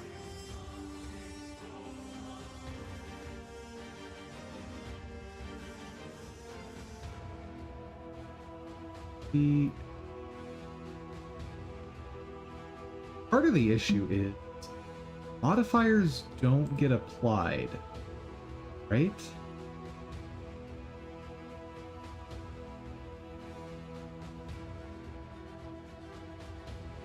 Unless I'm supposed to have edit mode.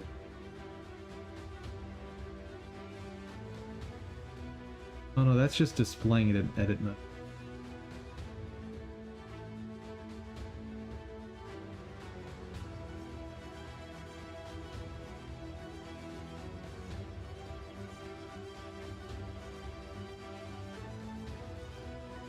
This is from 14 years ago, so it might not even work this way at all anymore.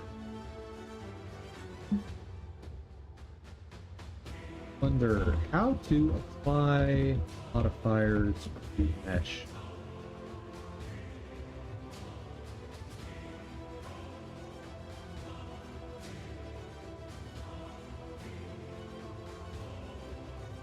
Click downward arrow.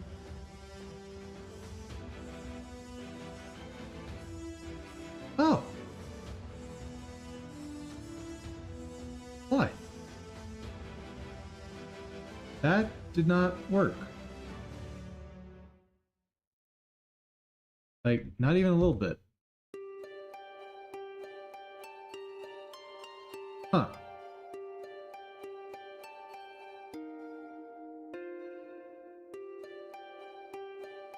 Now, the fast solver is definitely wrong.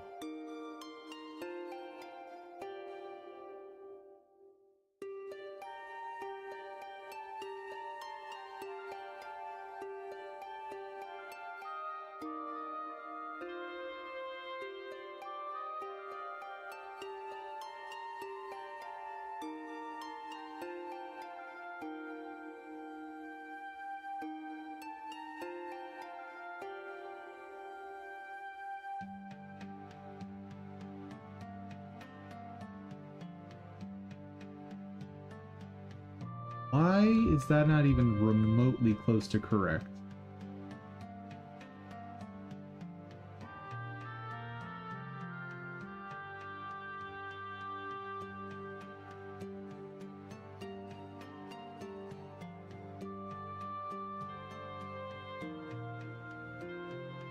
Sure.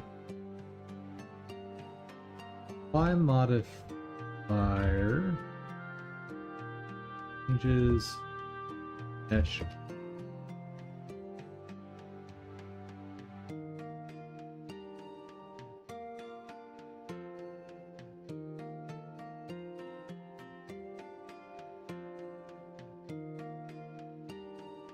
Apply modifier per sec.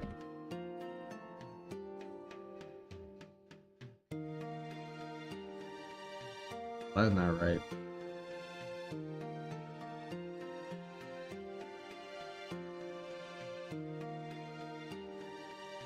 I might just do this manually, because this is kind of garbage right now.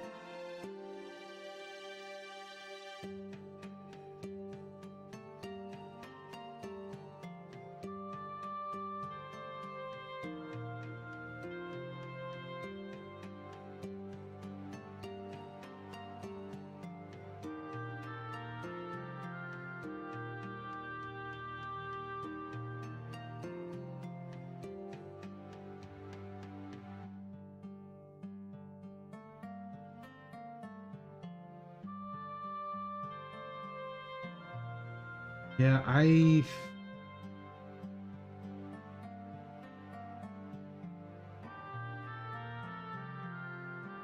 think it's just not gonna work out.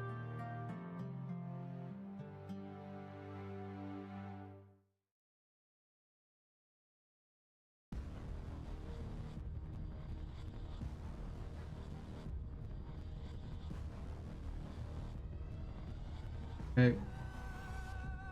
Another way I can do this.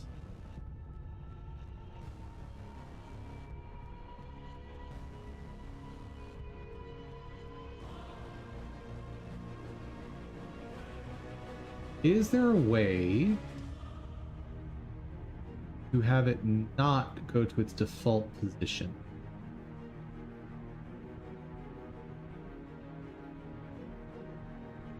Blender edit mode, keep model code.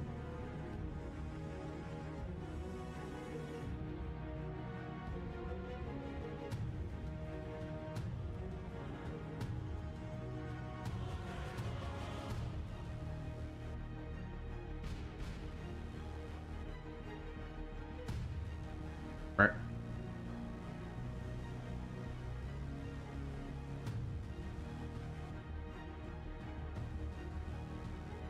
Oh, wait, is it? It is being taken out. Okay.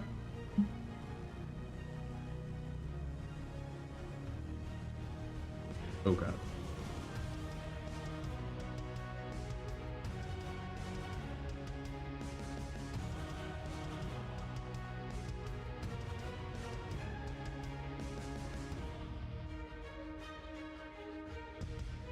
Let's do this. First,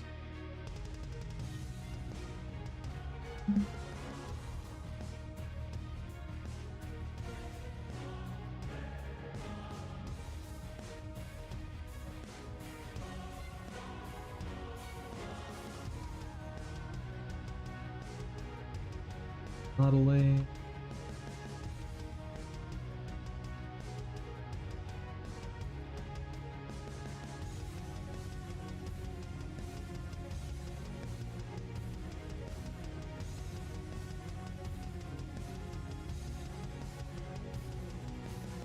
I think that's roughly what I want to see.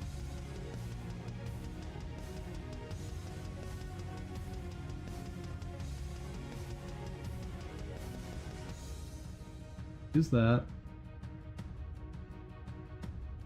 Here? Oh, nope.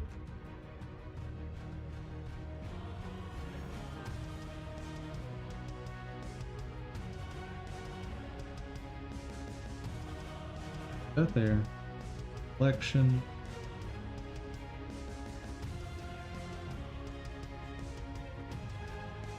Ball. Did that do what I want? Yes. I say that with the least confidence ever.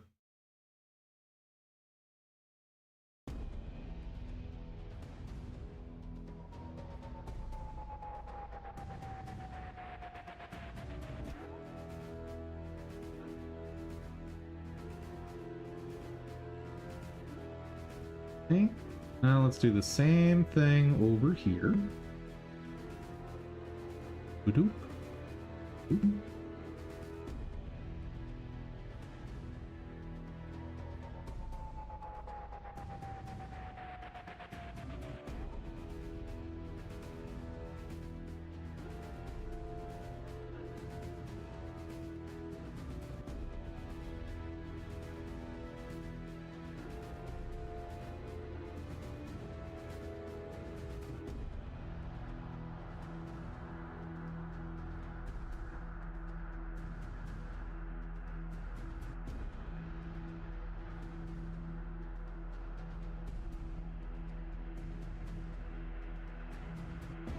How does it look now? That's pretty close to right. So now I just need to cut off the diagonals and I should be good.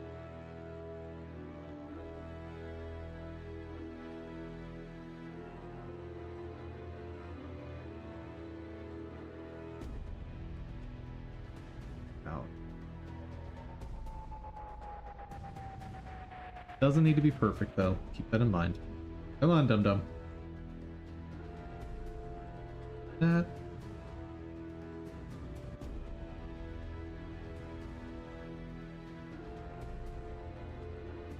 Select. Here.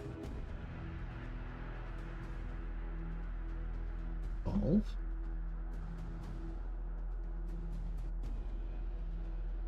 Doop.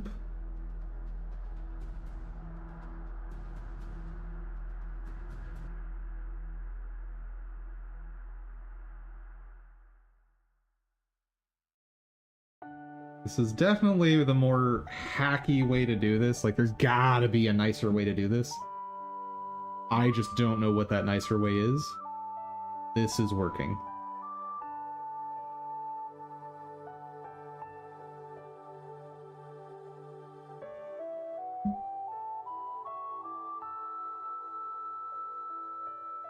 And lucky for me, it does not need perfect. Uh-oh.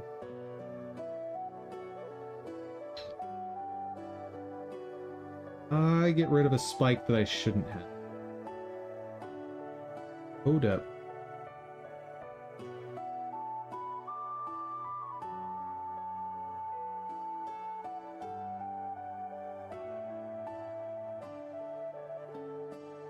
Yep, I got rid of something I shouldn't have. Whoops.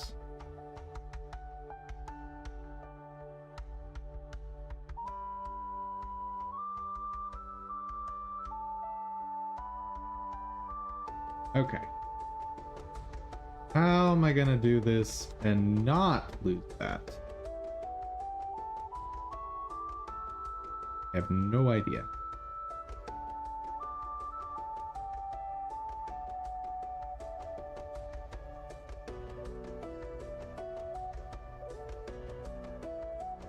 And really what I need is that tool I was using.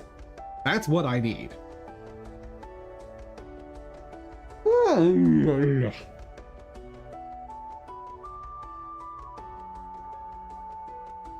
But it doesn't work the way I need it to work.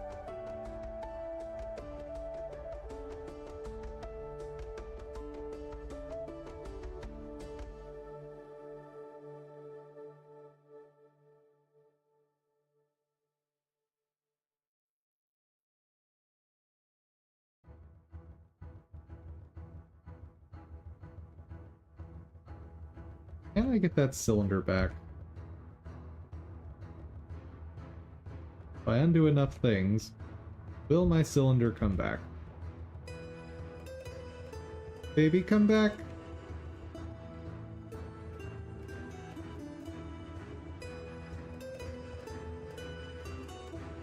Where was I when I last saved? There's the question.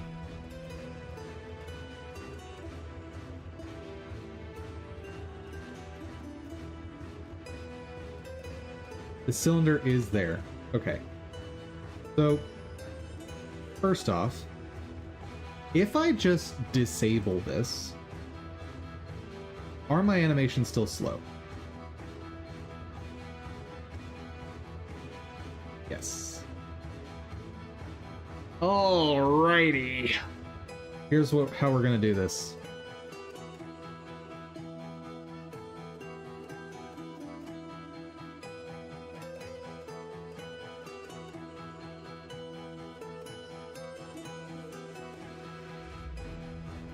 Air accessories. Give it. Good. Now.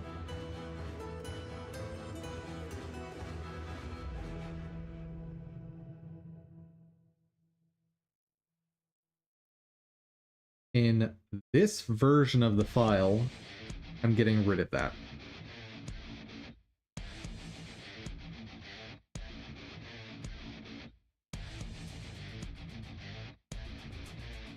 Actually, something to test.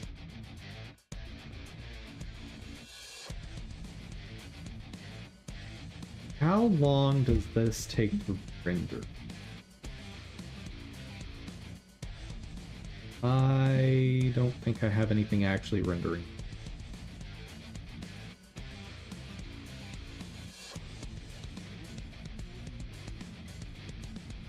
Ooh, that's not free. That is not free at all.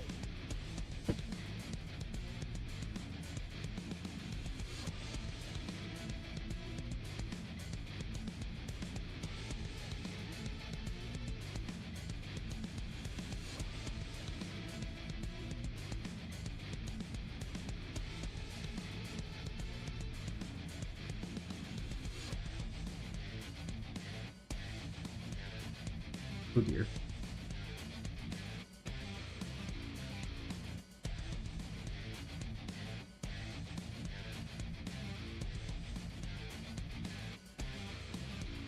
Hold on. Fast kind of works. Hold on. Hey.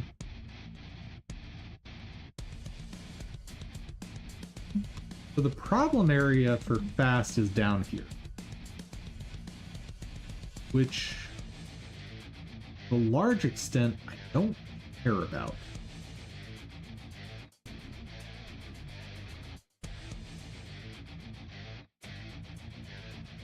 Out of morbid curiosity, what happens if I just apply this? It completely breaks it. Never mind.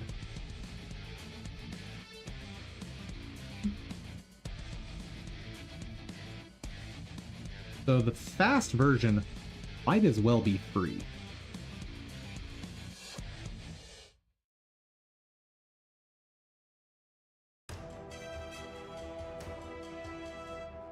And I can patch it up just to make sure there's no weirdness at specific angles. I don't think there will be.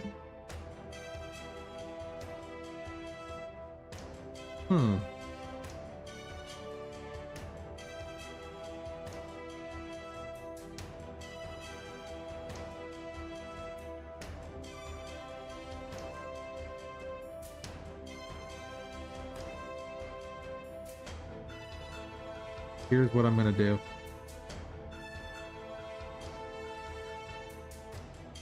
I think what I need to do is have a different cylinder radius on a per asset basis. He's like, this angle, if I do this, this is going to appear above the hair, and it really shouldn't.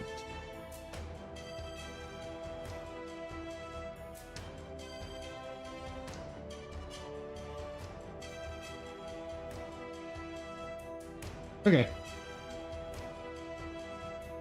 I know what I need to do now. So you stop that. Cylinder goes away. Save it. Hair accessories is its own file now.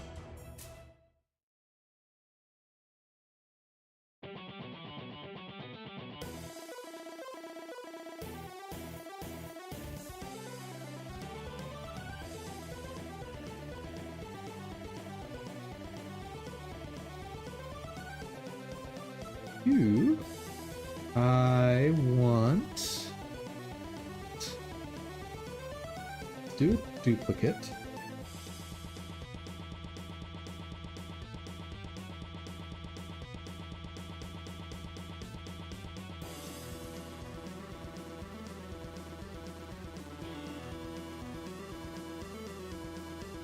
And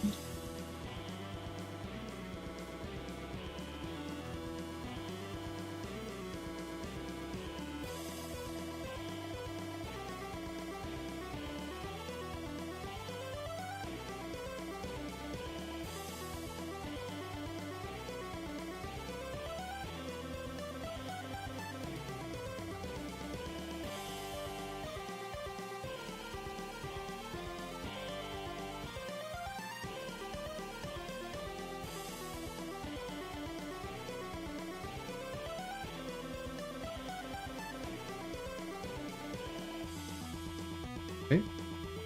That now inherits that. crown back so I can see what I'm doing.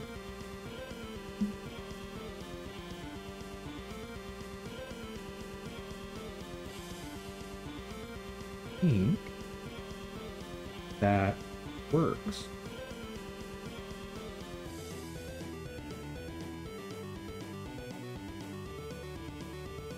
It's weird that the rotation isn't the same.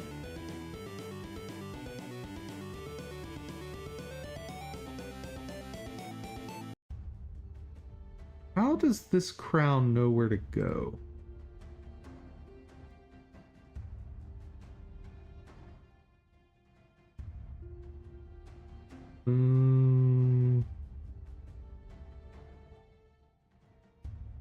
I'll bet. Find two vertex groups, yeah. If I look in here, yep. Okay.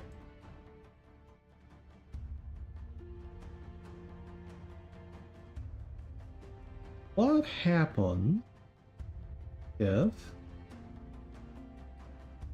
instead of that,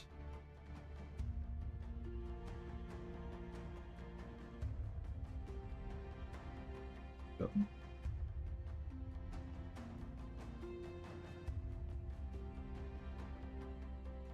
On there. Okay. What if I instead do a modifier?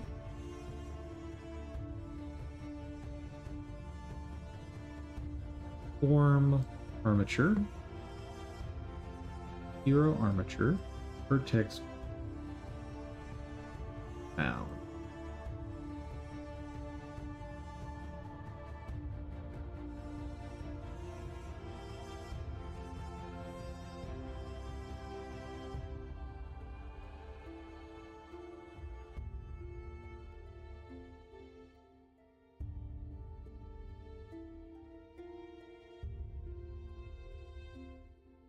Do this.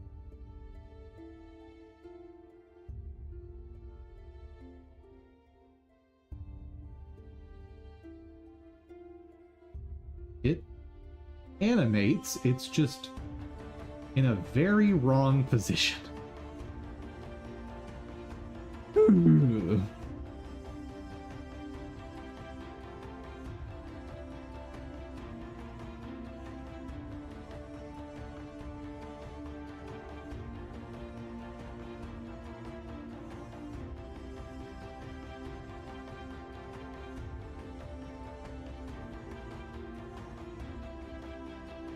So I've got that kind of right.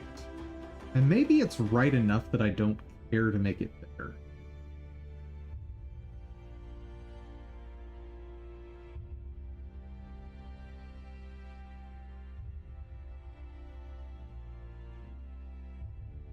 I'd really like for that to be oriented correctly.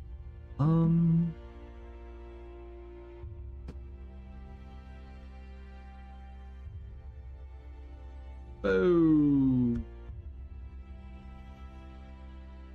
Blender does not like that. Let's try to improve this.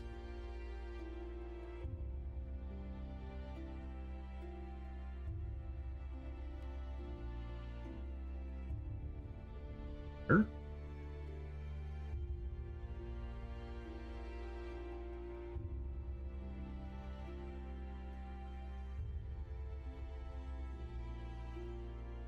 Then back to the center.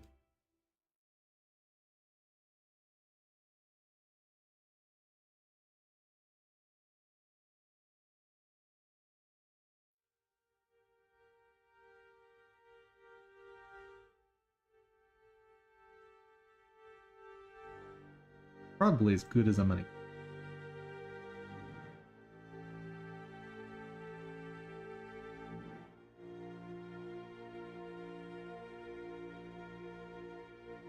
Okay. I can put a little bit back. Much.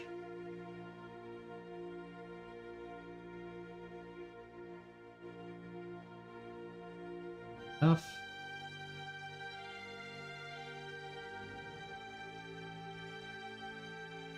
.025, 90.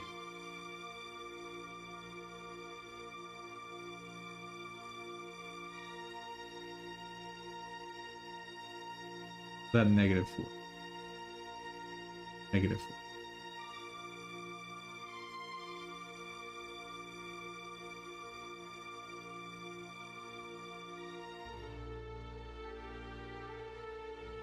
Okay.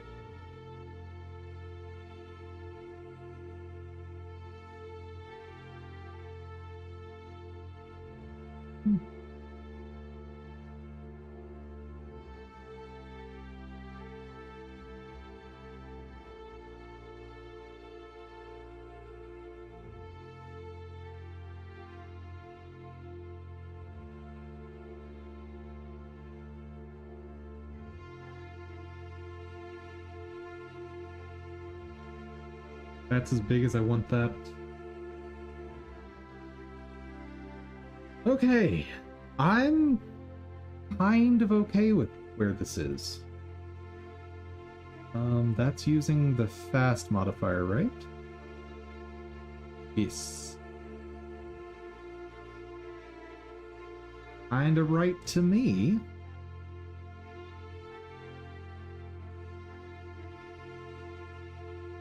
Now, one problem that's going to pop up is the smallest hair is going to have gaps. So,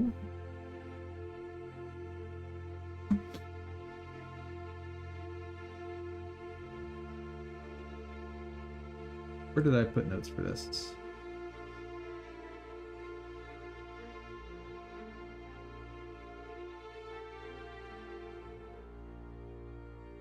I put a note about hair accessories somewhere. There we go.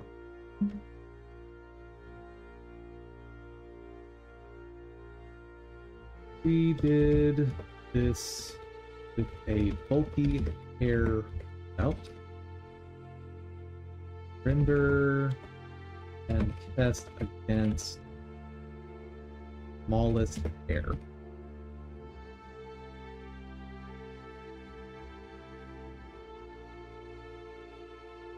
And a note for myself to read the description before I push this to done. Alright. I will kick off that render. And that will be it for today's stream. Sweet!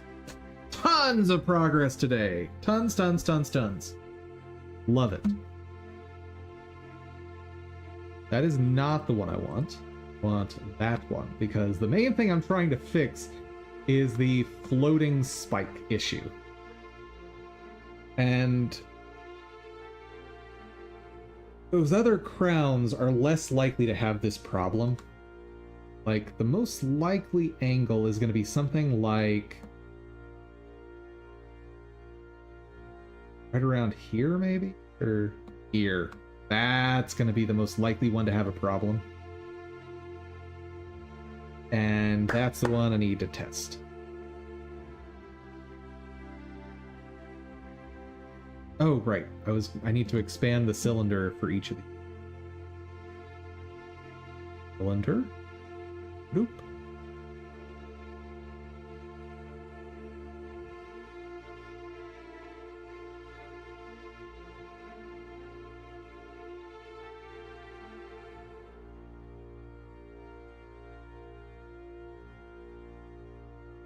I think that's about right.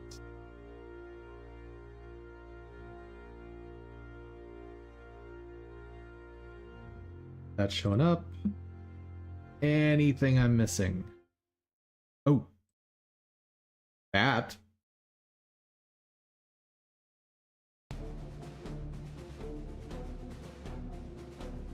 Hold out. Hold out bulky hair. And I'm just never disabling these two. This is just for hair accessories.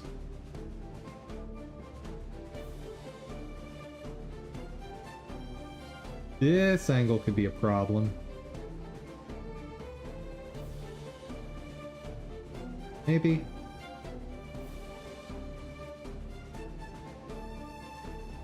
It's something I need to test. We'll see.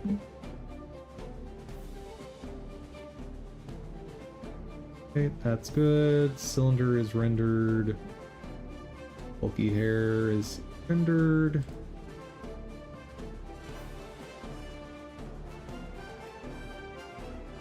Make sure nothing else is rendering. Browns, yes, that render. Just the two. Sweet. Oh. Where did you come from? That's not right.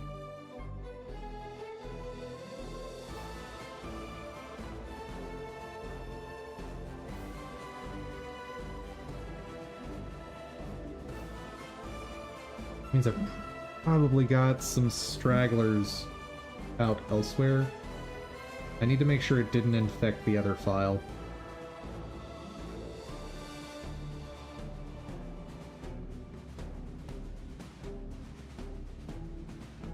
Dang it, it did. What got duplicated? That shouldn't have. So first off, let's fix the known issue. But that probably means other things got duplicated. Armature's fine. Meshes.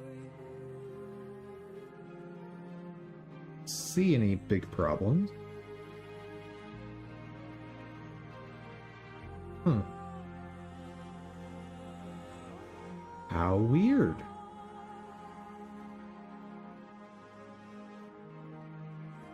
Wonder if it was the cylinder.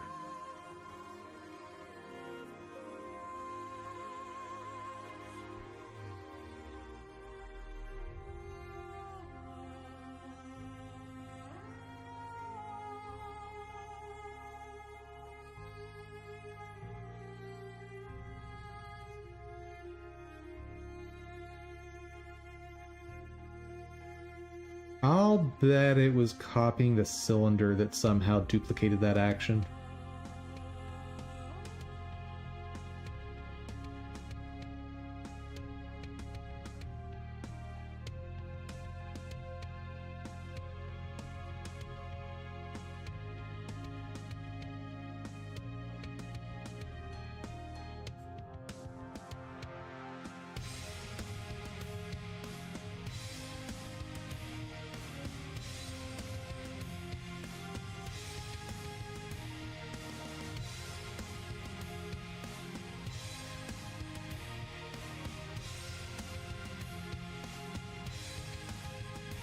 Okay.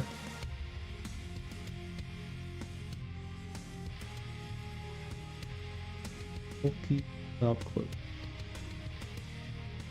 Be happy with that. Ooh.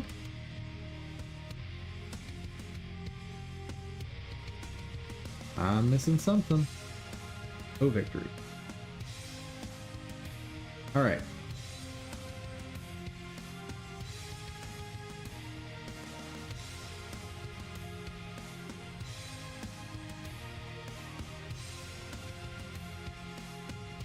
I almost forgot.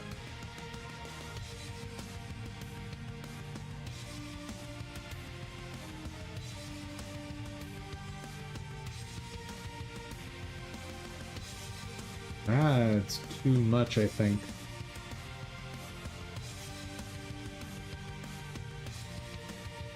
Yes. That is definitely too much.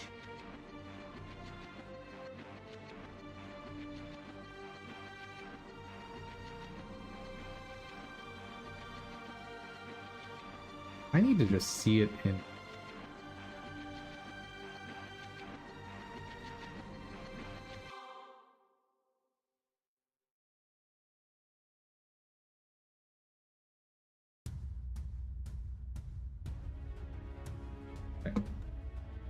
if I have no thickness, that's what I get.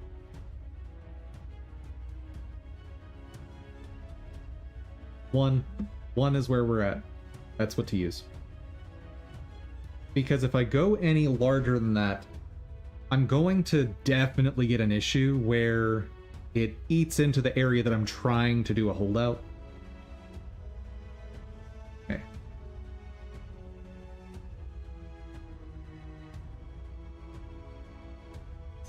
Should document this somewhere.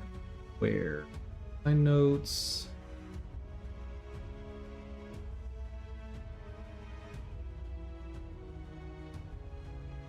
Rendering.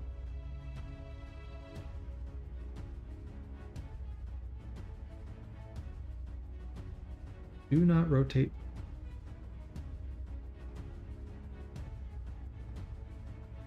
Heck? Oh yeah, yeah. That's in-engine rotation.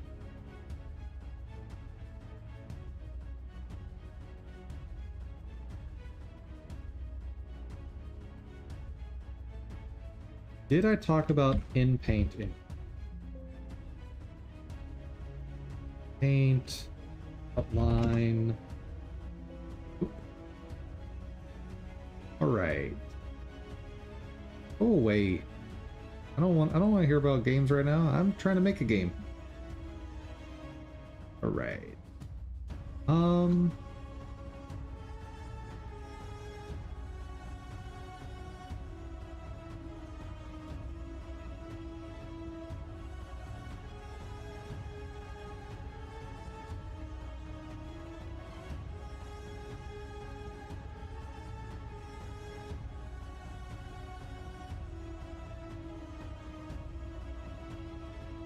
Noted limitations. I'm not gonna know that now because I'm still testing.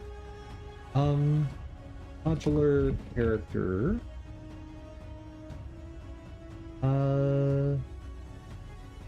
Render in.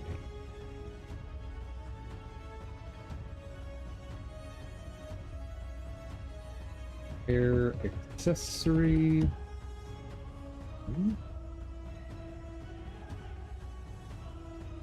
What else am I using? I think the weapon is the only other one.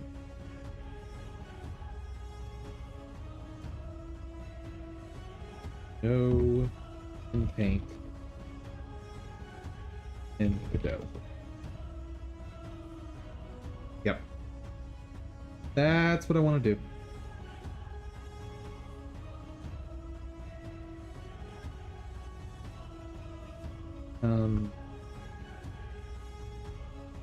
Everything else.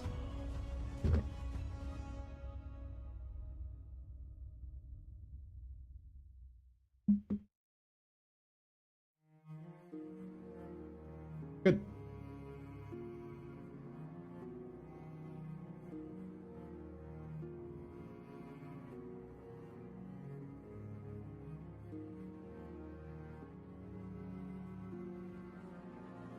And 3, 4.